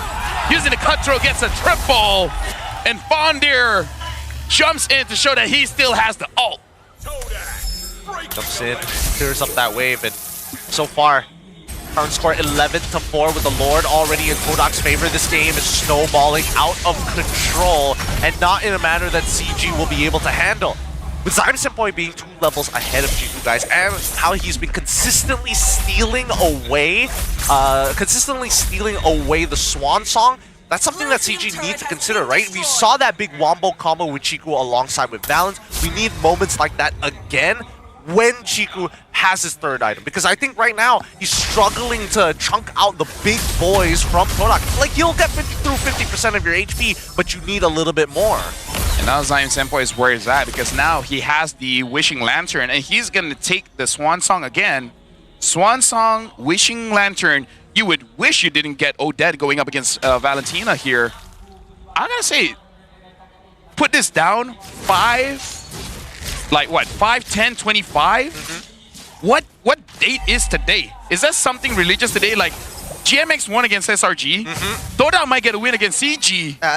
What's happening here, Gideon? Like, am I crazy? Am I even alive? It could be. Am I alive, chat? Yeah, you are alive and kicking, sir. You are still flesh and blood, but I think it's just Sunday madness. What is going down bot side? It looks like a bit of a trade, but Loleal's hunted out.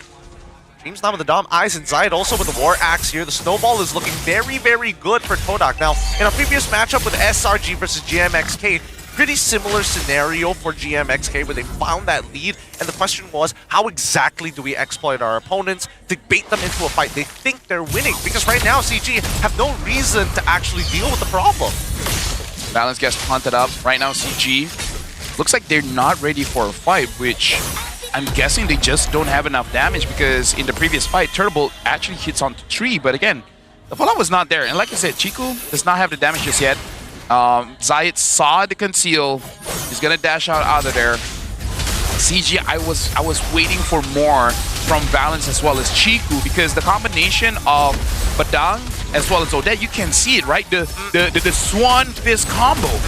The fisting Swan style. That's the one. Fisting Swan style. Yup. All the way from Europe. Yes. Europe and Malaysia. Europe and Malaysia. Accurate. In all. Oh, wait, hold on. Conceal? Do they know? It looks like they had a rough idea about Balance, but he already reveals himself early on. Look at these positions, right? Feels like Todak, for once, might actually be looking like somewhat of a team. They're looking for different angles, and hopefully this could bait a reaction from CG. And they're not forcing it. And rarely do we see Gary is in the back foot here on the Eastern Shin. He's been performing all this season. And is this a curse after losing against SRG? Because this happened in a lot of seasons. Only it doesn't happen against Homeboys, where once you have a win streak and then you lose against SRG, all momentum shut down. And I don't think... Well, if the momentum is going to shut down even further than this, I'm expecting that endless battle to be completed by Gary first, right? Because so far, as we see this game... Wait, hold on. Yitri is going to make a play. Zai still secures the Lord. Yitri is jumping up, and now he finally gets one. Valence gets Pondir. Chico, even though he used the Swan Song, he has to exit because Lolius is there and he's tanking up so much. Not enough damage from CG to deal with the front lines of Esmeralda. Yeah, she's scaled up and scaled up very nicely. Ooh, even a lightning trunk coming in from Zyme Senpai. Yeah, I was about to bring this up earlier, right? Chiku, right now, it's not like the combination is bad. It's just that he's got no damage and he's slowed down even further because, number one, you got to get a glowing wand for all mid-mages. That's understandable. But he decides to go for the Sky Piercer as his second. So, really, CG is banking on where it's not about long fights. You just want one big one-shot. Hopefully, Gary can clean up after Chiku is done with them. But first, they have to defend. Something I could say as well, Valence, this is the second time he used the Badang. The first time was with SRG or against SRG, and it really didn't perform well. Zayed looks like he could have gotten caught. He does not have the energy, still able to get out of there. AOG jumps in, Chiku flickers out. Dreams to get the brunt of damage, taunting Yetri out of there. Now the lore is gonna free hit the base turret. Looks like Toda, they're not gonna force it, but now that the minions are coming in, Yetri is doing a good job. All 5 members of CG is making sure that Toda does not move forward. Yeah, they're trying to break it open, but it's basically almost as good as gone, but unfortunately it's just not naturally pushing in their favor. At this point, Toda not willing to risk it, and I think it's understandable, but this is the pace that CG actually want. With no missing inhibitors, and more importantly, the Lord coming in about 82 seconds left, CG have a little bit of time to try and find some farm on the map to hit them to that 42k. Wishing Lantern finally complete by Chiku, guys. So he's taking a very cost-efficient build. Piercer. Yeah, I mean, I guess just in case he needs to clean up. I can see it working. I can definitely see it working. And now Dreams exposes the position of CG. Amzik pulls him back in, same as Yetri. But again, they just lack the damage here. It looks like they're double fighter here. Even the Phobius has the War Axe. They want a prolonged team fight, but Toda really denies that. Yeah. I mean, if we're talking about like, oh, let's all keep on fighting, that's perfectly fine with Todak. They can fight for days, and I think with Zyme Senpai and Zai being so maneuverable, like, it's tough. They can get in and out of these fights. They've got plenty of peel. Their composition to take on CG has been catered and engineered very well by NFR. 4K at this stage, 20 seconds left on the clock, and the farming game continues. Gary, full 3. Oh, what was Valence doing? He walked in front of Dreams like Dreams was not there. He had to flicker out. Amzik actually gets a good catch, and now Swan Song coming in from Chico. But look at that AOG catching both of them back in. Zion Senpai, his Swan Song was cancelled out by Yetri, and now Yetri moves forward against Dreams, and Zaya gets a shutdown. Gary kills Zion.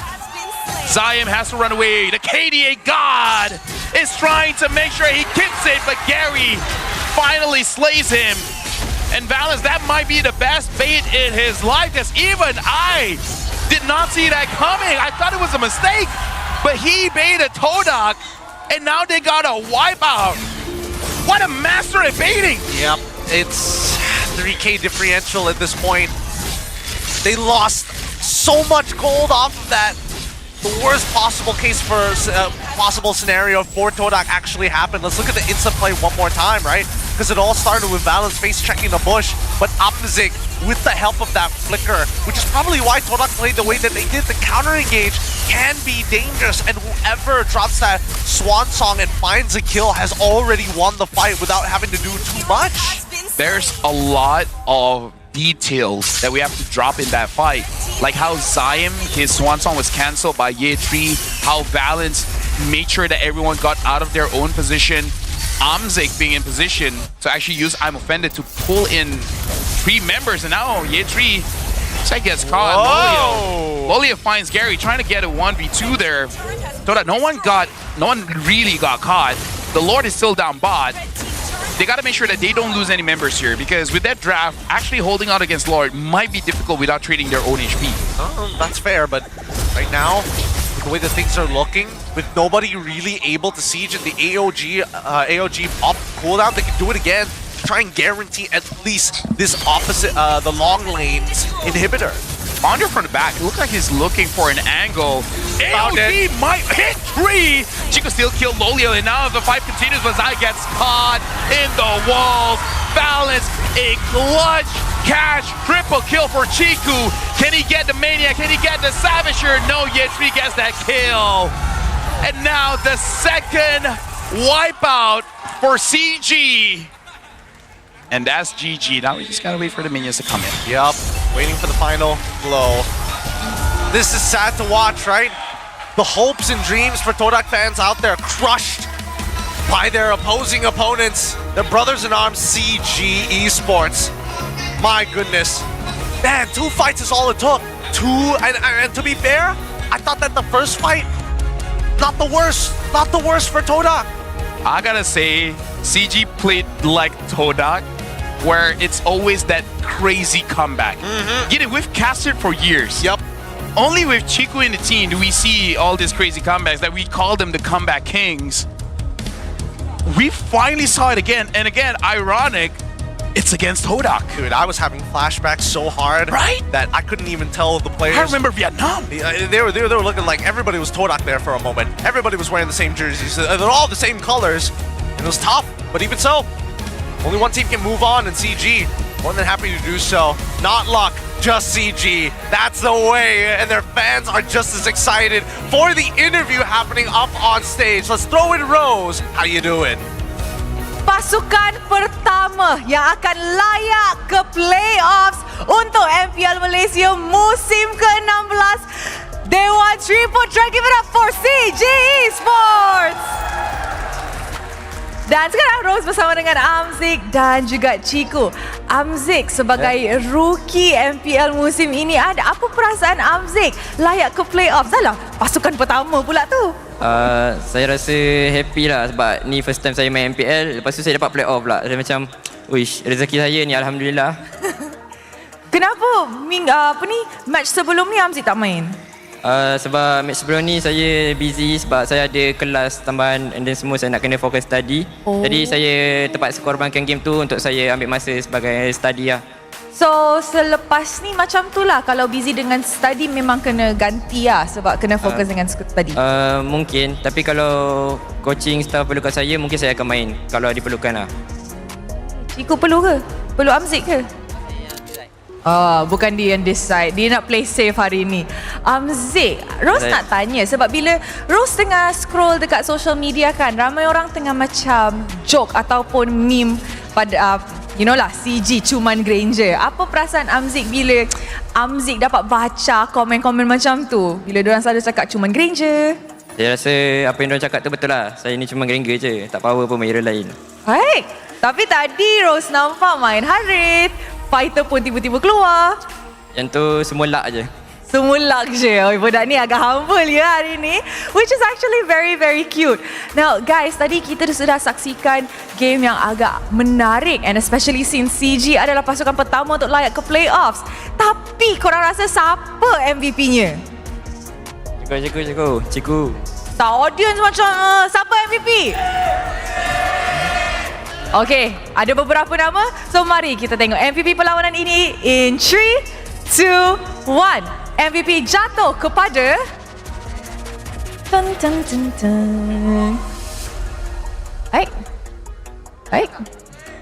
Amzik. Alright, Amzik. Yes, Terus nak tanya, you cakap tadi luck kan? Tapi kalau kita cakap betul-betul, you rasa EXP Gold ni senang ke susah? Apa? You rasa? Saya rasa agak Fighter EXP Gold. agak susah lah sebab kita kena main gold lane tu macam mana kita main EXP, kena zoning enemy, kita kena jadi agresif lah orang kata kalau main fighter ni. Adakah kita akan nampak lagi banyak Fighter Gold untuk side Amzik? InsyaAllah akan datang. Alright, so guys, untuk semua orang yang tengah kecam Amzik tu cakap cuma Granger, jadilah budak baik. Tengok budak ni sangat-sangat baik sebelah Rose, sangat-sangat humble. Thank you very much Amzik. Good luck on your studies ya. Dan sekarang belum. Rose nak borak dengan Ciku. Ciku, how are you? Ya, alhamdulillah sihat. Selepas 2 kekalahan berturut-turut tu, macam mana momentum team, confidence level team? Rasa lama pula tak naik atas stage setelah 2 match. So confident, kalau nak cakap terlalu bagus tak juga. Selepas kita orang kalah lawan Aero tu, Scream tak adalah memuaskan sangat. Tapi lepas kita just gamble with Amzik lah. Sebab kita orang trust yang Amzik ni ada chemistry lebih sikit. Betul tu, I rasa sebab itu adalah satu risiko lah bila kita ambil player baru di transfer window lah kan. Now speaking about chemistry lebih dengan Amzik, kita boleh nampak that you guys took on 2 new players di transfer window, iaitu AJ dengan Trap. Maybe you could ceritakan sikit kenapa you decided to pick them? Kenapa nak ambil tu, saya tahu pasal Trap je. Yang pasal AJ saya tak tahu. Pasal Trap sebab Amzik kemungkinan dia tak boleh nak fokus dengan kita orang. Kalau dia ada pun maybe dalam seminggu tu 2-3 kali je kita orang boleh scrim dengan dia. So agak susah. So sebab tu kita orang nak cuba dengan player lain lah. So tapi keputusan tetap di tangan coach lah, siapa yang main. Alright. Tapi in your opinion, do you think Trap akan main lagi selepas ni? Ataupun Amzik ke, role change ke? Kalau personal saya 50-50. Tapi saya tahu SPM dia penting juga. Tapi kita pun tengah menang. So saya tak tahu nak pilih mana satu. Tapi nak tak nak, keputusan tu memang di tangan coach lah. Kita tengah sampaikan SPM tu penting, tapi kita pun penting tau. So dia macam 50-50. 50-50, okay lah. Kita kena tunggulah on the upcoming matches siapa yang akan main. And of course, since sudah dapat slot playoffs, adakah upcoming matches korang akan santai ke? Korang akan serius ke? Test meta ke? Test chemistry ke? Macam dululah. Kodak punya DNA kan? Saya rasa tak test apa-apa. Kemungkinan kita orang akan cuba mainkan AJ atau Trap. Sebab kita orang still nak ke upper bracket supaya jalan kita orang lebih mudah lah ke dekat playoff nanti. Wow, so that is your main goal lah, upper bracket. Upper bracket is the target. And of course, last question, Ciku, apa perasaan jumpa your old team di pentas MPL, kalahkan dorang depan your ex-teammates pula tu? Perasaan happy, dalam masa sama kecewa sebab tak sangka yang dorang maksudnya merudum sejauh macam ni. Saya tak pernah expect yang Todak akan jadi macam ni lah. So kecewa tu ada, tapi dalam masa sama saya happy sebab saya menang kan. So saya kena happy. So itulah, kecewa dengan happy lah. Syarat menang, happy. Apa? Kalau nak menang tu kena happy. Dia happy sebab saya menang. Tapi kecewa sebab dorang kalah. Is there anything yang nak cakap kepada Todak sekarang ni? Sebab dorang in a very very tough situation kan? Good luck lah untuk kedepannya, just reset lah apa yang patut. And saya rasa dorang main lebih ke arah pressure lah, tak more fun lah. Dorang dah terlalu pressure, dorang dah lupa nak have fun in the game lah kan? That's why. I agree, mentality tu sangat-sangat penting. And of course, guys, mentality brings you very very far in MPL. Ciku, words for your fans, tengok. Ramai yang datang, masuk playoffs pula tu. So, untuk fan-fan CG dengan fan-fan Todak, terima kasih kerana datang hari ini memeriahkan MPL Season 16. And terima kasih juga sahabat kita orang daripada MPL sampai ke sekarang. Jangan lupa datang ke playoff juga. Sebab kita dah pergi ke playoff, alhamdulillah. Yeah, CG dah layak ke playoffs, so jangan lupa datang untuk playoffs. Thank you very much, Chiku dan juga Amzik. And of course, congratulations. With that, let us throw it back to the casters to analyze apa yang terjadi dalam perlawanan ini. Casters, back to you guys. Thanks, bros. Once again, playoffs basically secured for CG. They've been winning 2-0s, and now all of their hard work from MAL has led up to this moment. Yeah, we got to look at the standings here just to, basically secure, to show everyone what's really going on. And I want to just translate a bit the important part that Chiku said, where Rose said, how do you feel going up against Toda? And he said, I'm happy that I won, but I was very disappointed to see that Toda, yes, you fall, but you get back up, but they fall so hard, and he, in a way, is speechless. But now we got to look at the standings here. CG number 1 with 17 match points, basically making it so that even if they lose every single game right now, they would at least secure 6th place. They will be in a very comfortable spot overall. I don't see them bowing out anytime soon, considering that they only have 2 games left. Even so, there's plenty of other teams looking to try and knock them off that place, SRG being one of them. For Todak's side, now potential maximum points for the last 2 games that they have is only going to be maximum of 9 if they 2-0 both of them. So really, no chance whatsoever. Speaking of which, we got to look at the other teams here. SRG, Vamos, Homeboys, Envy, as well as, that's it. All those teams are only losing 2 or less, right? So I kind of feel like CG, for them to maintain that number 1, is that Vamos can't lose another game, right? Homeboys can't lose another game, because Chico also said he wants to stay in the upper bracket. And for upper bracket, you need to be top 2 here. SRG looking pretty good to be at number 1. CG is kind of hoping for Vamos to drop 1 more game, Homeboys to drop 1 more game, and then CG playing perfectly after this. Yeah. So it's really between those 3 right now. And MV, I guess. And MV, who's also in contention. But that means every 2-0 makes all the difference right now, because if they get those 2-0s, then maybe they can be like CG Esports, which now officially the first team to secure a playoff slot in MPL Season 16 from MAL to MPL. And now the first to qualify for the playoffs, proof that hard work never betrays the result. Inigai Chiku as our hashtag. I wonder if he approves for that one. It looks good. And for you guys, especially for CG fans, because now that you know that CG is going to the playoffs, I'm sure you guys had no doubts. You always know, you guys are 67 with it. Get the playoff tickets. Get them now. Because you know what's going to happen? Someone's going to buy them all and then sell them at 10 times the price. You're lucky. You don't want to be paying 10 times that price, man. It's no fun. We don't like those botters. We're trying to avoid it, but please scan that QR code. Remember, 3 p.m.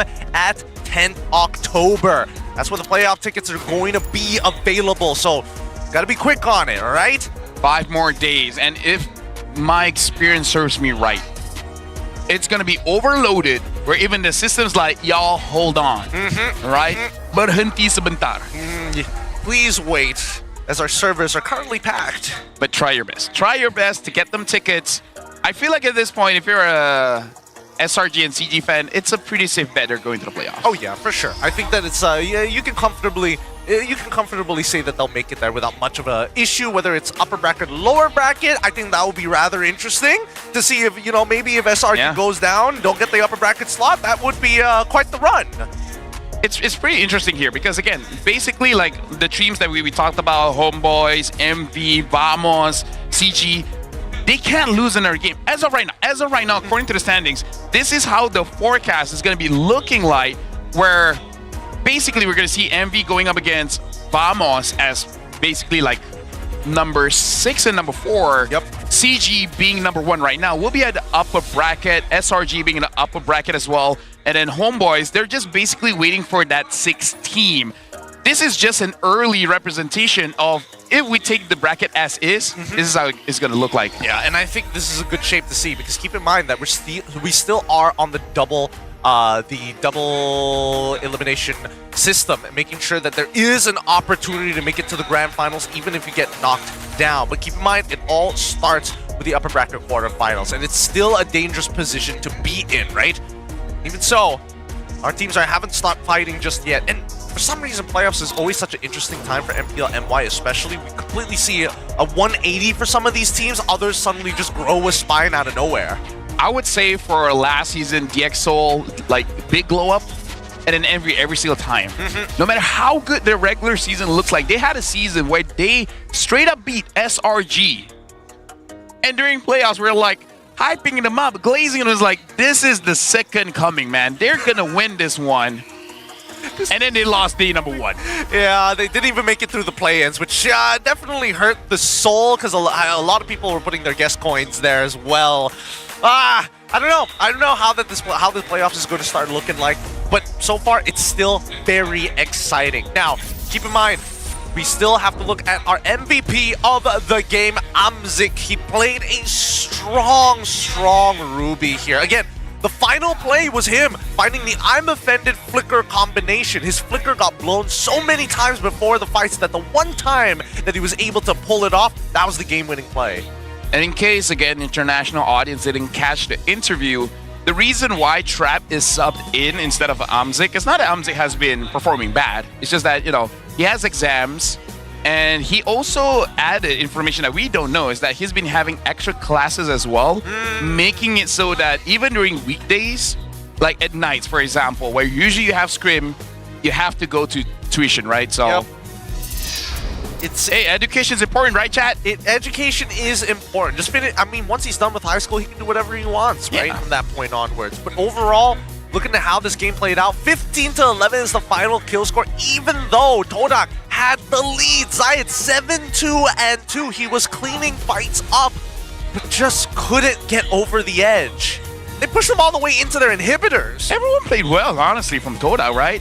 The one time we see them play as a team, and it just blew up in their faces, right? Like that one botch engage, because you have your first instinct that this guy's throwing, man. Like you're a badang and you just show your face in front of dreams and then gets caught, and then they're like, okay, easy, we're just gonna kill them and then end the game.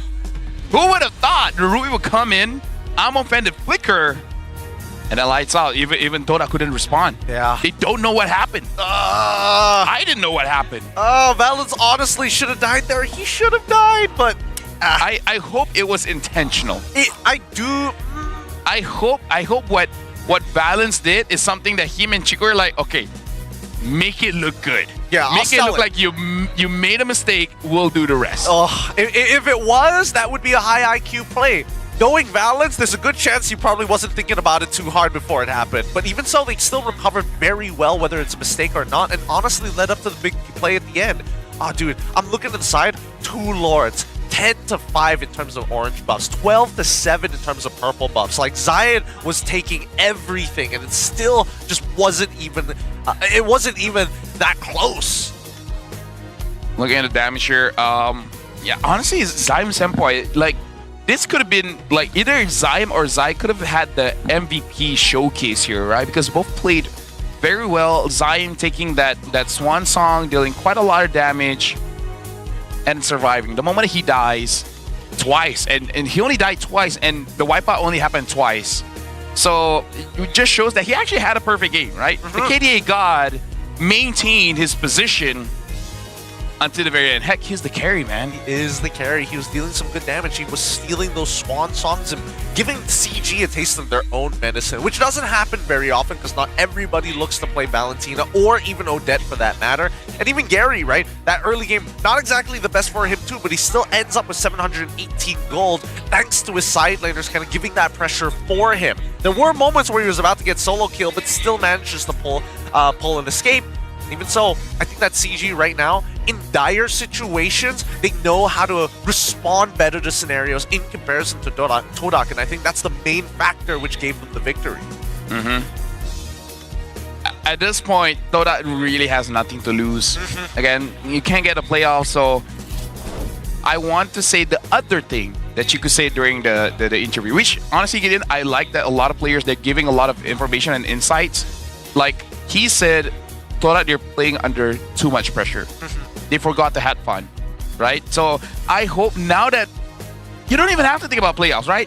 Just have fun and see how it works. If it works, and you guys don't continue to stay in Todak, at least let that be a lesson for future generation. If Todak still stays, like, maybe try to have fun, right? Maybe being too uptight, too, I don't know, like, I don't know how Todak culture really is, that Chico said they're under pressured, but just stop it, man. Just have fun. Just stop it. Just troll if you have to. Be 67 with it. Yeah, just be a little skibbity. Am I using it right, chat? I think so. I would hope, I would imagine that you are, but I mean, It sounds right. It sounds right, but look at that goal graph. Right at the very end here, just the huge dip into CG's favor after everything that was going right for Todak, right? And in the highlights, you can just see the Beyblade battle that ensued between Zion Senpai and as well as Chiku. Well, the IMU into the Swan Song versus the OG Swan Song. And then there was this moment here that just didn't really make enough sense. Like, you would have imagined that, yes, this is the moment where CG turns it all around. They scramble, and then Zayed shows up and realizes, wait, Zaim has done more than enough damage. I can clean this up, no problem. Yeah. I kind of feel like Zai can only really have fun when he has the Fanny, because again, this is the best performing hero that he's had out of all the assassins, out of all the tanks. Really does look like, as long as he can do pretty much anything by himself, it does look good. Like, we say it as a joke, but really though, like, if he doesn't need anyone else to set up, he can do it quite well. He's got the mechanics for it. Yeah, he has the mechanics for sure. Yeah. It's sad to see, right? These are all promising players, and even their imports as well. Dreams in particular, I was excited to see what he had to bring to the table. Fondir, a little less so, because it's kind of like it's a toss-up, and especially in a meta that used to demand a lot from the EXP, now allows you to purely focus on those team fights with good lane management. Oh, wait, where is it? Yep. Swan Song, where's that big pull? And there we go, the combo here. Beautifully done. And I think, at least for Valence, despite the moments where we think he might be autopiloting, at least he makes the big impact plays as well. Yep. What's the combo name again? The Fisting Swan. The Fisting Crane style. The Fisting Crane style, yeah. Fisting Crane. Honestly, Crane or Swan doesn't make it any better. Yeah, no, it's does the not. same thing. After this, though, my boy, the homeboys. The homeboys, humble boys, coming back at it. Humble boys going up against MV. Now that's going to be a matchup that I honestly can't call, because both teams have been pretty good. MV only losing once. Honestly, it feels like they lost much more than that, but they've only lost once. And homeboys, they've lost twice. Vamos as well as SRG. And again, if they want to get to the upper brackets, both teams really cannot have that loss. Homeboys, if they lose, I think they will still get to the playoffs, just maybe not upper bracket. We'll see. They still have a couple more games to go. If they get to, well, I mean, ideally they do owe both of them, and I think that it's getting very close to it, but it won't be up to their control. But at the end of it all, right? Again, MV on the up and rise. Their stonks are looking great after week 2, and homeboys, even better now that they have their, well, technically their original, their intended support player playing with them. The chemistry is good. The vibes are immaculate there by the homeboys' sides, and the humble boys are going to be coming to play soon. The only thing that we will be talking about later on is that they keep saying Daniel is way too aggressive, which is a good problem to have. Still a problem. We'll see if that impacts the game at all going up against MV, which, mind you, MV is also sometimes too aggressive kind of team. Too aggressive, they like to say. We're going to be throwing it over to the mic check for these two teams. Thank you so much for watching. We'll be back with more Mobile Legends right after this. Catch you later for MPL MY. Situ aku beli guys. Tengok. Dapat 2 guys. Dapat. Aku sendiri. No free. Baja guys. Jangan balik. No free lapu. Baja. Mi lagi. Tahu guys. Dia anti zoning. Baja. Nice. Baja. Aku ikat baja. Aman. No free guys. Pasang no burung guys. Nice, pasang no burung Boleh bawa atas guys. Tengok aku. Atas lagi guys. Aku tengok iPhone kau. Aku ikat. Dia bantai aku Masuk. Nice one. Lapu bantai aku guys. Tak apa. Lari je. Ya, aku dah menang. Kita dah menang. No. Nice one. Lapu guys. Dapat. Nice one guys.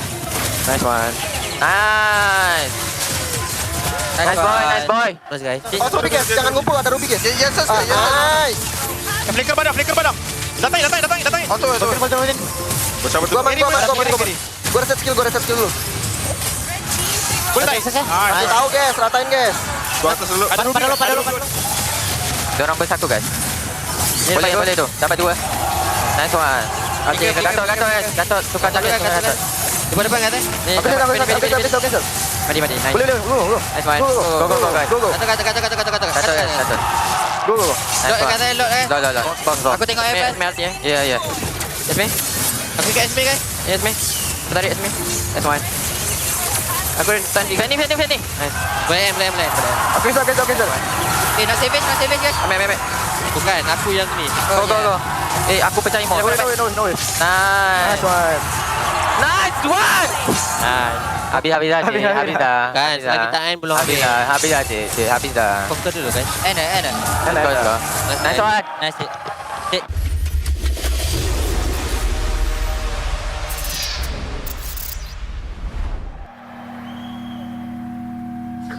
Bye.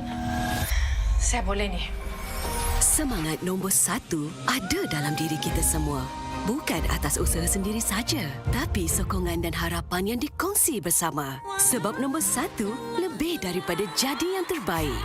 Ianya memikul impian mereka. Inilah semangat nombor 1. Inilah prepaid nombor 1.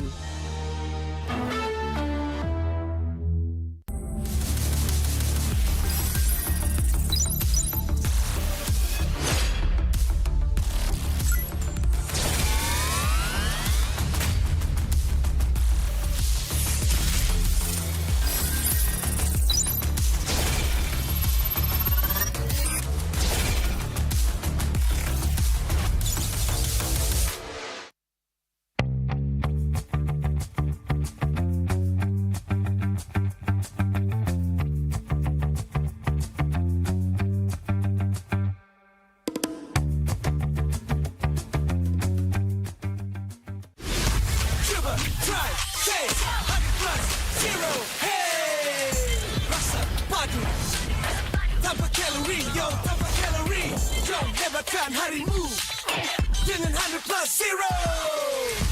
Coba, try, taste 100 plus 0. Hey.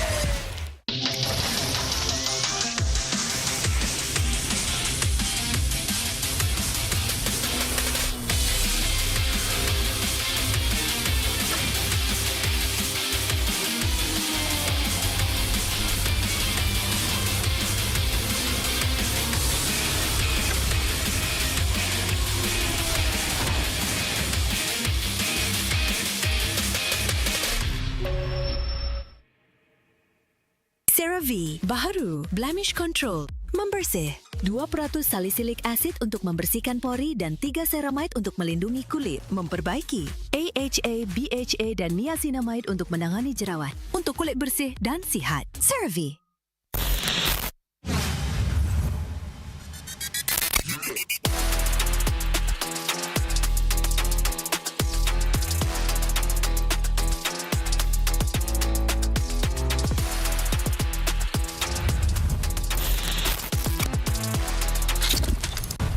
So much talk of AI and tech today.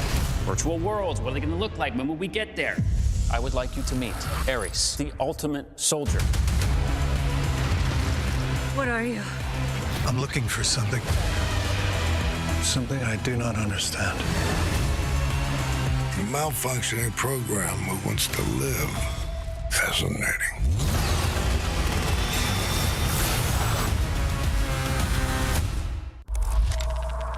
7 tahun, 16 musim, perjalanan yang dianggap sekadar permainan di telefon, kini menjadi isukan paling berpengaruh. Inilah MPL Malaysia. Era permulaan segalanya, titik mula sejarah apabila Malaysia dan Singapura menjadi tuan rumah MPL pertama di dunia. Di musim pertama, kita melahirkan legenda, Solos, penjahat dan Fredo. Dari musim ke musim, MPL MY S16 menjadi pentas lahirnya pemain tersohor. Musim kedua mengukir cerita untuk pasukan yang tak disangka. Sayan Rimau, Nur bangkit dari kedudukan tercorot di tangga liga. mengharungi satu demi satu halangan hingga akhirnya menjulang piala pertama buat Malaysia. Musim ini menyaksikan kebangkitan luar biasa pasukan Todak. Ciku Guys dan Moon menggoncang pentas M1 World Championship, menamatkan saingan di tempat ketiga, mengharumkan nama negara. Momentum itu memuncak di musim ke-6, detik bersejarah apabila Todak menjulang trofi pertama mereka. Dari detik itu, bermulalah era kompetitif.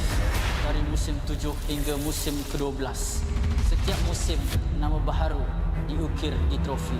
Tiada pasukan yang kekal di takhta. Di sinilah Todak membina legasinya. Bersama Ciku Guys menjulang trofi sebanyak 3 kali. Puncak kegemilangan mereka hadir di SEA Games ke-32.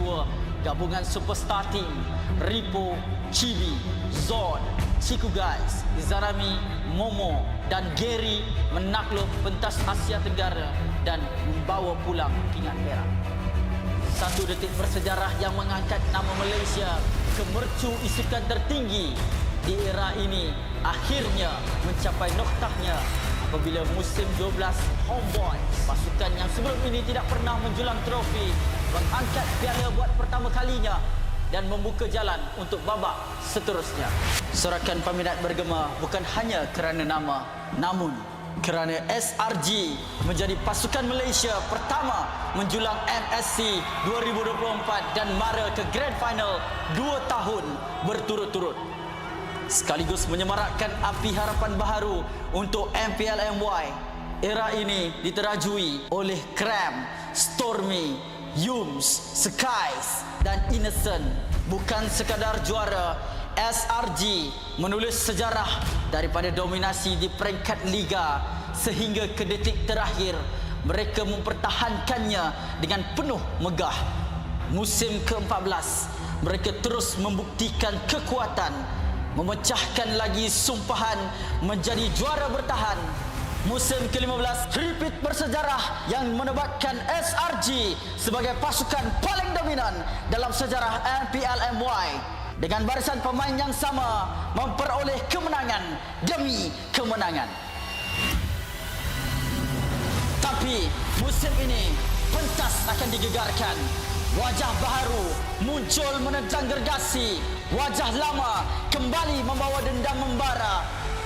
Medan tempur terakhir sebelum segalanya berubah. Pantang mengalah. Menuju perjalanan ke era baharu MPL MY musim ke-16. Hanya yang gagah kekal juara.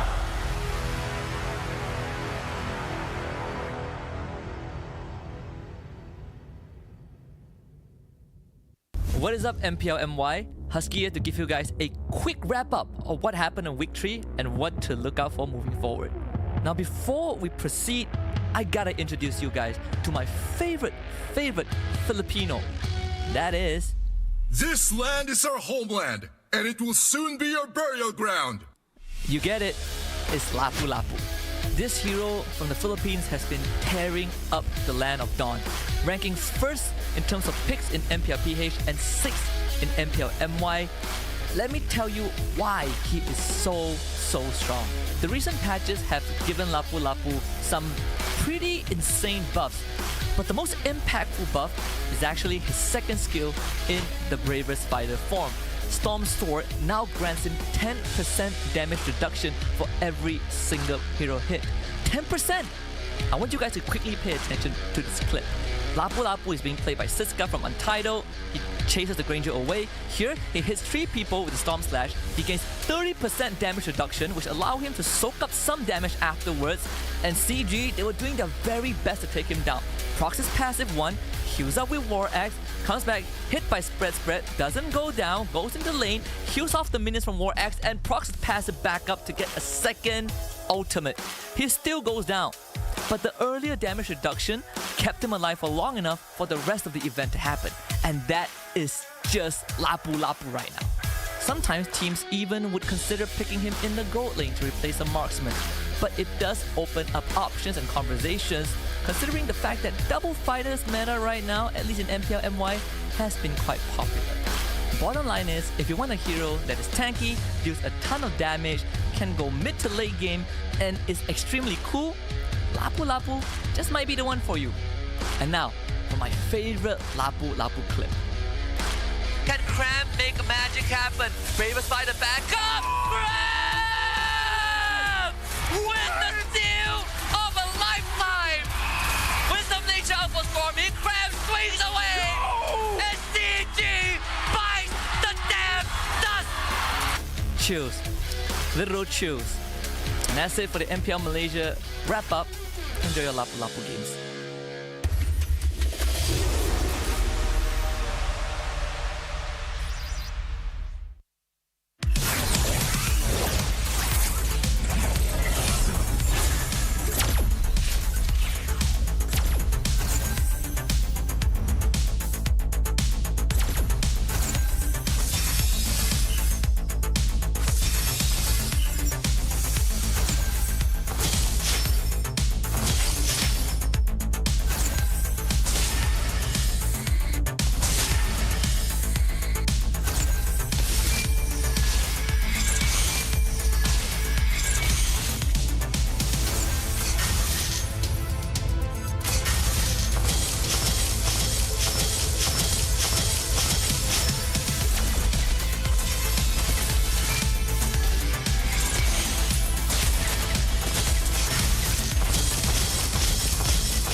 Guys, we are back for some more gameplay from the Futures Pros Tournament Phase 2.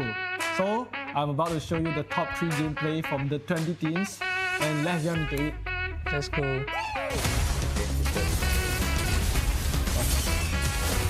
Wow, there's a very coordinated diving actually. This play I like to use, very aggressive. They know how to zone from the second threat. Really good, really good. Good diving from the team. Nice engage from the top. Very cool, very cool. What a counter set for Gatot. Completely dominating them from the 4-man counter set.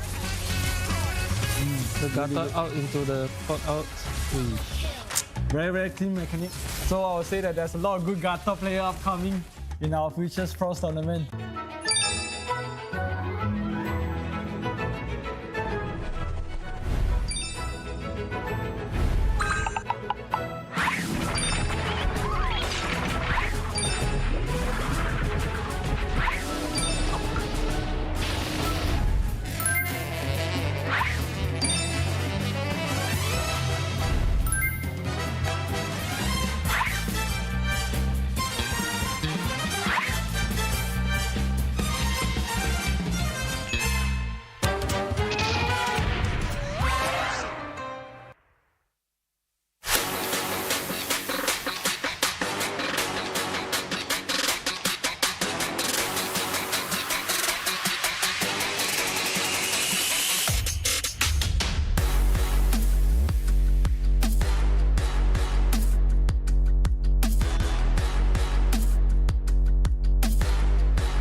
Vokalis utama PACE, Fanny, sedia untuk memasak.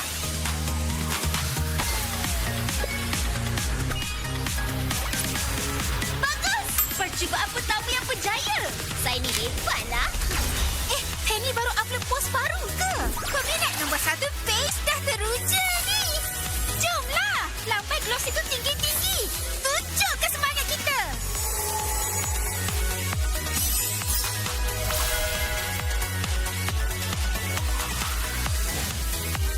Wah.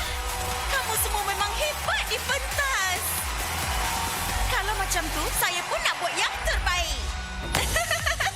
Kalau macam ni, mesti kekal segar. Baiklah, biar saya uruskan buah-buahan ni.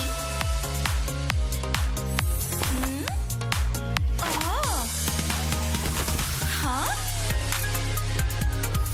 Wah, ada skin. Amboi, teruja betul mereka ya. Sampai saya pun jadi bersemangat juga.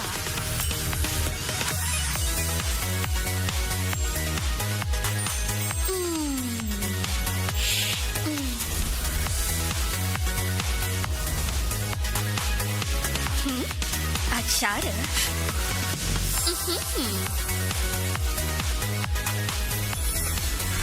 Penny!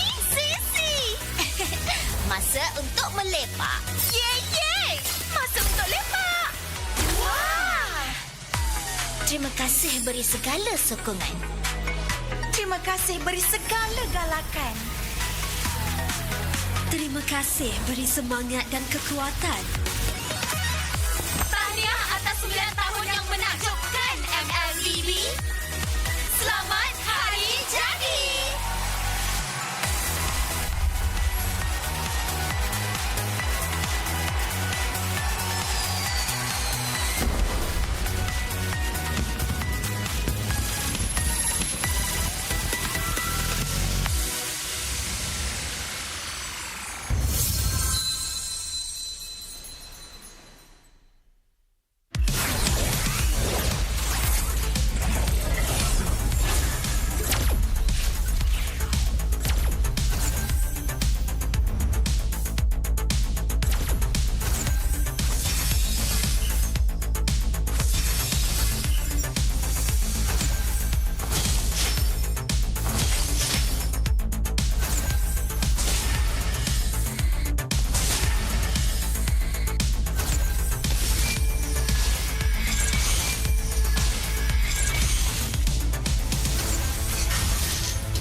Saya boleh ni. Semangat nombor 1 ada dalam diri kita semua. Bukan atas usaha sendiri saja, tapi sokongan dan harapan yang dikongsi bersama. Sebab nombor 1 lebih daripada jadi yang terbaik. Ianya memikul impian mereka. Inilah semangat nombor 1. Inilah prepaid nombor 1.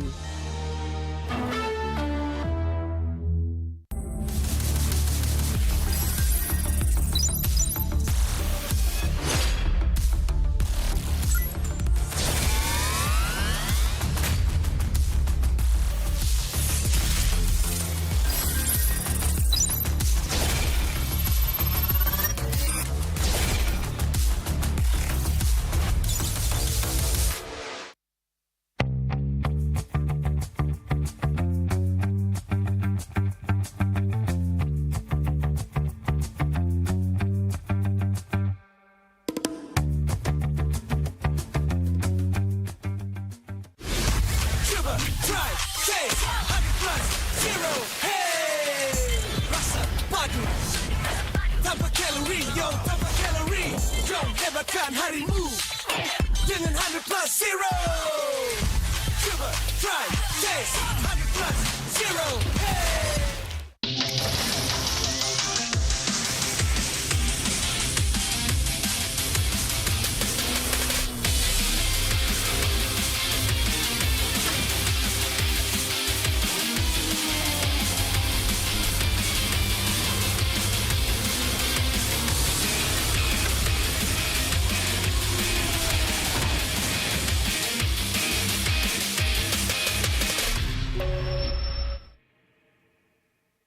CeraVe baru Blemish Control. Membersih. 2% salisilik asid untuk membersihkan pori dan 3 ceramide untuk melindungi kulit. Memperbaiki. AHA, BHA dan niacinamide untuk menangani jerawat. Untuk kulit bersih dan sihat. CeraVe.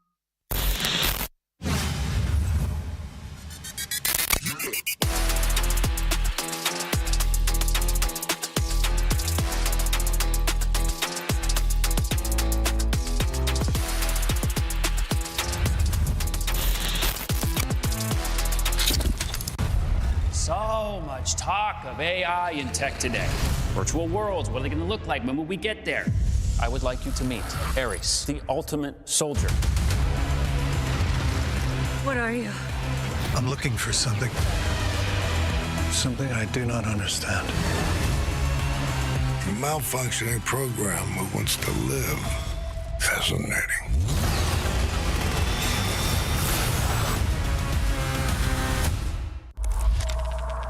Tujuh tahun, 16 musim, perjalanan yang dianggap sekadar permainan di telefon kini menjadi isukan paling berpengaruh.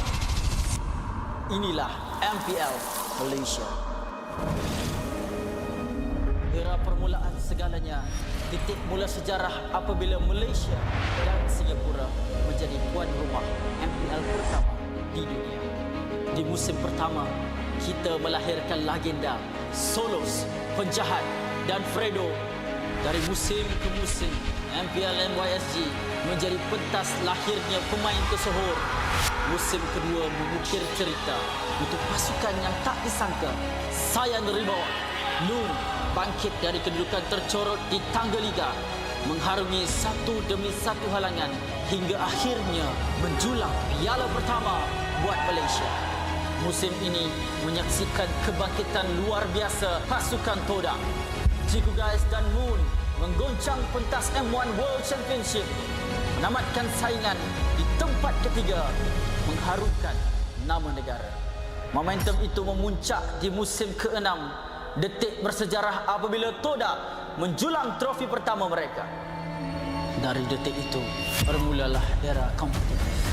Dari musim 7 hingga musim ke-12, setiap musim nama baharu diukir di trofi. Tiada pasukan yang kekal di takhta. Di sinilah Todak membina legasinya. Bersama Ciku Guys menjulang trofi sebanyak 3 kali.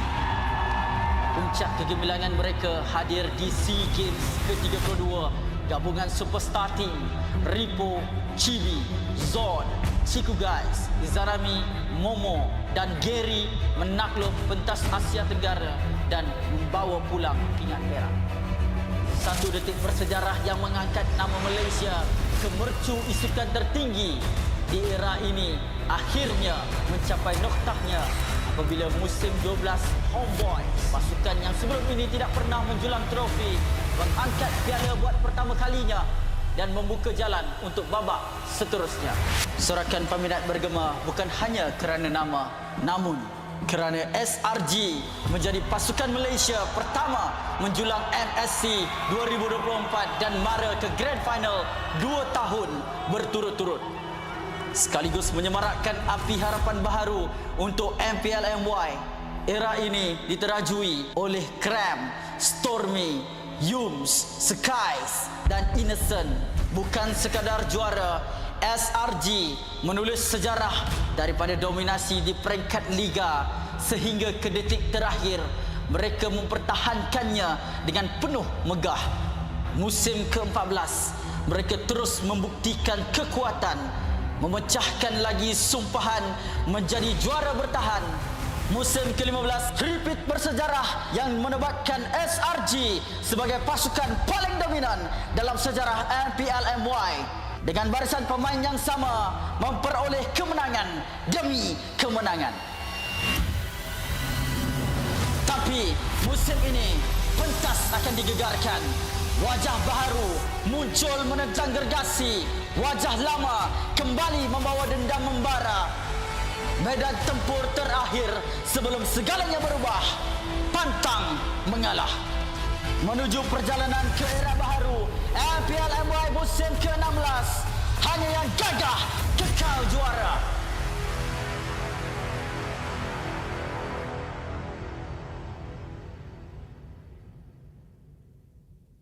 What is up, MPL MY? Husky here to give you guys a quick wrap up of what happened in week 3 and what to look out for moving forward.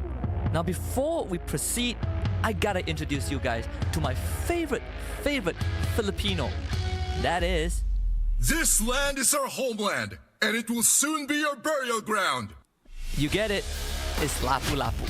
This hero from the Philippines has been tearing up the land of Dawn, ranking first in terms of picks in MPL PH and 6th in MPL MY.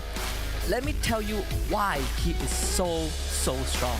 The recent patches have given Lapu-Lapu some pretty insane buffs, but the most impactful buff is actually his second skill in the Bravest Fighter form.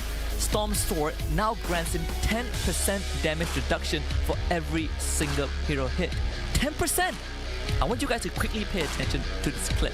Lapu-Lapu is being played by Siska from Untitled. He chases the Granger away. Here, he hits 3 people with the Storm Slash. He gains 30% damage reduction, which allow him to soak up some damage afterwards. And CG, they were doing their very best to take him down. Procs his passive 1, heals up with War Axe, comes back, hit by Spread, doesn't go down, goes into lane, heals off the minions from War Axe, and procs his passive back up to get a second ultimate.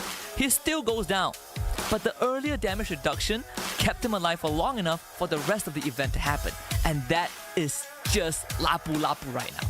Sometimes teams even would consider picking him in the gold lane to replace a marksman, but it does open up options and conversations, considering the fact that double fighters meta right now, at least in MPL MY, has been quite popular.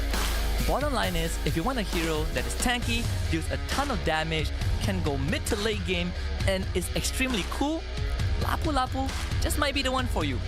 And now, for my favorite Lapu-Lapu clip. Can Cram make magic happen? Bravest Fighter back up! Cram! With the steal of a lifetime! With some nature outpost forming, Cram swings away! And CG bites the damn dust! Chills. Literal chills. And that's it for the MPL Malaysia wrap up. Enjoy your Lapu-Lapu games.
Guys, we are back for some more gameplay from the Futures Pros Tournament Phase 2.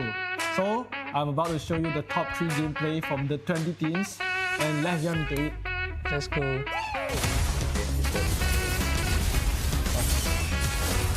Wow, that's a very coordinated.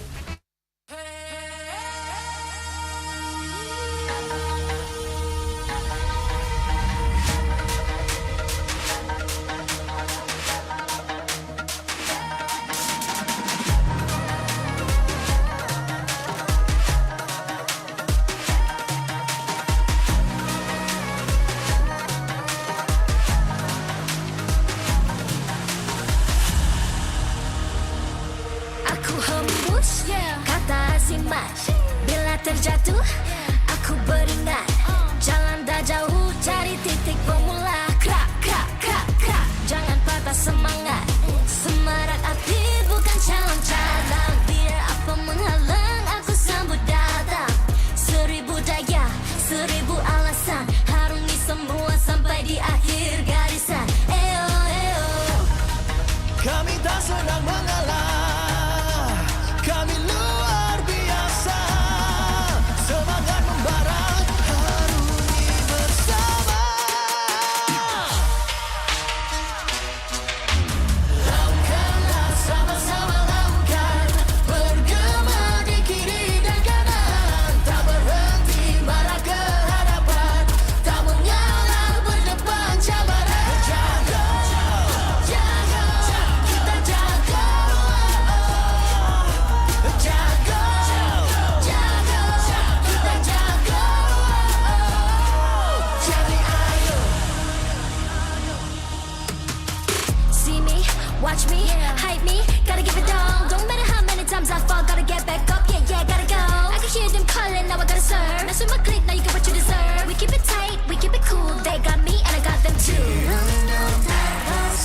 membara harungi bersama.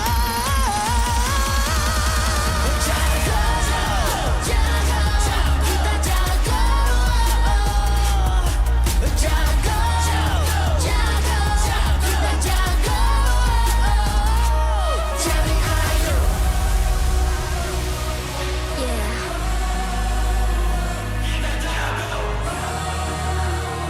Are you ready?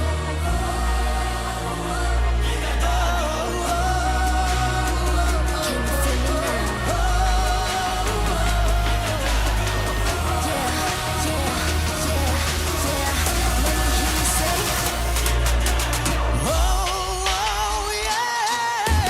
Lakukanlah sama-sama langkah, bergema di kiri dan kanan, tak berhenti marah ke hadapan, tak mengalah berdepan cabaran. Jaga, jaga, kita jaga.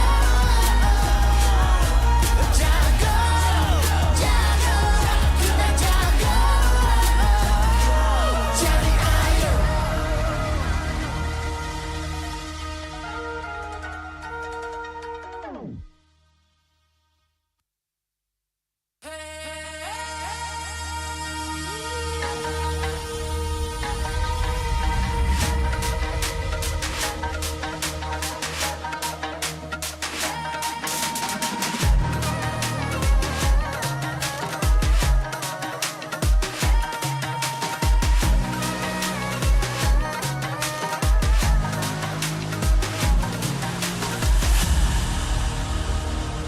Aku hembus kata azimat. Bila terjatuh, aku beringat. Jalan dah jauh, cari titik bermula. Krak, krak, krak, krak. Jangan patah semangat. Semarak api bukan calon cadangan. Biar apa menghalang, aku sambut datang. 1000 daya, 1000 alasan. Harungi semua sampai di akhir garisan. Eo, eo. Kami tak sedang mengalah, kami luar biasa. Semangat membara, harungi bersama. Lakukanlah sama-sama langkah, bergema di kiri dan kanan, tak berhenti marah ke hadapan, tak mengalah berdepan cabaran. Jaga, jaga.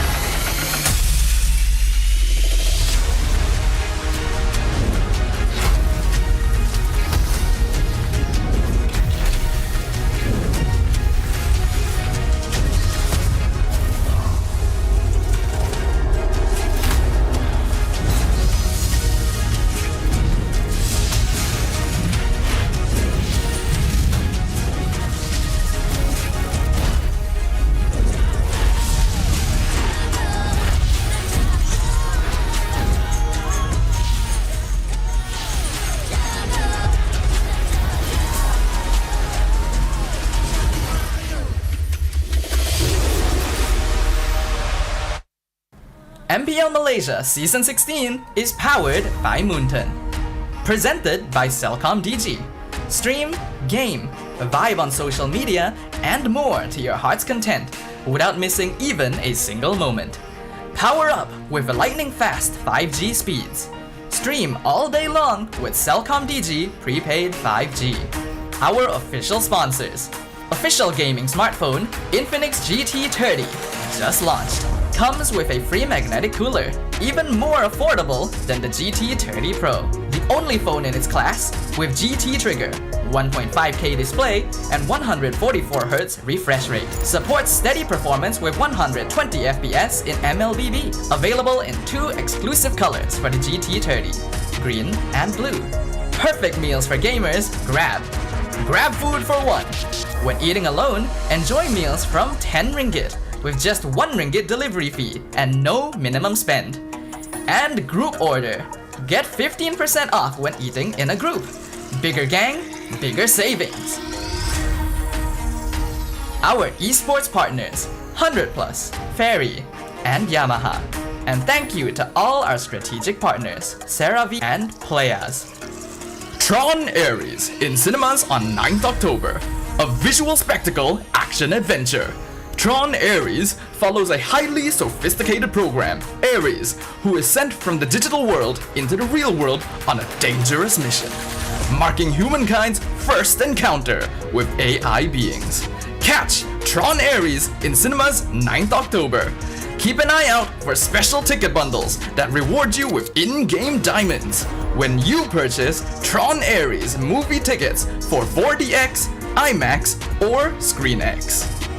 Supported by KBS, Rakan Muda, ESI, MESF, and PSM.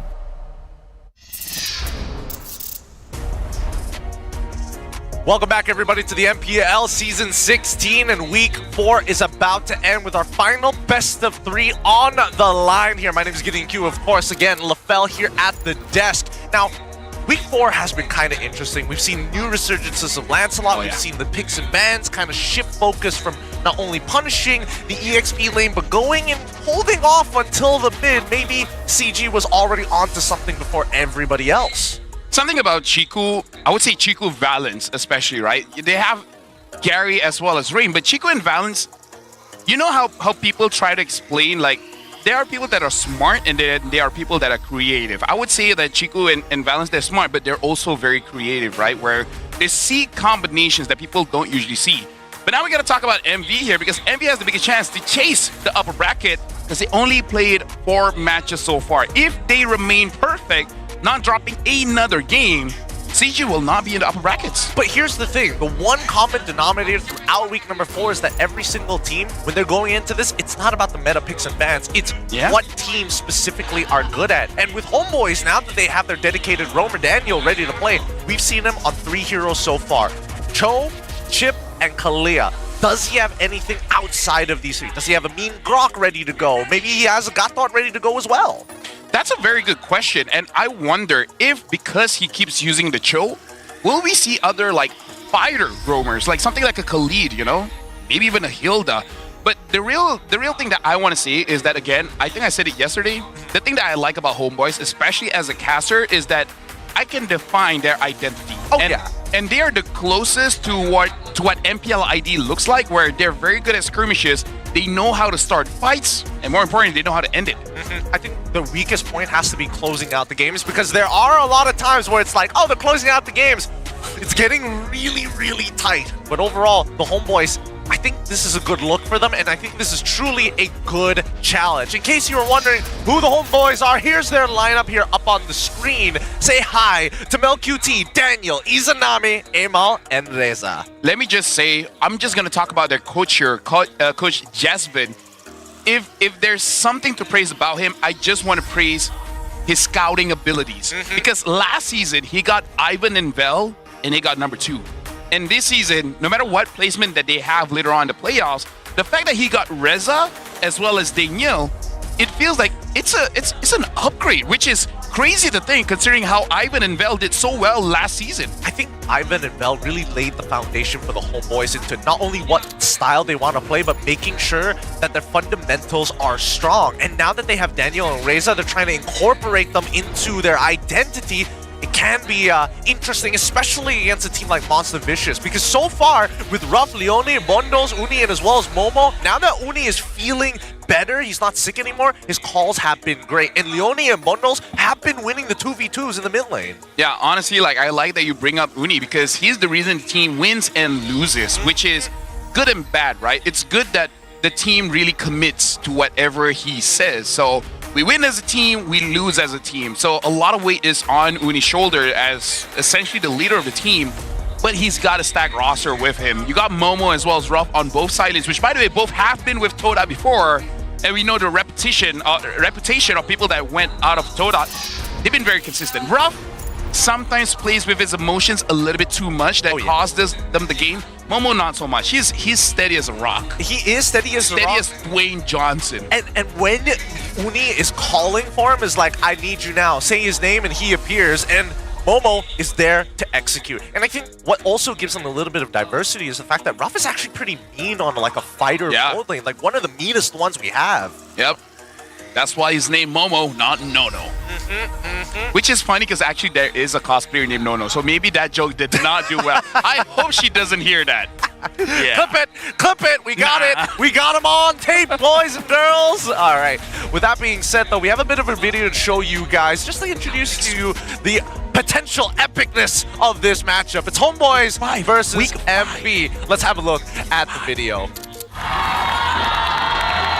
Semua orang tengah tumpukan dekat kita orang Aero, Untitled dengan Team Break untuk rebutkan slot nombor 6. Sejujurnya memang rasa sedih sebab season ni lebih teruk. Season lepas walaupun kami kalah, kami tetap ada 1 point. Tapi season ni kita orang dah 3 game 0-2. Jadi kita rasa tu result yang buruk untuk kami. Mungkin kita orang punya mentality kot ataupun kita orang punya semangat drop. Kami akan buat lagi sebab kita orang memang akan usaha keras lagi untuk dapatkan playoff. 1, 2, 3. Go. Lepas kalah dengan SRG, macam kita orang kena tamparan juga lah. Lagi saya kan. Sebab Yungfu ada cakap dia letak high expectation untuk saya. Lepas tu kita orang tak dapat bagi saingan. Semua kecewa lah. Lepas daripada tu kita orang betul-betul try hard lah. Kita tak ada main-main dah. Minggu depan kita orang akan lawan MV. Untuk season ni saya confident juga untuk menang. Tapi jangan overconfident, still respect enemy and buat yang terbaik. For now saya rasa Team Ray sangat kurang. Saya rasa gameplay and also kita punya strategi agak lemah lah. Saya rasa sebab tu lah kita orang kalah. Perasaan sangat sedih lah sebab last season saya dekat JP pun we dedicate right. So this season pun chance tu nak play off susah. Untuk next match lawan SRG and Vamos, we try our best. Kita try our best lah. Okay guys, next week kita akan buat 9 year anniversary celebration dekat sini guys. Okay guys, bye.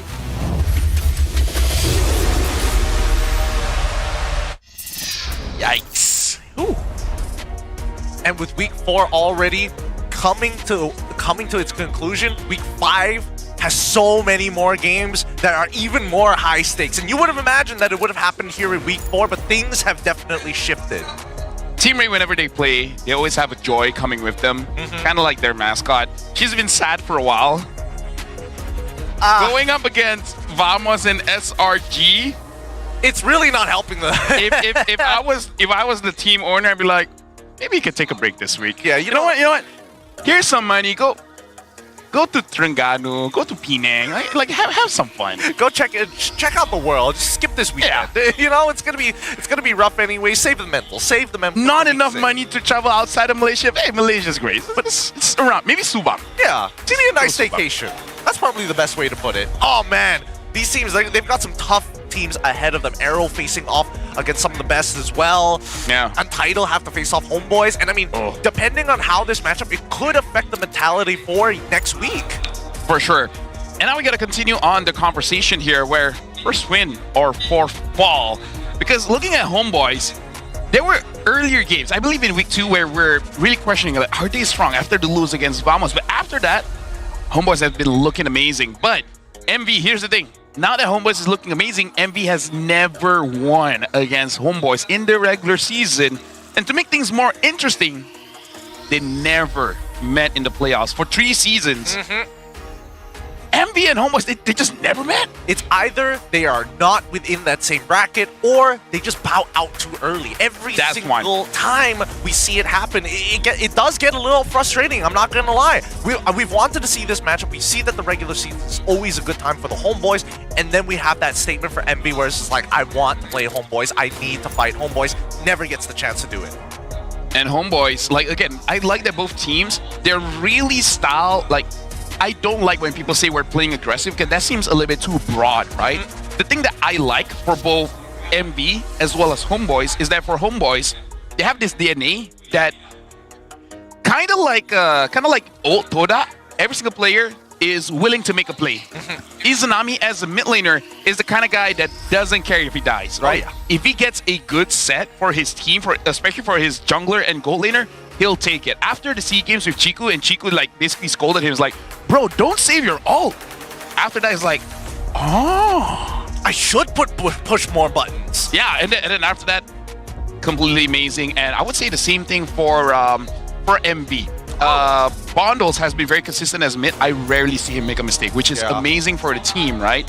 But yeah, MV sometimes they do make the mistake where they just overcommit. Yeah, and I think maybe, I don't know whether it's just like the blinds start to come over as the fight is about to happen, or whether or not they're aware of it, but they're already too deep that they can't back out. So either or, it's going to be pretty difficult. I think that MV right now is going to be slightly in favor. It depends on where you're looking at, but it's based off of track record. But for you guys, Homeboys, pick-off style versus MV's team fight style, which do you favor? It's either A, Homeboys pick-off style, strike fast, strike smart, or B, MV's team fight style focuses on strength in numbers, or and that's C. it. That's it. No C. No C. Just A and B. I swear, we're going to get like a 3% on C again.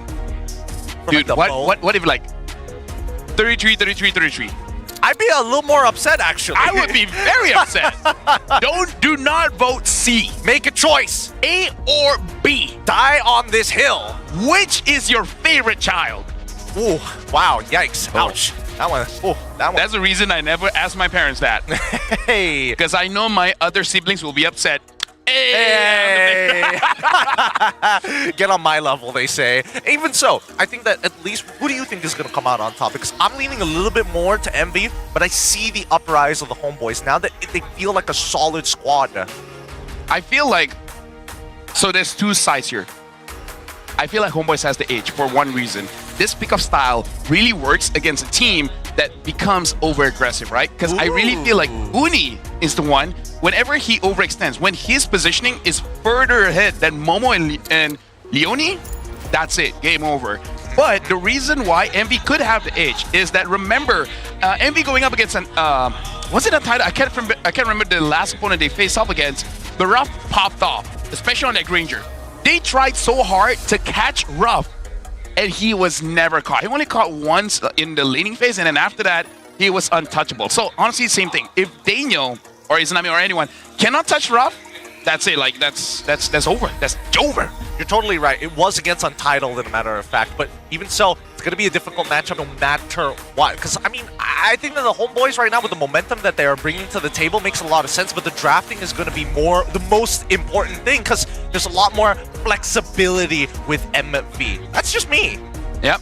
And right now, we're going to invite all the teams on the stage. So let's first invite the Marshals.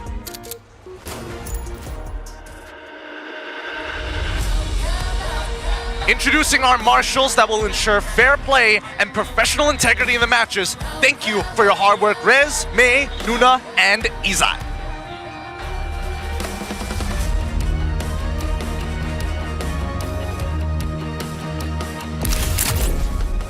Homeboys. Homeboys start their week with a spectacular win. After the Kings of the Ocean Toda, their focus are now set on the ferocious beast. With a playoff spot becoming their axis, getting the full 3 points would be their ultimate goal. Will they reach their true potential? Ladies and gentlemen, please welcome the Owls, Homeboys! Woo! Get it? Because Owls who? I'll shut up now.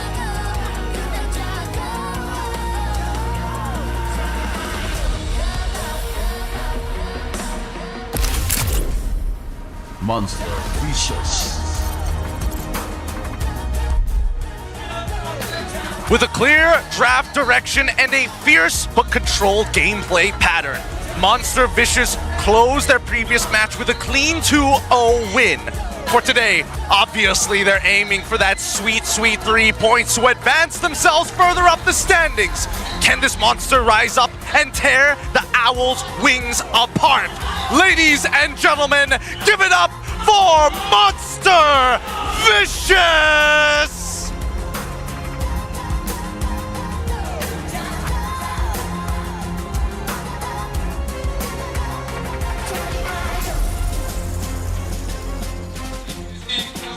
Introducing the head of League Ops, Franklin, along with the coaching staff of both teams, the masterminds behind every game. From Homeboys, it's Coach Jess and Naz as analyst, Sora Payong for head coach of MV, and Kenji as their assistant coach. Let's keep it going with the fist bumps between the team, a true sign of professionalism. Now both teams, they'll be playing to make sure that they have a chance to get to the upper bracket. The question is, will the Owls win with Homeboys, or will Monster Vicious bite them down? Damian Gurr. Okay. I don't know, man. I don't know how monsters sound like. That was the first one. That was the first thing that came to my head. I was not ready for that walkout. Damian Gurr. That's MV. There it is. Oh, that one hurt. Oh, that one hurt. All right, Homeboys, blue side 80% win so far. That stat could change here today facing off against Monster Vicious. I got to give it to both of the masterminds here, both the head coaches, because they are going to be the leads for their draft. But we also got a quote from Ruff. Last season we didn't have luck, but this season can confirm that we will win 100%. To my friends from Tier 2, Mel QT, I hope we can both give our best as local gold laners. How do you know 100%? How do you know this time luck is on your side?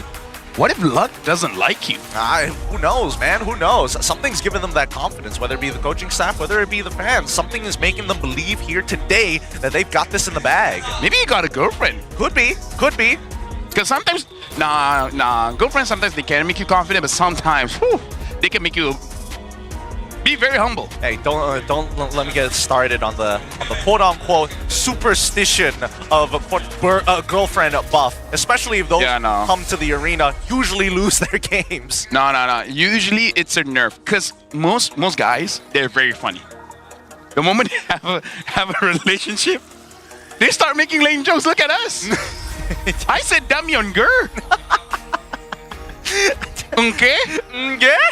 I don't know if I prefer if I watches this or not.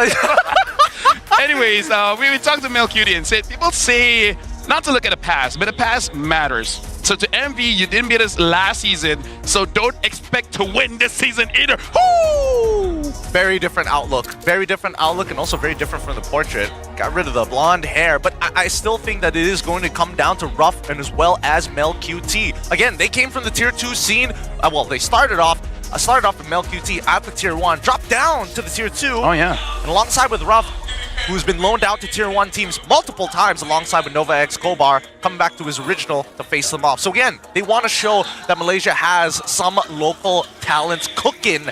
I think this time is going to be the perfect example. Unless it's like a fighter v fighter situation, then I think Mel QT's at a disadvantage. If Mel QT uses a fighter, I wonder if it will go back to the Mincetar. Like, it would make sense to go up against Uni. And if I was Mel QT, I'd be like, that was a fluke. Just give me one shot, okay? I had 700 games on Mincetar. And then the coach would be like, why do you have 700 games on Mincetar? Coach would be like, what's the win rate? What's the win rate? I can't show it. I can't show it. I can tell you I played it 700 times, coach. That's all I can give. Coach, it's on my Infinix right now. It's in the other Infinix, not this this one, coach. I have 2 accounts, coach. You don't understand. I have 2 accounts. Right? Sometimes I tell my friends I'm going to sleep, but I'm not. I'm just working extra hard, coach. It was for you. I can't let them know what my dark system account is. Some may even say dark system. Oh no! Anything but that. But it's time for the random map draw. Let's see what we're gonna get. Broken here walls. Match the game on. Broken walls. So good call I'm here, so good. LaBelle. 100% win rate so far for the Homeboys. 50% win rate for MV. As the draft starts, Arlen chip instantly gone. Now that's a Momo respect, because this is again. I feel like the top coaches, they have this one thing in common, which is they understand the meta right now is so open that you don't have a must ban, right? You just know your opponents, and that's where you really have to focus the bans on. So Coach Jasmine, Arcadia, I would say even Sorapayo at times, when he really understands the opponents, he will go that route as well. Yeah, but he does take a bit of a softer approach as well, because there is consideration for what the team actually wants to play. That's always been the MV style, right? It's not 100%, I don't like this person, let's disrespect him in the drafting phase. No. It's an all-encompassing focus here. But Fanny is going to be the follow-up for the side of the Homeboys. They're running out of priority picks, right? Because what else do they want to get rid of? I just want to see if MV get rid of Kalia and the Cho. I feel like Kalia you have to get rid of, because I would say he is more scary on the Cho, but at the same time, Kalia is Now that I think about it, no, his Cho is much scarier. His Cho is a lot scarier. He's way more decisive on it. I feel like the Kaleo, you can kind of see it coming, and then it's a battle of like who chickens out first. Yeah. Kaleo ban. There's the respect. Are they okay with dealing with the Cho, or is there going to be a follow-up Cho ban from MV? I feel like Homeboys, they're okay with picking Jushin first. So I don't know if they're going to ban it out or MV is going to ban it out. If they ban out the Jushin, maybe I'm looking at a Yi Sun-shin or a Lancelot, because so far Homeboys has not played tank jungle, and if they have, it was so bad I got it out of my memory. I think Amal is done with that season. Yep. He played way too much Redrin, way too much Boxy, and it's like, finally, I get to play Assassins comfortably. Esme gets banned. I feel like this is a Granger. A Granger Harith setup. They're going to get the Cho, and then they're going to be like, which one do you want? Yeah, and preventing Ruff from actually playing a fighter. Because he played with the Esme. We don't know if he can play with other things, because so far, both his goal we've been seeing on different teams, and honestly, none of them work. None of them work so far. None of them have really made the impact that we were hoping to compared to like last season. Season 15 was a good time for Fove. Now, it's a different case. Final ban of this first phase, going over to Sora Payong. What is his choice going to be? He sees the Fanny already missing. He sees the Arlet already gone. They've already dedicated 2 in terms of just raw bans towards Daniel. It could be a third here, and yes, it is. All 3 towards Daniel. So now it's really Jushin, Lancelot, or Yi Sun-shin. I would say take the Jushin just because I already said 2 other junglers, so you can just take either or. I feel like the Yi Sun-shin might be the pick. Oh wait, no. Jushin is a little too good in these cases anyways. It is one of Izanami's like, but like you gotta give it. Yeah. Like, coach, come on. This is me. Or they just say like, okay, we're running out of roamers. Like, I don't know. First pick the Cho? Cho ban. So sorry. what other things that catches people? I am thinking of the Grok. Grok is the most meta thing right now. The other is like Franco, but maybe like that, maybe pick 3 or 4. If not, you avoid it now. You go for your high priority pick. Lunox, okay. Makes sense, but it does show that they still want to play pickoff. It does show that they want to play pickoff, but at the same time, I think it's way better if it fell into the hands of MV, because they know Homeboys wants to play pickoff. Therefore, having invulnerability is always going to be a big thumbs up for them. I would imagine that MV wants to pick up something like, you know, Lancelot for Uni. Yep. But then they have to worry about the Hayabusa attacking some susceptible side lanes. Are they okay with the Farsa? Are they okay with playing artillery, or must they lean back into something more traditional, like even a Kadita? I feel like Leonie will pick up a Grok here. A Grok plus 1 more. Maybe Lapu? Grok Lapu would sound good, but no, Grok Lancelot. Okay. Lance already locked in very early on for Uni, and now Homeboys must look for a reply. I mean, we're finally going to see something else from Daniel's hero pool. So in terms of catch, technical, right? Edith, Glue, Kufra, Grok is still, no, Grok has been taken. Franco, technically Akai as well. Kaja, yeah. So there are a few choices, and seeing Daniel's performance so far, I'm more interested to see him using this off-meta pickoff heroes to see if he can make it. Oh, and Jawhead. How can I forget about Jawhead? Why not play Badang, right? Oh yeah, Badang. Look to create space, look to create those big setups. I think Kaja is the most direct way to say, I want to play through the Lunox no matter what. But now, we get the Yi Sun-shin. They look to set up for a double fighter, potentially. They've already got one part of the mix.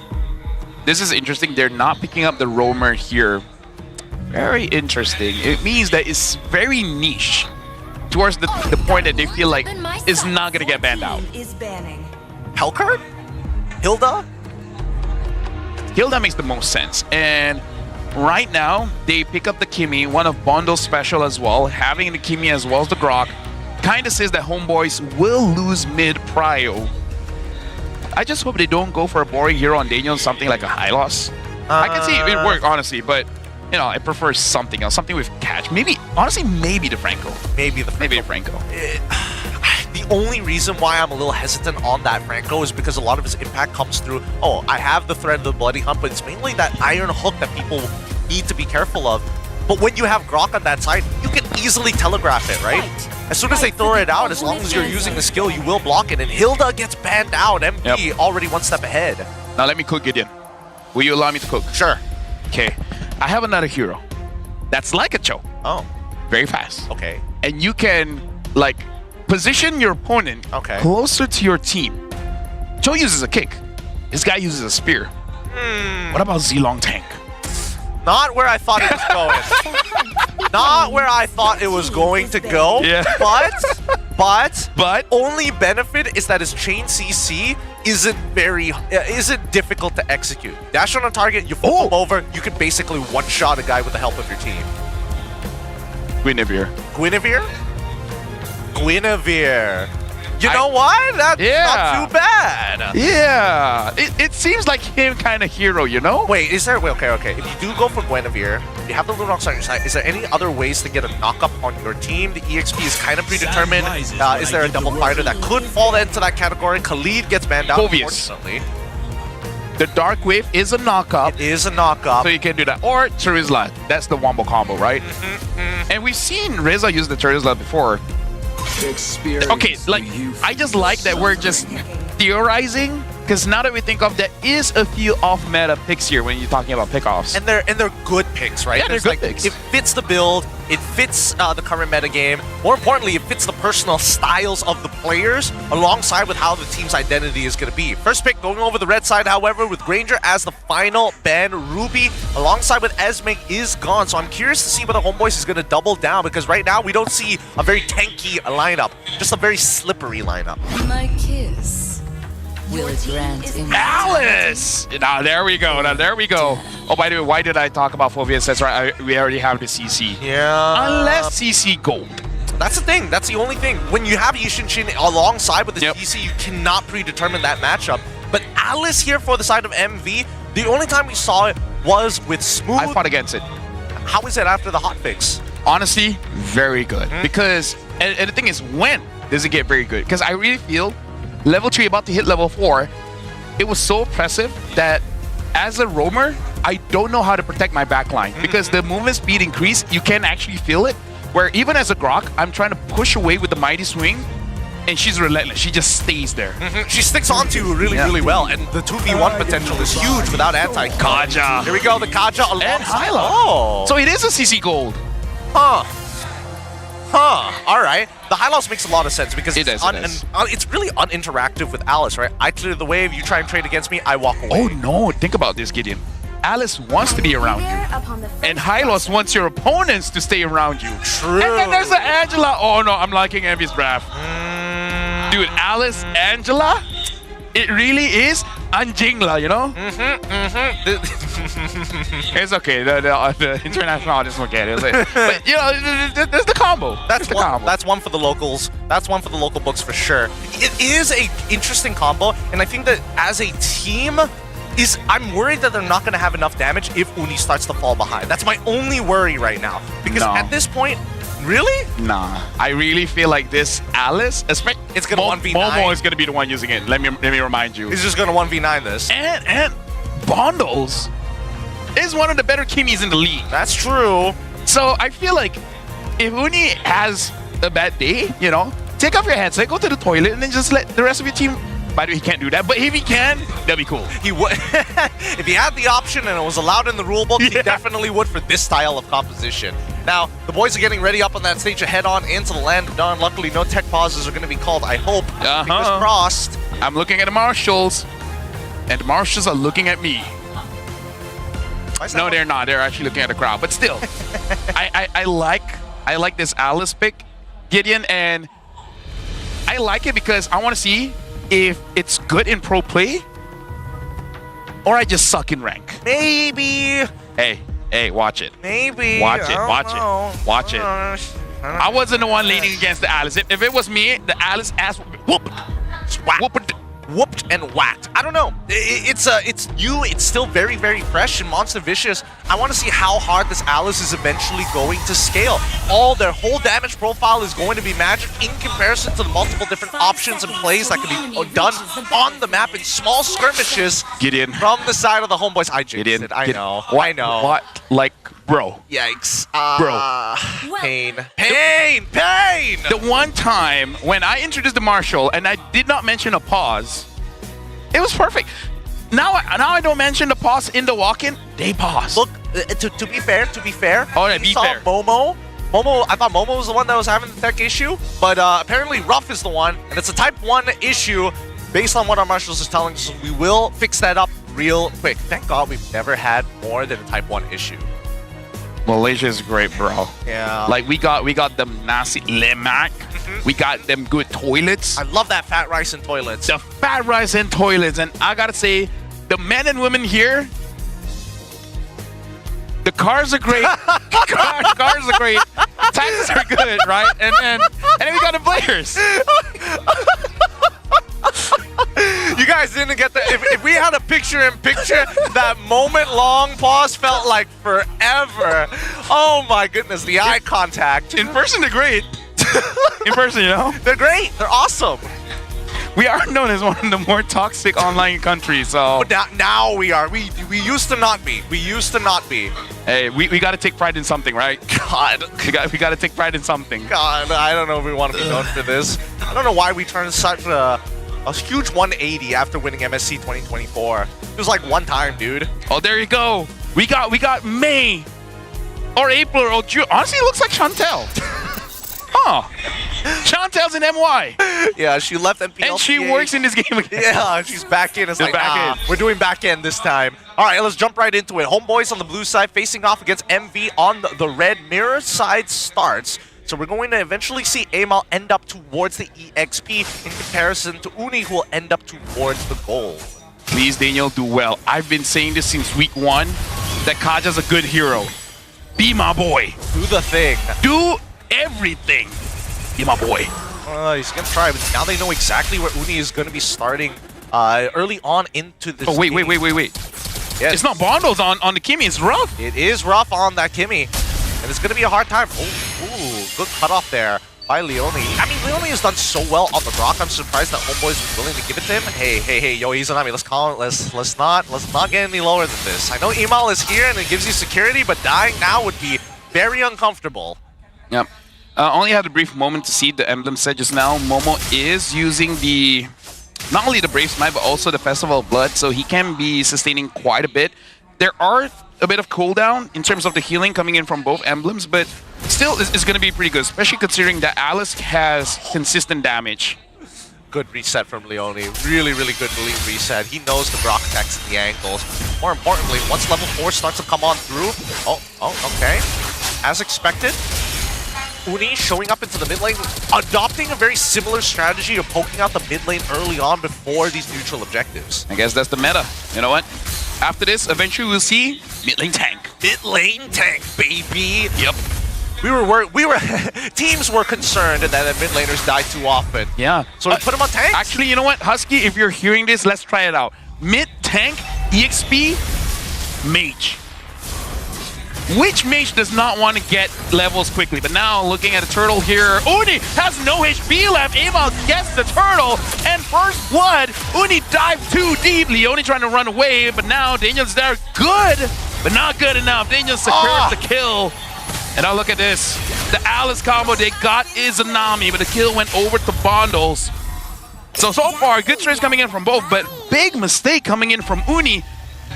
Virtually no HP is still going in. Yep, and now the worst part is that Homeboys not only have tempo, they got the turtle on top of this. They have the Divine Judgment ready to go.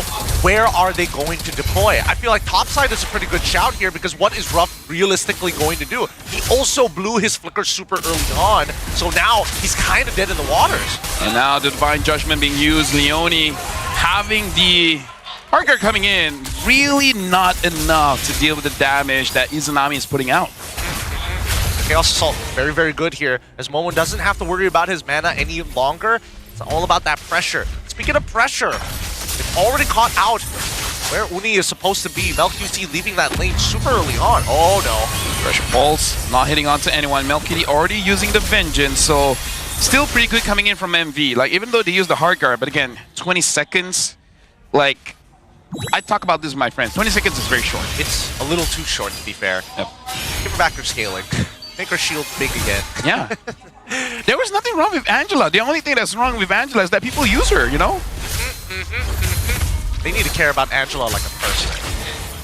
Yes. She's not a number, guys. She's not one of your tools. She's not data. She's She not has a toy. name. What? It's a City Angela. Nur City Angela. Nur City Angela, okay? It's the SNA. God, when are they gonna give Angela like a dog skin?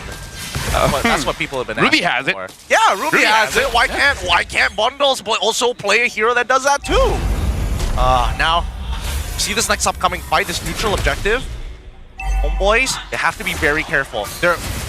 Their composition does require them to really capitalize on whoever Daniel does pull in with a Divine Judgment, but that counter engage from Momo is just dangerous. Oh, look at that. Leone already hitting onto Ama. Ama has nowhere to go. Bondos gets the kill. And look at Uni. Uni tries to get into the turtle pit. The turtle is up for grabs. Bondos gets it. This Angela is taking everything, and Reza gets taken down by Rub. Izanami has nowhere to go, doesn't even have the brilliance anymore, and Bondos secures another kill. But look at that Daniel, being the roamer that he is, he secures the kill for himself. And Melcutie gets Leone, but now Melcutie and Daniel has to get out of there. Still a 2-for-2 trade. This time, Homeboy is able to get just a little bit of the lead back. However, tempo denied by MB. They don't mind even up for that score. Gold lead isn't running away from them just yet. And more importantly, they're waiting for the big power spikes. They don't mind taking their time with this. Yep. And honestly, looking at both teams, it really feels like the thing that you have to wait for is the engages coming in from your opponents, which I hope doesn't delay the game where both team catches on and they just like wait for the opponents to make the move first. But again, it's something to note that whoever gets caught first eventually does lose the whole fight. Yeah, it's gonna start looking like volleyball real soon, right? All right, hold on. Melcutie, just a little bit of life. He only bails him out of that lane for that early rotation to pick up those double waves. The only advantage that Ruff actually has in the lane against Melcutie is the fact that he can clear those waves, but at a life tax. He does go for the concentrated energy to maintain his life, but now Uni really deep. Hard guard in, making sure that Angela is keeping this Lancelot alive, but now they're in trouble. Throne of Ruin from Momo catches Reza, and now Reza tries to get away. Even using the Revitalize, but so far MV, barely any HP gets taken down. This Alice is already starting to show why she's going to be a problem. Yeah, but while this has been happening, Melcutie was able to get some damage onto the mid lane. Wait, hold on. Is this going to escalate even further? Yeah, oh, it almost does, but Melcutie jumps out just in time. And now neutral states for the junglers. Yep. Like a kid skipping school, jumping over that wall, making it look clean. And now Izanami already using the Chaos Assault. But there's no follow-up there. Momo looks like he doesn't have the Throne of Ruin, so not going to be a big engage. But again, he just wants to stick on to Homeboys. Yeah, and so far, it's going to be a little shorter for Izanami to get that Chaos Assault back up. Momo now, his ult ready to go. I think now this should be the time for the initiation, but MB, and especially Uni, not in position just yet. Everybody could seal. And now they go for Momo. They're trying their best. Momo still survives. Throne of Ruin, making sure that he gets the stun and the life still in. Daniel has to get out of the way. Now Reza is going to be the next target. No one can kill Momo so far. Amal gets caught. And now the chase continues. Uni secures the kill. This Alice, this is the hotfix she needed. Yeah, she now can catch up to her targets. Doesn't need an Ice Beam Wand any longer. It also helps that Leone knows exactly what he's doing here. Amal, unfortunately, making a huge mistake. Unable to cross the wall. Took 2 Tracelesses for him to get over it. Now Homeboy's on the back foot. They still have the gold lead in hand. We haven't seen big conversions by MB just yet. But with a dead even score of 6-6, these teams are equally matched. Now this is worrying, Gideon, because the fact that Daniel got a catch onto Momo, and Izanami and Amal, both damage dealers, still damage, but it wasn't enough, right? Honestly, at that point, I feel like even if the Angela didn't get inside of Momo, Momo would still survive.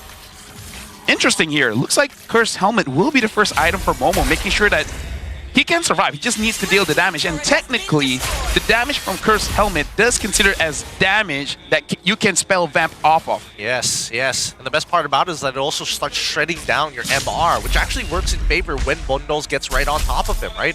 It seems that Bundles this time, again, traditional Angela build. He's got the Flask of Oasis already purchased. He probably will get a Glowing Wand alongside it. On the opposite end, we do see that Ruff finally finishes that Sky Piercer. He's already struggling to get in on these fights because MelQT can completely zone him out, but if Amal keeps on making those mechanical mistakes, I think that MB might just have this in the bag. They might get Momo, but I think Momo kind of don't care. He's got the Crimson stacks now. He can deal with the wave, and I feel like Bondles, this is the right itemization, going for Flash first, because every other Angela here in MPL Malaysia, they built Glowing Wand first. The anti-heal is always good, and I think it's understandable for most mid laners. But this time round, Bundles, he's 4-0-1. He's pretty far ahead of most Angelas that we've seen in the mid lane so far. And not to mention that Uni level 13 to Amal's level 12, so there is a bit of a XP differential for Uni. Homeboys, they're trying their best to actually like proxy waves to make sure that they have first rotation over to the Lord. But I kind of feel like going up against Angela, no matter what, MV will always have a good position, even if they don't have all the members there. They just think about it, he goes for it, he got Uni, and this target, oh no! Uni gets away! Traction Pulse gets Daniel from the back. We have Reza as well as MelQT flanking, trying to get a kill, but Throne of Ruin from Momo hits them, and Leone with a tectonic charge knocks everyone up. MelQT is stuck between a wall and a hard spot, nowhere to go. Bondles is 5-0-3. Homeboys cannot kill anybody. And that's a flask of Oasis diff. Uni now secures with the help of Bundles. Wait, how did Bundles get it from so far? Probably the Glowing Wand, I'm going to assume. But even so, this is looking really, really good for MB. Look at how far Momo can get into the enemy territory without having to fear anybody. I can't believe I saw the Alice and completely forgot about the Angela. Because again, Angela hasn't been all that great, right? Because of the scaling has been so bad. But this is apparently how you play the new Angela. Something with a CC. Some, like as in like CC the hero. Or Alice, someone that can stick to your target. They just need extra movement speed to stick around. Meaning to say that they can survive themselves. They just need more movement speed, that's it. Just a little bit of an assistance, right? To knock down their targets, get a little bit of damage through, maybe some anti-heal when you don't have it in the early game. But now with Lord pushing, I'm expecting these T2s to start to fall. It looks like they're going for a two-pronged attack, right? They allowed the mid-wave to naturally move in, focused on those side waves to make it collide early on. They should get this T2. Yep. Reina Reza gets caught. Momo as well. We'll see the Throne of Ruin is there, but Momo is the first to die. MelQT secures a kill when he's trying to run away, but MelQT still from the flanks. Hasn't been targeted so far, but now he finally gets targeted. Double kill for Ruff. Amal trying to save him with the boat. Not going to be enough. And the Lord still marching in without Daniel as well as MelQT to help them out. Holy defense, making it so that the Lord gets taken down. Uni jumping in, going to the back lines. Looks like MV is really trying to get this bottom inhibitor. And so far, Homeboys has managed to save that bottom inhibitor, but again, it's so low. The moment they caught slacking, it's gonna get taken down. Yeah, it's gonna break just a little bit. At least they don't have to worry about the super minions just yet. With 72 seconds left on the clock before the Lord actually spawns, 12 minutes into this game, it's now looking good for MB. Really, really big conversion off that very first Lord of the game, which is exactly what they needed. But now the question is, can they push over the edge? Because Amal, he's also level 15. He's already built up to that third item. Izanami is the one who's been taking the most amount of punishment by far, especially since he can't deal with Momo by himself unless he has the Chaos Assault. And even then, there's a good chance he might not be able to cut through all that HP. I do agree. I feel like even with the Chaos Assault, it's not going to be enough. This is going to be weird, but Homeboys, their identity is fighting. Their identity is catching, but maybe they gotta split the map. I'm thinking 2-3, right? 3 with Kaja, 2 without Kaja, and try to split the map. Try to get as much turrets as you can. At least you get some gold. Speaking of, MelQT now in some trouble here. Yep, with Vengeance trying to survive, going up against Uni. Uni actually taking quite a lot of damage, and now Daniel catches him and shut down. MelQT secures it. Now Bondo's got nowhere to go. Shut down. Izanami gets the kill as well. As I say, split the map, and they did. Daniel gets taken down, but again, as the tank is fine, Izanami still survives. Amal gets kill onto Momo. Without that Angela there, all problems are solved. Homeboy split the map, but they still go for the team fight. But Ruff is still there. Ruff dealing damage. Reza gets caught. And now mega kill for Ruff. Ruff keeping MV alive. Melcutie getting a kill on a Leone. And now goal leader versus goal leader. Ruff, Melcutie 1v1, and Izanami is there to make sure that it's not fair. Ruff is still there, Ruff is still there. Now he almost got caught, able to run away, and finally dies to Amo. That's almost a wipeout. So close, nearly outplaying it as well, just doesn't have enough tools. He was thinking about the flicker, but again, getting sniped off the screen. Some good range. Just look at that instant replay and break down that fight one more time, because again, it all starts with Uni getting caught here, right? The initial delay on the attack with Izanami in position for the Chaos Assault was already good, but what's worse is that Divine Judgment gave a 0% chance of outplay for Uni. And this is how Homeboys plays, right? The reason why they're good at team fights and catch is that they come in many different angles. So their team fight is more dynamic than most teams here in MPL MY because they go in at different angles. Even if you're a mid laner, if you can get a good flank, you know, of course, you need the right hero to do it, they're gonna do it. That's why heroes like the Jushin was favored by Izanami, because he can actually flank and don't make big mistakes that cost the team the game. The next mistake, if I had to predict what the next mistake is going to look like, probably if Homeboys stick too close together. The last time we saw MB actually previously losing the fight beforehand was when Momo was super low, trying to flicker with the Throne of Ruin to make something happen. He died mid-animation. So it's about timing, right? MV's level of execution, as much as they want to depend on Momo, who's going full tank, by the way, alongside with Oracle and Radiant Armor. Curious to see what that third item is going to be, but maxed out for Uni, and he's going for the Bruiser style. Not going for a BOD, but does go for a Malefic Roar. Looking at the itemization here, I kind of feel like the most amount of damage will come from Mel as well as Amon, and now Momo. He goes in, and looks like Bondos hasn't used the hard guard just yet. They're just waiting for it, and we do see a big difference when Bondos is and not in the team fight. So I feel like if they get inside Uni and they get a good catch, Envy will lose the fight, which is something that we predicted in our pre-game just now. We did. But at the same time, right, it's assuming that they're able to... It's assuming that Uni is able to outplay Daniel, which, again, he has iframes to work with, but his spacing, he needs to know where Daniel is going to be. If not, it's really difficult. And even for Reza, he's got a point-and-click stun with the Law and Order as well, so that's two big CCs that you have to kind of maneuver around. Everything else, I think, is kind of like give or take. Maybe not the turtle boat, of course. That's tough. Oh, that boat does way more damage than it probably should. But at this stage, can MV pull it back? 16 minutes into this game, both sides just managing the waves, but a little sneaky tactic coming in from Izanami and as well as Daniel to maybe pick somebody off if they show up on the top side of the map.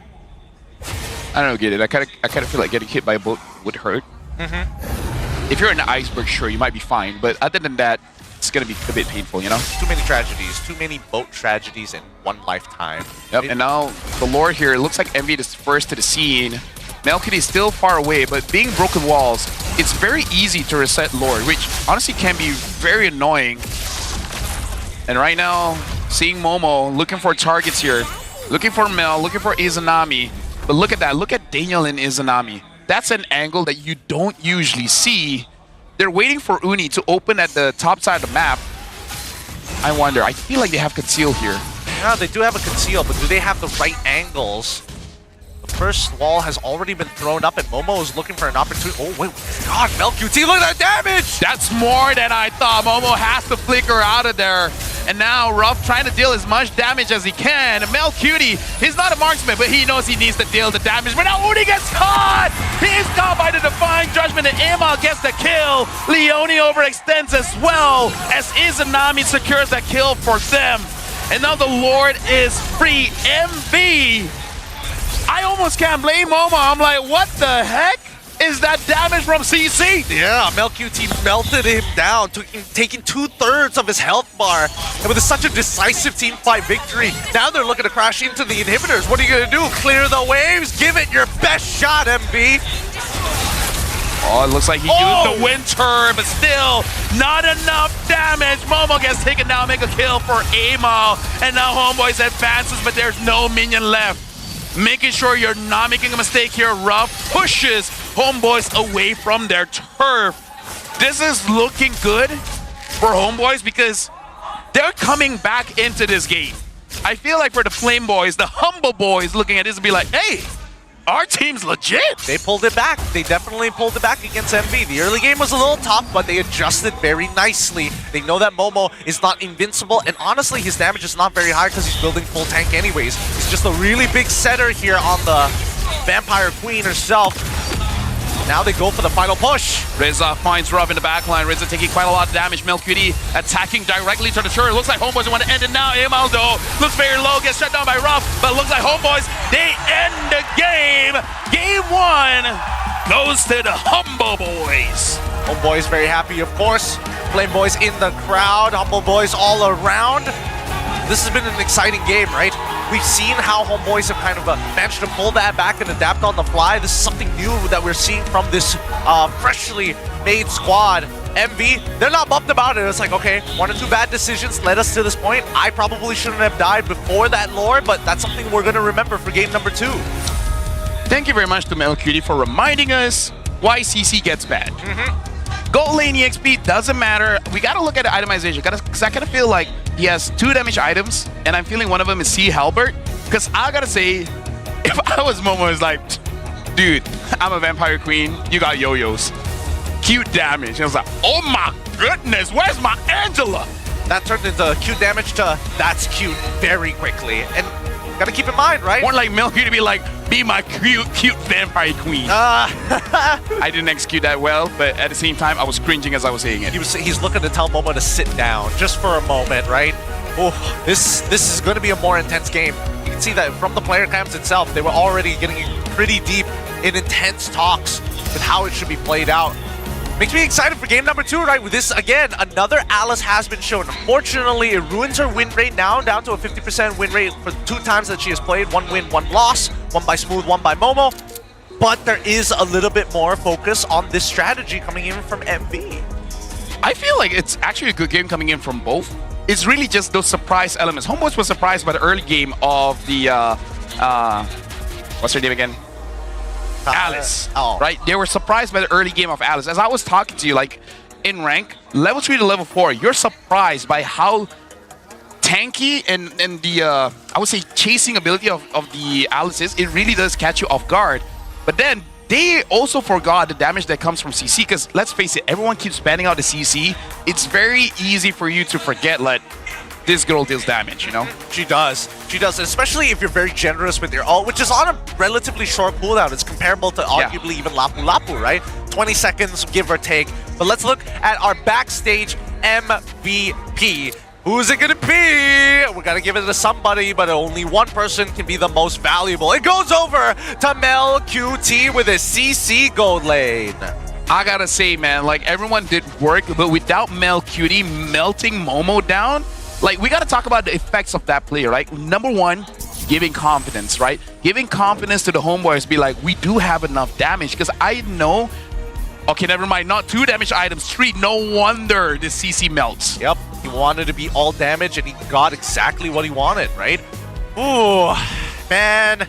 Almost 5,000 damage per minute. Yeah, man, Melcutie, I gotta give it to him. Like, this is one of the few times being greedy actually worked in his favor. He didn't get outscaled by a full tank Alice, but now with the true damage, and more importantly, oh, you got hotfix to get some extra movement speed? Well, naturally, so do I with the Brute Force Breastplate. Yeah, we gotta talk about this build here, because usually we will see a War Axe. If the game gets long enough, we do see that C Halbert. Rarely do we see a Hunter Strike. It does happen, but again, having those 3 damage items, basically a marksman-ish build, because usually marksmen go for 3 damage items and more. So yeah, Melcutie, I think in the middle of the game, he's like, what am I doing? I'm not an XP. Like, I'm a gold laner. I do damage. Like, what are they gonna do? Burst me when I have vengeance? Please. Be funny, my friends. 2 lords to 1, 8 orange buffs to 10. 9 purple buffs to 10 purple buffs. In a lot of these stats, MV was ahead, and even in the kill score, 15 to 17, you would imagine that this would have worked out differently. Something to note as well, we saw Bongles building the Holy Crystal, trying his best to make sure that the shield is big enough, but honestly, even at full build, the shield was not big enough. I feel like it's mostly from Flash. That burst heal and burst shield is the reason why most of the team survive in the early game. But this is Angela, right? You do so good before 11 minutes. Once 11 minutes comes, it really is like strike midnight. Most of your wonderful things goes away. Yeah, the carriage turns into a pumpkin and rats. I appreciate you know my reference. Oh, of course I do. What do you think I am? A dirty 2000s? Oh boy. I wonder how long. I saw a video where this kid don't know what cartoon is. What? As in like don't know the concept of cartoon, like drawings and stuff. Like, what's a cartoon? I live in the world where a kid can be like, I don't know what's a cartoon is. And it's not like a kid that's like underprivileged, you know, not having that experience. This is like from the States. What is he doing? Trading for a living? Like a day trader or something? Hey, you know what it is, you know? Go into the sauna, wake up at 4 a.m. Take off my mouth tape. Take off my mouth tape, you know? Push-ups and then meditate for 4 hours, you know? Yep. Ice bath. Yoga. Gotta be on that grind set. Die, and then revive, and then do ice bath again. Yep, one more time. Yep, that's the grind, man. That's the grind. That's the grind? That's so 67. Now you're just throwing it out there. Yeah, now you're just hoping that it works. By the way, 93,000 damage by Mel.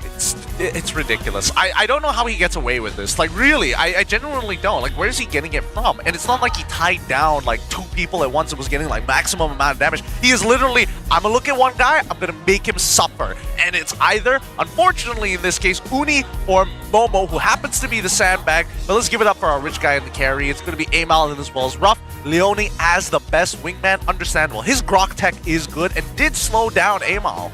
But something that I do have to say here, Gideon, I feel like Alice works. Alice really works, especially when you put her in a category where you're kind of a backline diver, you know, something like a Lapu as well, and your job is really to create chaos. And her power spike is, funny enough, no items, level 4. So maybe if you want to build a draft that really want to punish teams that have like a Kimmy, Granger, you know, something that has low mobility, and you really want to play around those turtles. Around the Lord, I think we need to see more from Alice, but I feel like especially those turtle fights, her impact is actually pretty big.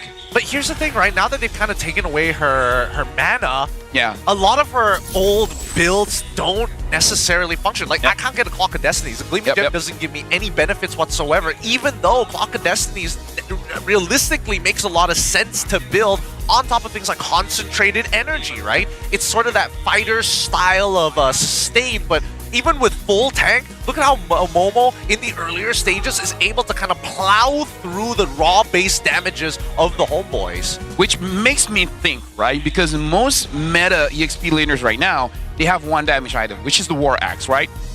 The equivalent in terms of magic is that concentrated energy where you have Spell Vamp, and the longer the fight goes on, the more damage you do. So what if we're just going to adjust the build of Alice just a little bit? We try to get a concentrated energy and then just full tank and see if that works. If it doesn't, then fine. Continue experimenting. But I feel like Alice has potential. She does. I'm thinking like concentrated energy into Brute Force or Oracle. Brute Force, Oracle, yeah. That's the hard one. The order matters a little too much. Because when we're looking at this game, just look at the amount of damage that Mel QT is providing out. If you can't even sustain through one guy, then it's like, what was the point of building full tank in the first place? Yep. The thing that I noticed here is, again, I think I brought it up before, where the main damage dealer is going to be Mel as well as Amal. And the reason being, Momo builds heavy MR, right? And I feel like that may be the reason why they lost, because I feel like instead of going for the Radiant Armor, maybe change it up for a Blade Armor or Anti-Cuirass might save them in a lot more instances. I get that Izanami wants to burst him down, but maybe just imagine that Izanami is not your problem. No, that's also true, because Curse Helm doesn't really give you like a lot of raw stats. It's like, oh, here's a whole ton of HP. Here's a little bit of armor, a little bit of MR, not enough to really make the difference. Now that I think about it, maybe that's why Mel QT really burned. Because again, it's percent HP, and you build a lot of HP. Now that I think about it, we should have stick on that itemization. So there's a lot of interaction there. I mean, it's still very early days, but let's see what you guys have decided to vote upon. Homeboys, 48%. What? 50% for MV, but 37 on C? Okay. They wanted to vote for Homeboys, but they want to be nice with it. They want to be political. The Humble Boys are back. The Flame Boys are like, they're 48% of Flame Boys, 37 Humble Boys ready to go. Or they're one of those people, you know, where they're like, whenever I hope they win, they lose. So I'm just going to say, maybe. You laugh, but I met those people. Why? Why would you do that? It's an esport, for God's sakes. There's no point sitting on the fence. That's true. That I agree with.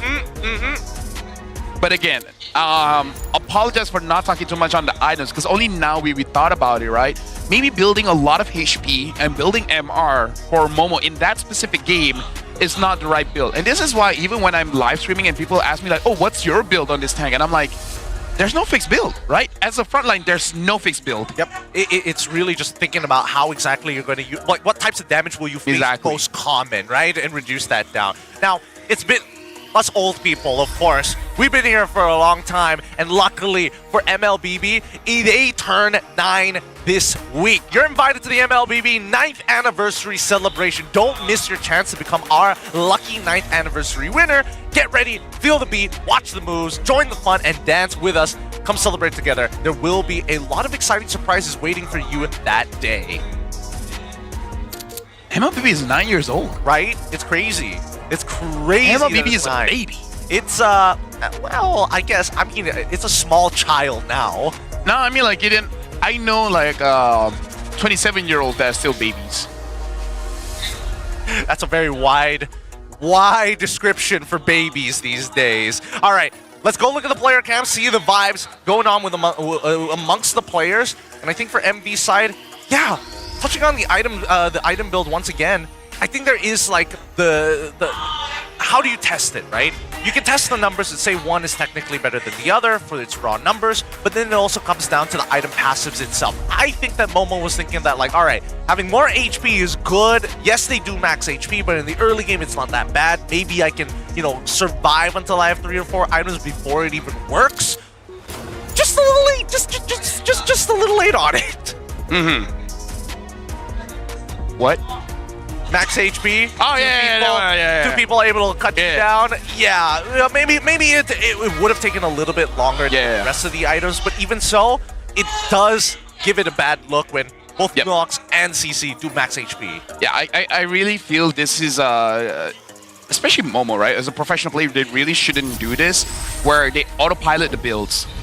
Because I think we advocate for normal public ranked player, like, if you're a damage dealer, fine. You know, go with your preset builds.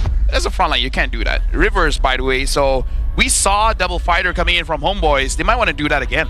And they're also going to get blue side one more time. So Sora Payong is going to make a slight adjustment to their red side draft. Fanny once again, chip as expected. But let's see whether Sora is going to be, you know what? All of these bans are dedicated to one guy. Interesting here, we're looking at chat, and they're basically saying that Alice is trash late game, especially CC on the other side. Again, I kind of feel like it is more on the items, but it will be an interesting experimentation for us if we can see that where Alice really shines. Because in my personal experience, she really shines early game. Late game, I can see the argument saying that she's not that big of a deal because she doesn't deal damage. If she doesn't deal damage, she's not really a threat. Yeah, I feel like we just haven't cracked it open. Yep.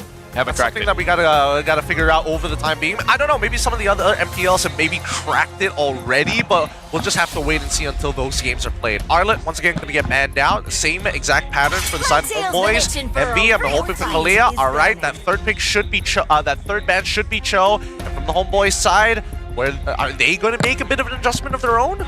Yeah, I kind of feel like maybe one of the bans later on might be Angela. Never mind, right now. Right now, they're just going to ban out of Angela. Keeping it simple. Yeah. Keeping it clean, keeping it simple. Now, MV, what's their final ban? Are they getting rid of that show or nah? I mean, like, to be fair, it works, right? Because Kaja did work. But at the same time, not as scary as the Cho, not as scary as the Chip, not as scary as the Kalia.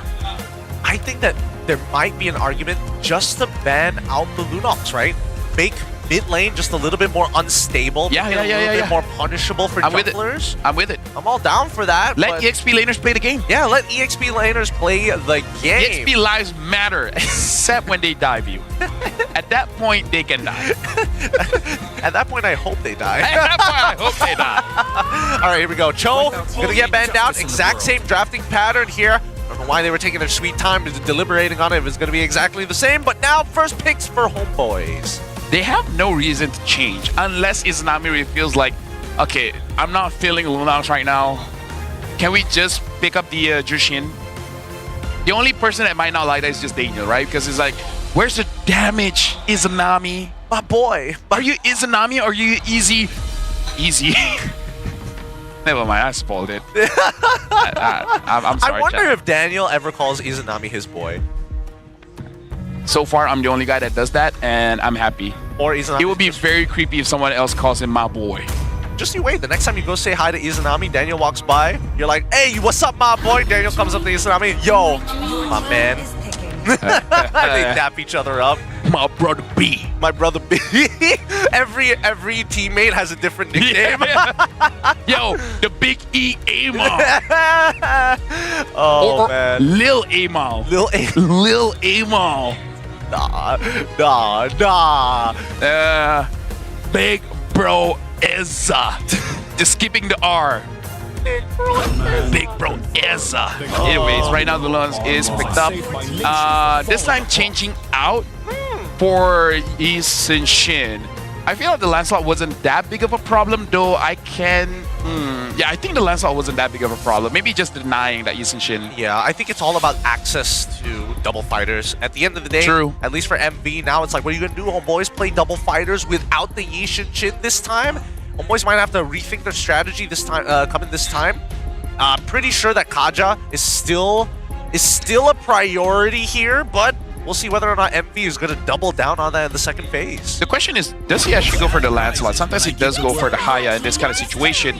Oh, this time it's like, you know what, screw it. Another fighter. Give me the Khalid. And now the CC again. And maybe Daniel's just like, yeah, Kaja's good bell, but nah, not feeling it. Let me fight. Let me fight, sir. I just want to fight. And now with this slight adjustment, MV, they got to think about it again, right? Because Yishin is very susceptible in the early game to this Khalid. The high base damages and especially the threat of that Raging Sandstorm when your Traceless is down on cooldown. Oh, just like holding a gun in a public space. People are going to be nervous around you. And this time they do pick up that Jushin. So I think it's a good pick against Homeboys because they do like to fight. The only thing is, come mid-game, Homeboys is going to separate themselves. So at that point, the Jushin is going to have a bit of a problem. You're going to be okay surviving, but I'm not so sure if she is going to be okay like lifting anyone up. Like, you know, which person you want to prioritize. Yeah, and to do it in a comfortable manner, right? Considering that Homeboys, this Khalid doesn't necessarily have to just live in enemy jungle territory. They push out in the mid lane very, very quickly. Not to mention that Zushin kind of sucks at doing just that. Yep. And now they ban out the Hayabusa. The problem is, if they ban out the Lancelot or Joy, Amon's just going to get either or. Because, again, Amon even used the Benedetta. In terms of hero pool, Amon is set. He's not worried at all. Yeah. How would you set that up? No. Khalid as a double fighter doesn't make sense here. It could eventually end up with a potential Esme. That's another food for thought. I kind of feel like for MV, looking at the lineup right now, the only reason that Alice will not work here is that maybe there's no backline like stationary damage dealer, right? So if they do want to pick up an EXP for the possible Alice, maybe pick it at 5th pick and just pick up your gold laner here. If the Granger is in ban, just pick up the Granger. Okay, all right. Let's see if it's going to be just as honest, right? Like, keep in mind that Lapu Lapu is still in play. Oh, that's true. Ooh, the Phoveus is really, really risky. You're playing into the CC, and that's not a fun matchup to deal with. CC and Lunox. Yeah. Maybe not Phoveus. Phoveus with vengeance. Unless you just wanna show off aura. It could be. That could be the way to play. I'm thinking whether or not Vengeance is going to make enough of a difference in that laning phase, because it does do pretty well later in the game, but The timing of it is key. Let's see another high loss pick here from Reza for all intents and purposes, but Hilda is going to be the follow-up ban. So it does look like a Lancelot pick is coming up. Because why else would you ban it out? It's only assassin junglers that really doesn't like Hilda. Yeah. And banning Hilda with Rock has already been locked in as well. Oh wait, that's true. That's kind of okay. That's true. Was it gonna be like the? Oh, it could be Reza. I mean, no. That doesn't make sense. That doesn't make sense. Momo I mean, you would do okay. Yeah, it looks like Homeboys is considering double fighter, so they ban out the Ruby and then banning out the Masha in case he goes EXP. Maybe Masha. I'm trying to think back. I think Masha has a favorable trade against CC. At least she doesn't lose in the early game, but again, Hilda lates game just like non-existent. Yeah, you'll never die, right? Realistically, you shouldn't get solo kill, but Lapu Lapu is gonna be the pick of choice for the side of MV. A lot of good all-in potential. They now also distribute their power curve a little bit better from early into mid. Now it's Homeboys' just turn to decide what their final lineup is going to look like. I feel like Lance Granger or Lance Claude would be okay. Harif maybe, but I'm really not entirely sure how Harif favors against the lineup that Envy has. Yeah, I think it could be... oh, does he need to take Verify? I don't think he needs to take Verify. Flicker is probably going to be the best one here, so Granger makes a lot of sense. Yeah, I'm only with the Granger because, again, there will be situations where Lapu chases and he's just going to die. Alpha was not one that I was thinking of, but it is one of Amal's previous specials, and then the Granger. So, triple fighter. Homeboys has brought this kind of lineup before. If it's Amal, I'll trust him. Like, not entirely sure. Is it? Maybe they just want to punish the Grok, or okay. Imagine this, Gideon. Jushin picks up the Alpha, gives him a free flicker, and then he just dashes in. Just catches 4 people with a spear of Alpha. And then pause the game, go to Bondos' face and be like, thank you, my guy. You my B now. All this while Marshals are just like, it's type 1 issue. Type 1 issue. It would resolve very quickly. All right, final pick here for MV is going to be Obsidia. That's actually really good. I mean, against a Granger, though. It is up against a Granger that does suck, but as soon as we get into the later stages of the game, there's going to be a lot of utility. There's plenty of dash options for Homeboys, which Obsidia can just say, no, you're stuck. You cannot get out of this. Do you want a fun fact here, Gideon? What's the fun fact? This is the debut of Alpha in MPL MY. God. And ID. And Philippines. Really? Alpha has not been used in any MPL so far, so this is the first for the Southeast Asia region. I'm surprised that's going to be the case. Apparently they want to get pressure. Apparently they want to start invading, and Alpha is really good at sustaining through that type of damage. It's time. Currently at match point for the Homeboys, they could be looking at a 203-point victory against MV, but they have to topple them here and now. Dealing with an Obsidia, first with an Alice. Things are going to get spicy here in the land of Dawn. Let's jump right into it. Blue side going to be covered by the Homeboys. Red side covered by MV. Amal cannot lance no Kaiser. Amal has a nasty lance. But if he's using the Alpha, the moment a PH team or ID team uses it, Amal can be like, hey, you're welcome. Thank you for copying me. He can have that, you know? He can have that. Oh. Just like Innocent can say with the Bane. Of course. Gotta be playing the best skin possible for Alpha.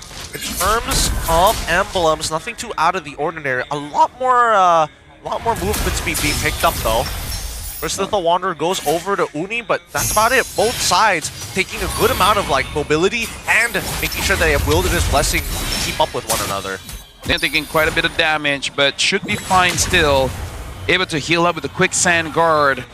I will be looking at Ruff though, because today, Innocent could not make the Obsidian work.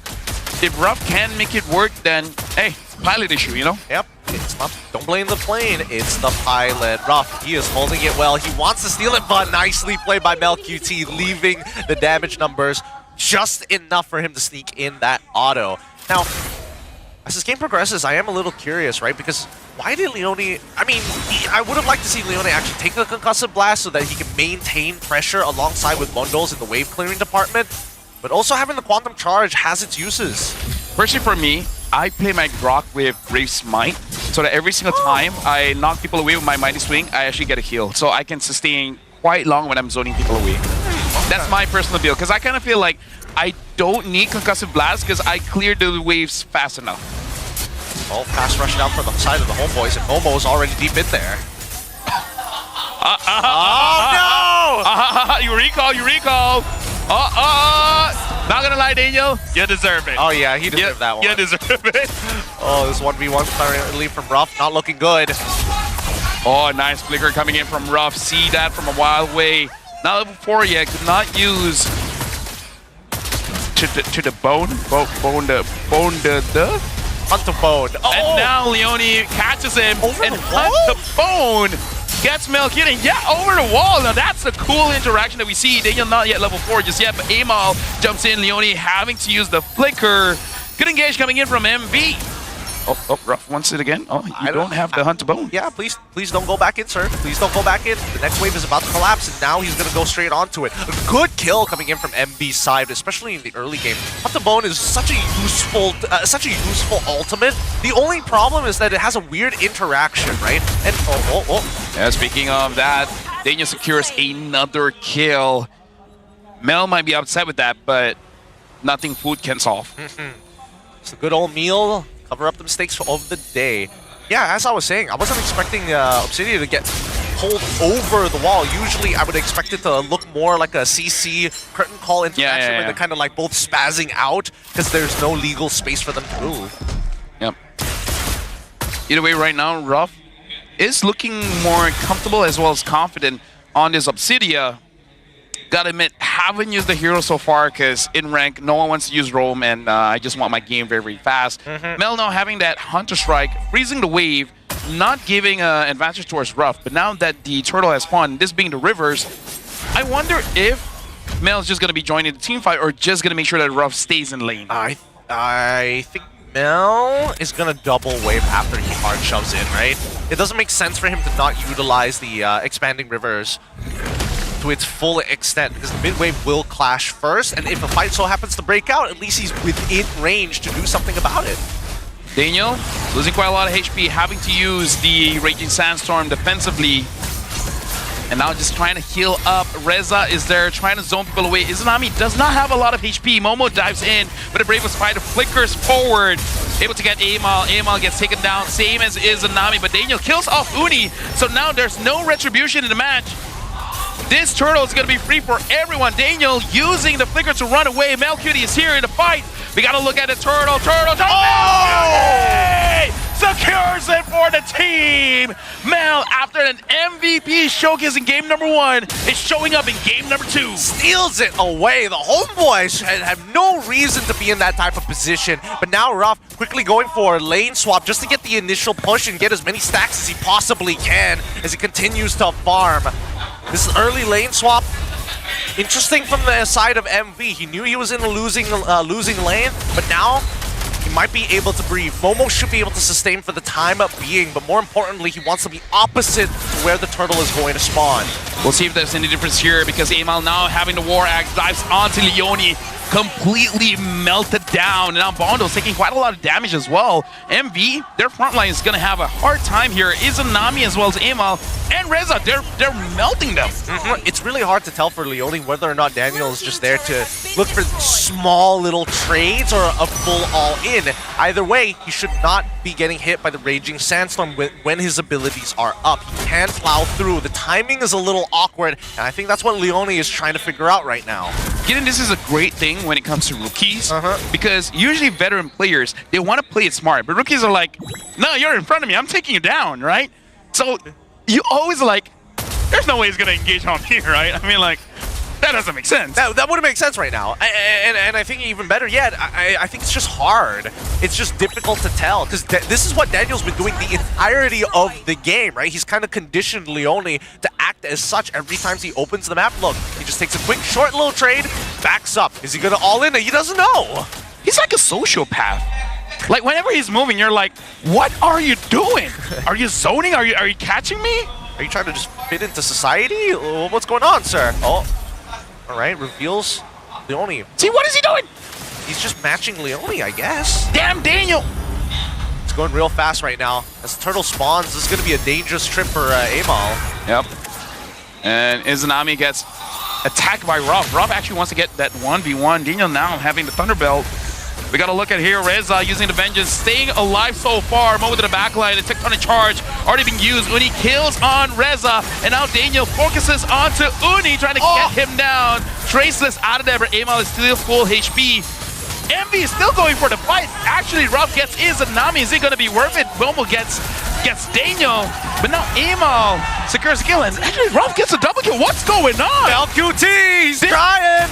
This is much closer than I thought. MelQT trying to run away, but Bondos gets the kill.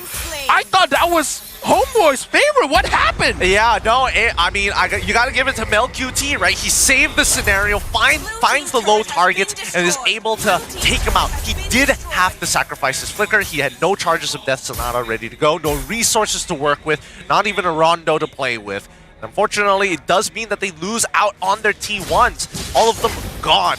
But still a close game. 16 stacks so far for Ruff. He's getting there. He's getting there. Slowly but surely, he'll max it out. I'm sorry, I was confused because I was like, is Envy throwing? Why are they going for that fight? Especially Ruff, because again, we don't know the power spike of Obsidian, but looks like for Ruff, 2 items? Like, he went for it. Like, he was very confident on that play. He was extremely confident. I think he's already done with the Windtalker by now, right? He already has Windtalker and Hotsclaw. Yes, okay. That makes a lot of sense. Windtalker does provide a good amount of damage for you.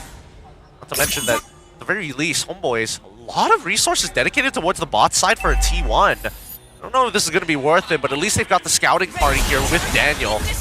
I kind of feel like they just want to open up the map. Whoa! Oh, ults for ults. Both roamers having the same idea.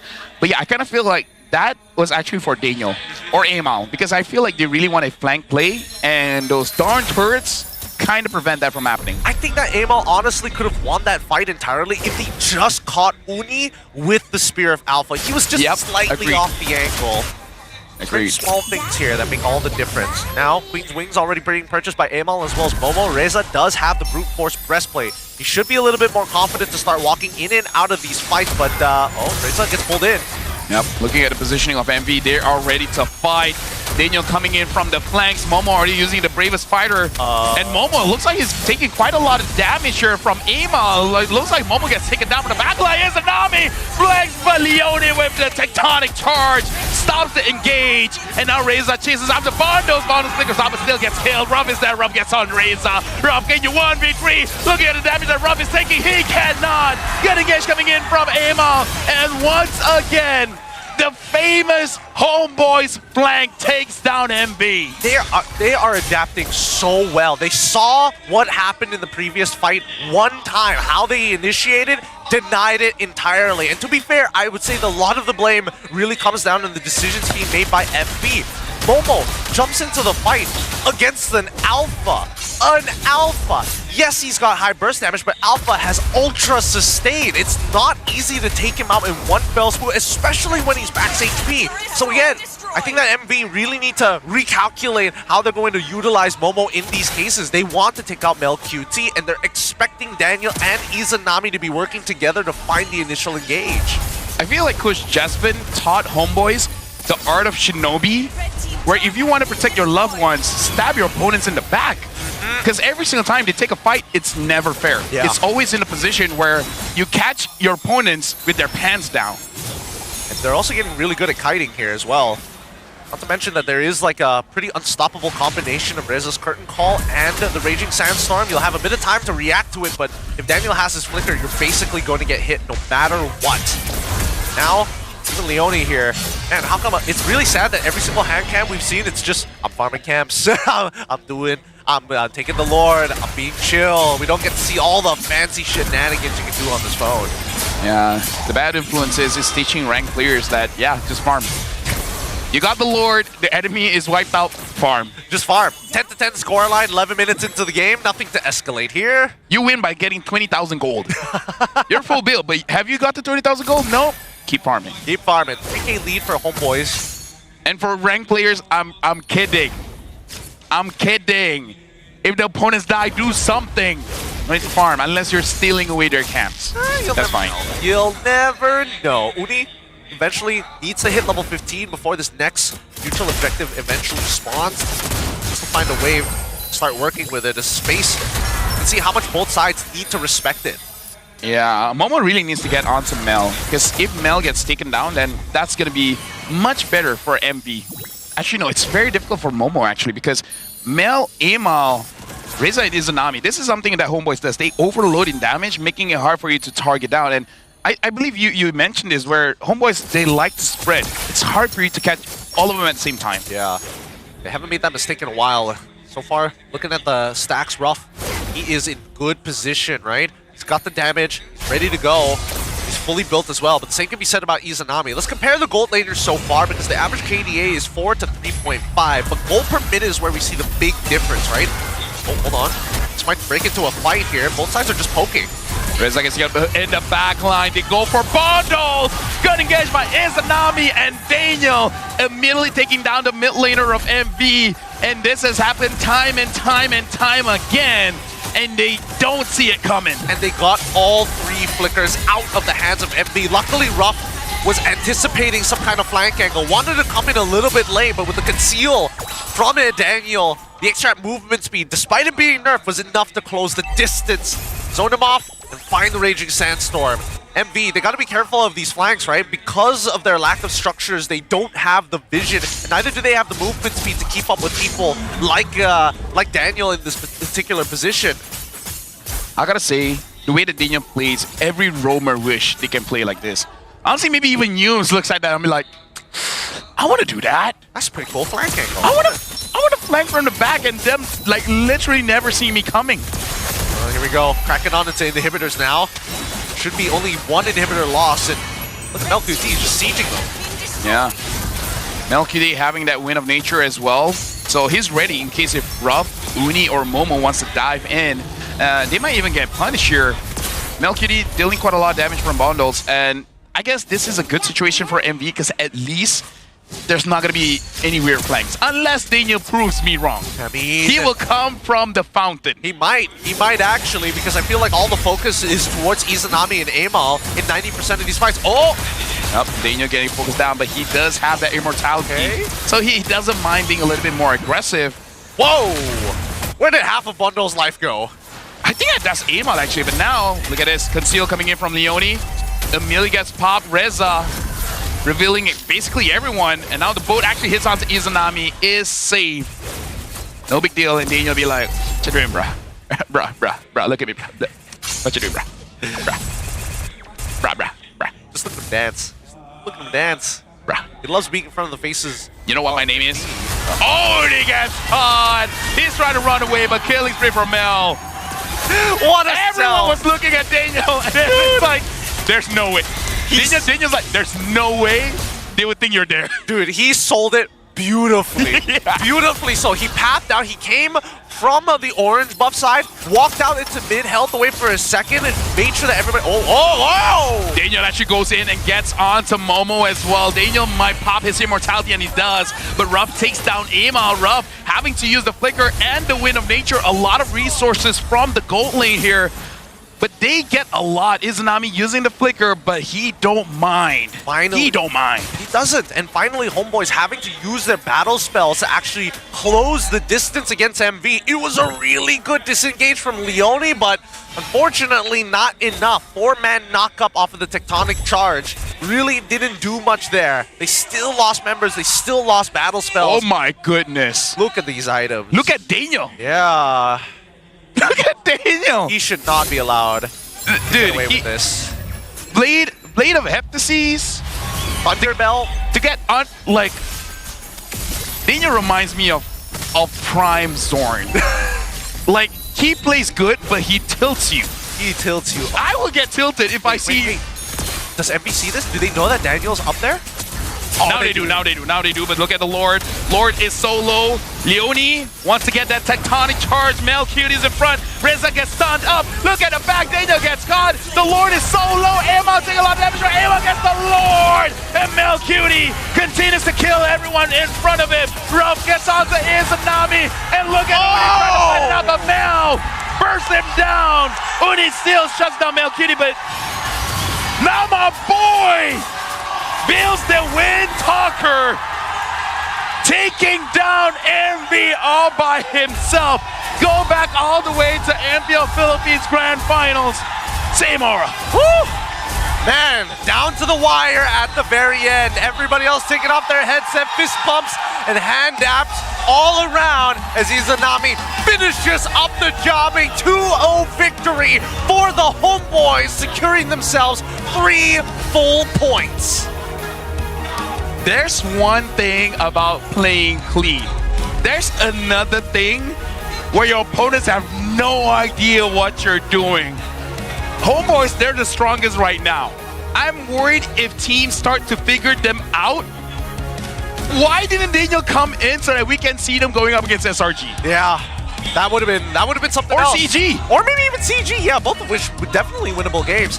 Not saying anything about Kaden, but overall, Daniel just seems to be the better fit as of right now. MV, they were so worried about it, right? They saw Daniel's angle, they were all like, whoa, whoa, whoa, let's take a step back here for like half a second, right? Let's just slow down for the moment. Let's talk about that interaction as well.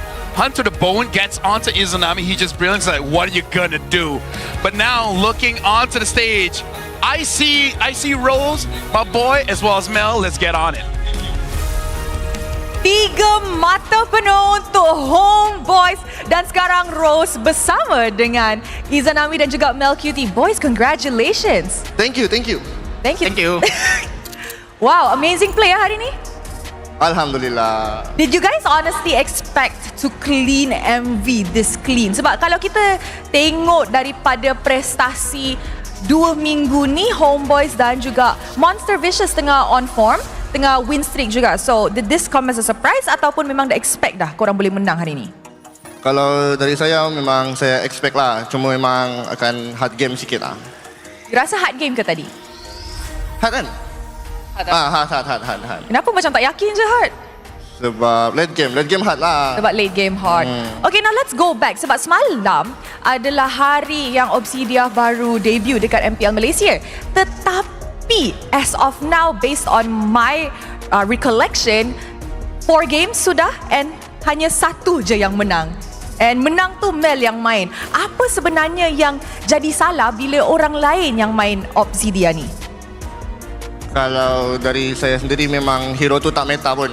And ikutkan hero dia tadi, dia tak counter sangat ulti dia dekat kita orang punya hero. So macam pelik lah kenapa dia pick hero tu.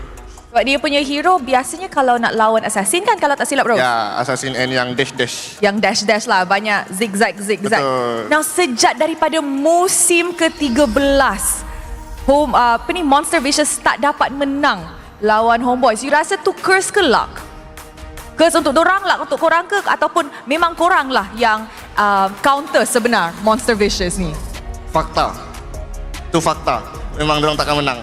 Dorang takkan menang sebab korang counter dorang? Sebab Homeboys. Sebab bukan kita orang, sebab Homeboys. Homeboys je. Nampak nama Homeboys dorang dah. Kalah ni macam tu. Betul. So not about you guys lah. Not about you guys. Ya, betul. Bukan sebab player. Bukan. Okay. Alright guys, so tadi kita nampak perlawanan yang dia cakap susah, tapi korang rasa siapa sepatutnya jadi MVP?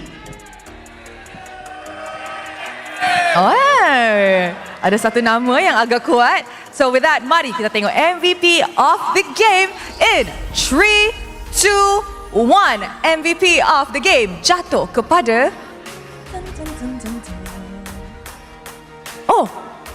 Izanami, kita punya Prince of Mage. Izanami, Prince of Mage with an amazing Lunox play dekat Lord Pit 2. Last fight, last war. What was going through your mind? Apa comms yang tengah berlaku masa play tu jadi?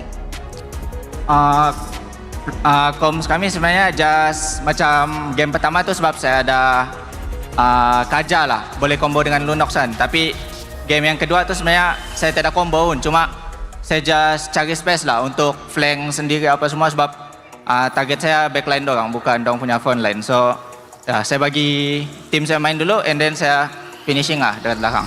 Tapi tadi dekat Lord Pit tu kan, dia macam korang, it was a very 50-50 war sebab ada yang kena pick off, ada yang kena stun, a lot of things were happening at the same time. Apa comms dari Izanami masa Izanami brilliance dekat belakang tu terus masuk dengan ulti? Kalau saya rasa yang last war tu saya tak ada comms pun. Saya just ikut insting lah, just go jalan belakang. Insting, Lafel, memang your boy lah Lafel. Tengok tu, proud dad dekat sana. Now Izanami, pada minggu depan korang ada 2 match di mana match tu pun back to back. Sebab kalau kita tengok daripada schedule, on Friday last match korang akan jumpa Untitled, di mana pula on Saturday first match korang akan jumpa CG. In your opinion, siapa yang you lagi excited nak jumpa? Kalau excited mau jumpa tu sudah tentu Untitled lah. Sebab setiap season saya akan excited je lawan dengan Storm. Oh, lawan dengan Storm. Yes, I forgot your ex-teammate back then. And kalau kita tengok daripada musim lepas di playoffs, it was, I rasa semua orang punya jantung tu nak stop dah masa tengok game korang lawan Untitled di playoffs tu. It was a lower bracket match and it was a 2-2 and very, very long game, very, very close game. Apa expectation you leading up into that matchup? Do you think the same thing will happen? Kita akan main full series ataupun Homeboys boleh tapau Untitled 2-0? Kalau pendapat saya lawan Untitled, saya mungkin akan expect 2-1 lah, 2-1. Sebab bagi pendapat saya Untitled dorang tim yang dorang makro dorang bagus lah. Cuma kalau dorang dapat perform macam season lalu, mungkin boleh jadi 2-1. Tapi kalau dorang macam season ni tak dapat untuk maintainkan gameplay dorang, mungkin akan 2-0 lah. Okay, you cakap tadi setiap season you excited nak jumpa Storm because he is your ex-teammate after all. Is there any message yang you nak bagi kepada Storm? For Storm, good luck next game. I will beat you. Wow! Ini adalah satu statement daripada Izanami. And of course, Izanami, wrap things up. Wrap week 4 up. Anything yang nak cakap kepada fans? Kepada fans-fans Flamboys dan fans-fans Homeboys, tidak lupa juga kepada fans-fans MV. Thank you sebab datang MPL MY. Thank you sebab support kami. Thank you so much. Thank you very much Izanami dan juga Mel QT. And once again, congratulations atas 3 mata penuh hari ini. Tanpa membuang masa, mari let's throw it back to the casters to analyze apa yang terjadi dalam perlawanan ini. Casters, back to you guys. Thanks, Rose. The MVP of this game going over to Izanami, the Prince of Mage, with 2 back-to-back games on Lunox. Don't be confused by the in-game equipment. He had other things. He just sold it to speed up to crack that crystal. Yeah, the only thing is TRON is not trolling. Like, there's many times in MLBB history where it's very close, you gotta end the game. Windtalker is one of the best at actually ending the game because clear minions, attack speed, taking down the crystal very, very fast. But again, Izanami has really evolved and Daniel really improved his game style because it unlocked a different play style for Izanami, because now we see a lot of flanks coming from him. And I think Izanami wanted to do this for a long time, but he doesn't have that. But I want to shout out one other person. It could not be done without Reza. The way that Reza positioned really acted like a carrot on a stick, where he positioned himself front enough that everyone can see, close enough that they could potentially catch him, and yet able to escape from certain depth. I feel like Reza really played the part, be like, I'm a damsel in distress, distress me. No, that's not how you phrase it. Like, I'll work on that. Yeah. We'll work on that in just a little bit. But I have to agree that Reza played a very big part of it, right? Because I think without Reza, they wouldn't have been able to like discover all the positions on the map. And I think during these tunnel fights, Reza, he spots out 3-4 people at once. He keeps Leone very honest, because no matter what, Leone can't just sit in front of Reza and just tank that damage. Only Bundles has to be that anchor. But if the anchor keeps on shifting further and further back, it makes everybody else's life difficult. Ruff and as well as Uni could not find positions, and Momo just gets left in the front line. I can understand if people blame MV, saying they played it bad, but at the same time, the crazy thing is Homeboys told everyone their strategy in an interview with Rose, which is basically like at least 1% has to flank, right? And yet they've been able to do this successfully, because I kind of feel like the way that they flank is not always the same. It's not a predictable pattern. They take different bushes, and makes me feel like Homeboys will perform the best in dangerous grass. But it looks like broken walls as well as river is actually really good for them as well. It works out perfectly, actually, right? Broken walls makes the most amount of sense because now you have multiple different paths to get to one spot, making MV's life a little bit difficult if they were trying to track that pathing. The expanding rivers, though, I think that it was a little bit of a give or take, right? It went back and forth for a little bit between the Homeboys and as well as MV. No major leads being obtained by MV, unfortunately, but it's not like Uni fell super far behind. It didn't feel like Ruff was in a position where he could not play the game. He did get full items and nearly clutched a couple of those fights. Shout out to Kazu. He said both game ended with 17-15. That's a good shot. That's interesting. Game 1 and Game 2, 17-15. But yeah, look at Mel's damage again, doing quite a lot of damage. And Ruff did 62,000 damage, which is, I actually feel like it's really not bad. Yeah, again, Obsidia does good damage in the late stages of the game. It's just, how can you weave those auto attacks in consistently? Oh, look at this. My God. Only 2 players. Leone and Mel QT. Mel QT, our rich guy in the carry, of course. Leone, the sandbag, and the best wingman. It's interesting to see because I'm not going to lie, I think Leone did the best of his ability to try and isolate his targets and try to disengage, but Homeboys just had better tools. Again, Homeboys is a magician, man. They really catch your opponents off guard because not only talking about the gameplay here, I'm pretty sure every single time a fight ended, they're like, why do we die so fast? And you open up the items and I'm like, why is Daniel having played off Heptases? Because even if it's me, it's like, I thought I would survive much longer. And then when you look at the items, be like, I don't know if I want to be upset or happy.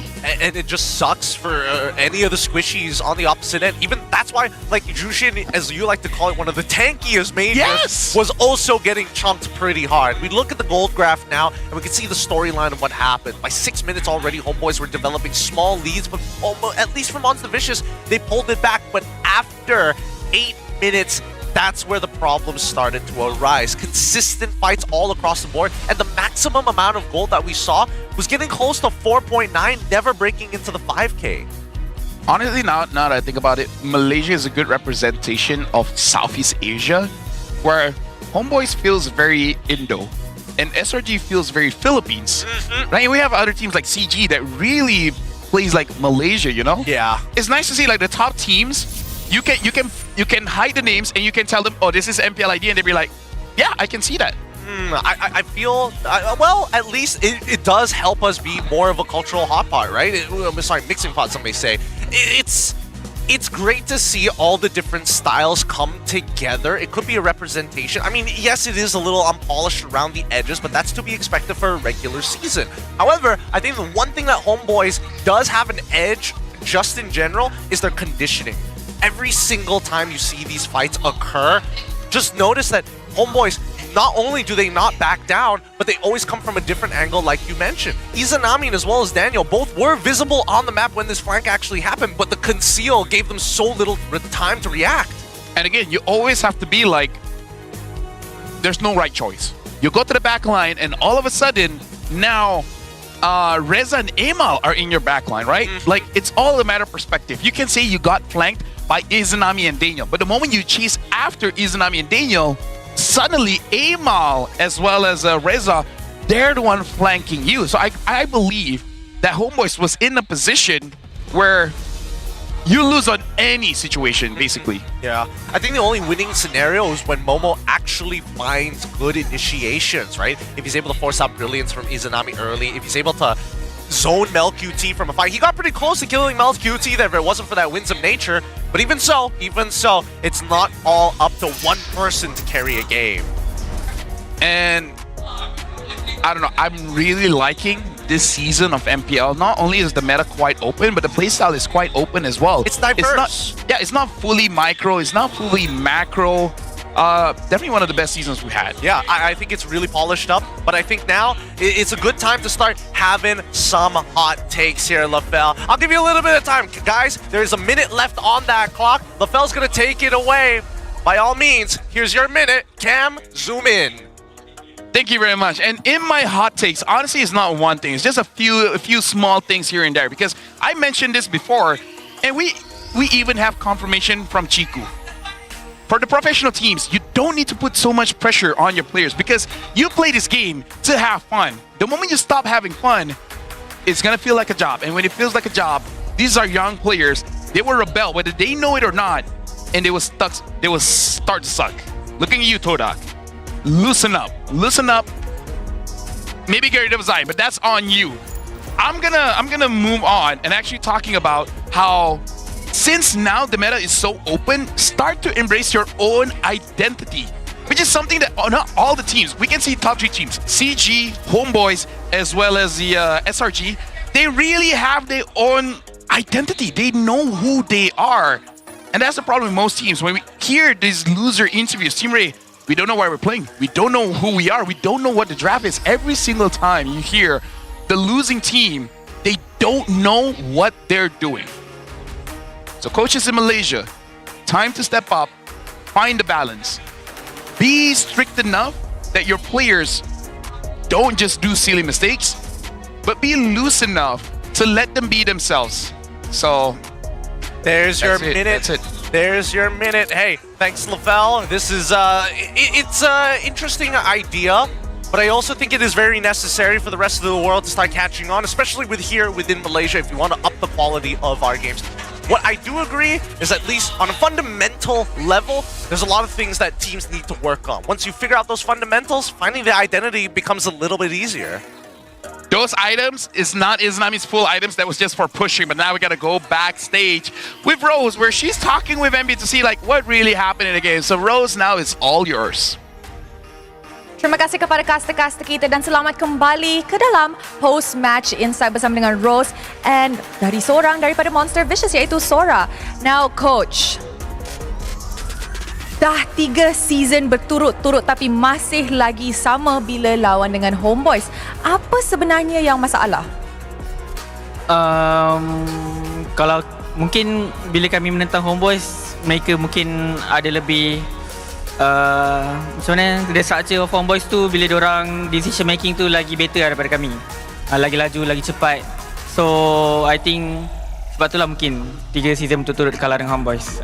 Okay, now you're speaking about decision making. Kalau kita touch pasal decision making in the game, bukan sahaja selepas kalah hari ini, tapi dah beberapa minggu yang lalu, kenapa your players, or more specifically Uni, suka buat gerakan tambahan yang tak sepatutnya dibuat pun?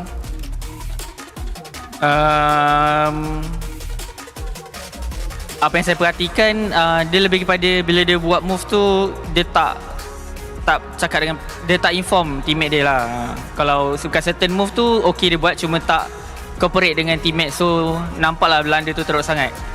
So I think kita orang kena improve lebih kepada tu lah. Kalau nak buat decision ataupun move dulu, kena inform teammate, communicate, boleh ke tak. So I think that's the problem lah. So apa yang coach dengar daripada backroom ni is that tak ada comms masa dia buat extra moves tu.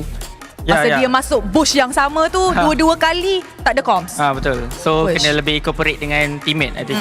So this is like dia punya reality check lah untuk lebih peka. Yes, another reality check for you, coach, is that I would like to touch on pasal draft game kedua. Sebab kalau kita tengok daripada statistik, beberapa hari ini Obsidia sudah dipilih 3 kali and termasuk Raf 4 kali. Tapi in those 3 games hanya 1 je yang dapat menang, iaitu Mel QT. And Innocent pun cuba main tu pagi tadi tapi kalah. Kenapa coach tiba-tiba nak suruh Raf main Obsidia, especially since diorang tak dapat main Assassin on the other side? Kalau Obsidia, my honest opinion, lebih kepada situational pick.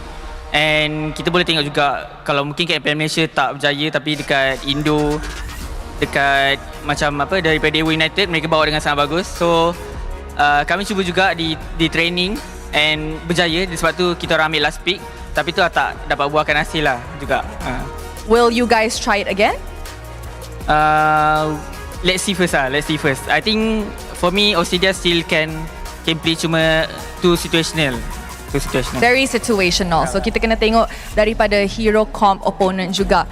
Now that we've talked about Obsidia, mungkin kita boleh cakap pula pasal Alice. Why did you decided to pick Alice di game pertama?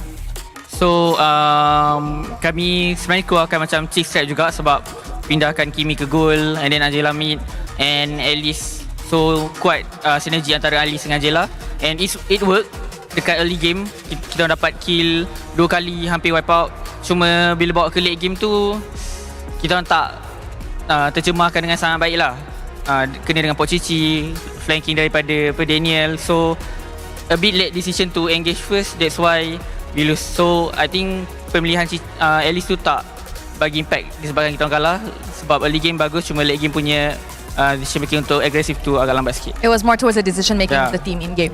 Now, coach, ini adalah kekalahan kedua untuk Monster Vicious sepanjang 4 minggu regular season. And kalau kita boleh nampak daripada pasukan-pasukan yang akan layak ke playoffs, hanya 5 slot sahaja yang buka. And 5 slot tu, ramai teams tengah kejar sebab points untuk musim ini sangat-sangat rapat. So, apa sebenarnya Coach Sora akan buat dengan team untuk ensure that korang boleh mendapatkan satu slot di playoffs? Untuk Monster Vicious, I think we have the upper hand. Kami punya match yang paling sikit sekarang 5 kan. So ada tim yang tinggal 2, tinggal 3. So kena tengoklah minggu depan macam mana. Minggu depan bila kita tengok result baru tahu kita dalam keadaan yang selesa ataupun pendek. So buat masa sekarang still ada banyak game lagi. Coach, bila you cakap selesa tu, so you tak marah lagi players lah? Kalau menang lah minggu depan. Kalau menang. Tapi kalau kalah minggu tu ni memang kena. Dah kena dah? Dah kena tadi. Alright. So Uni, dengar-dengar jangan buat gerakan tembahan yang tak perlu. Sebab kalau tak nanti Coach Sora yang lebih stress. Thank you very much Coach Sora. Hope to see you next week. And with that, let's throw it back to the casters.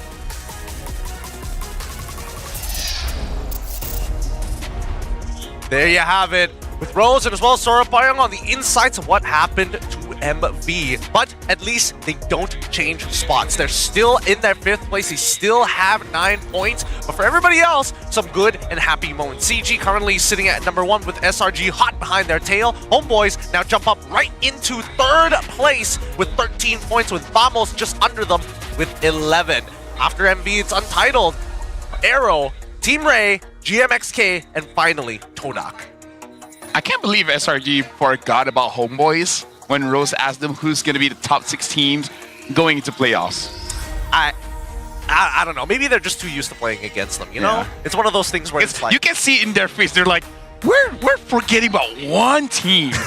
One team? Like, who is it again? Which is that one team that we don't scrim at all? Which is that one team that went with us? Yeah. To EWC? Did we go alone? They forgot.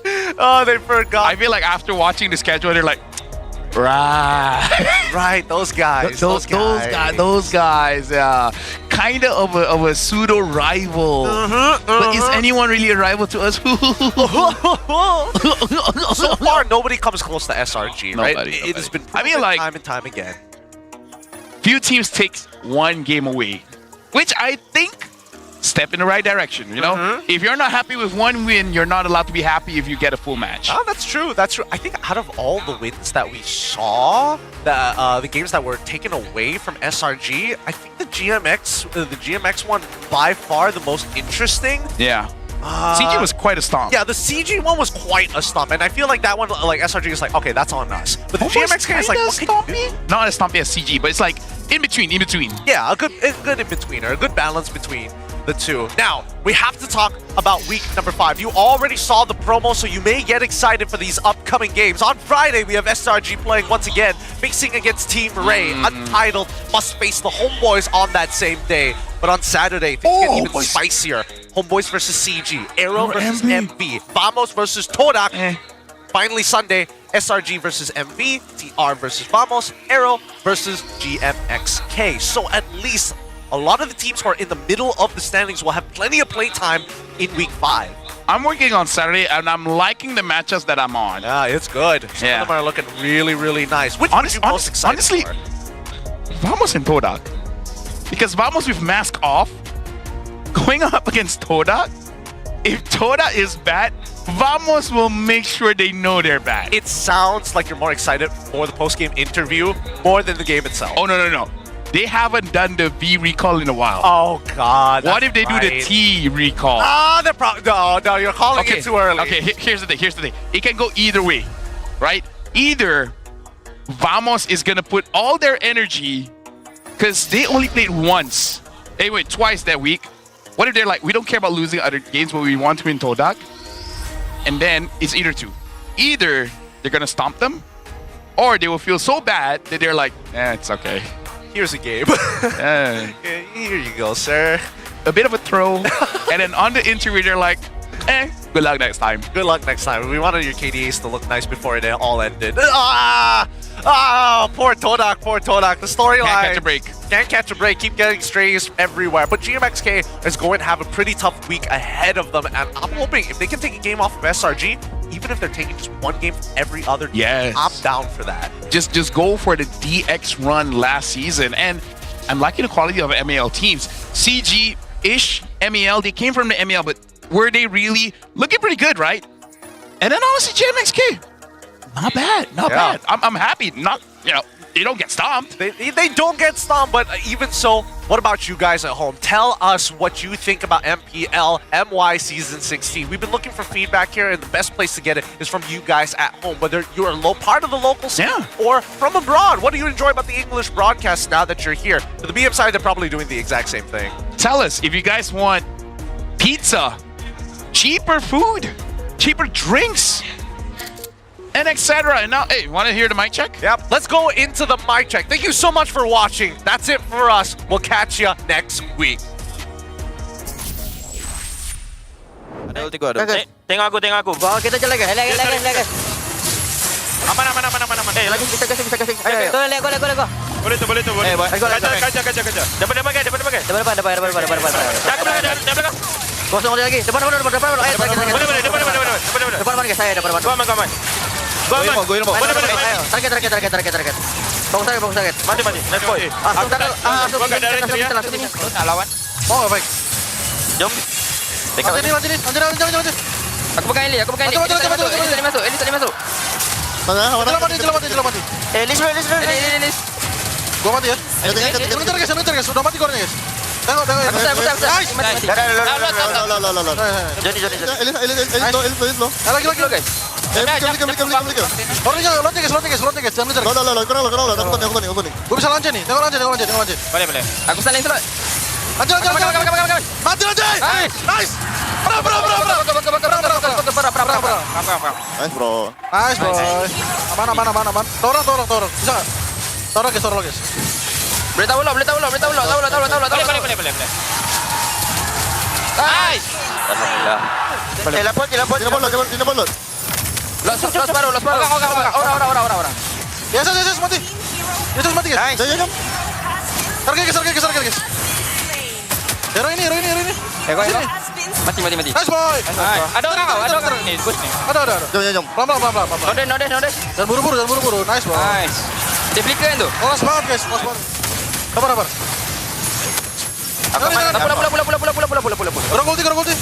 Dorong ulti guys. Sudah ngedes. Yes. Kita punya kena zoning belakang tu guys.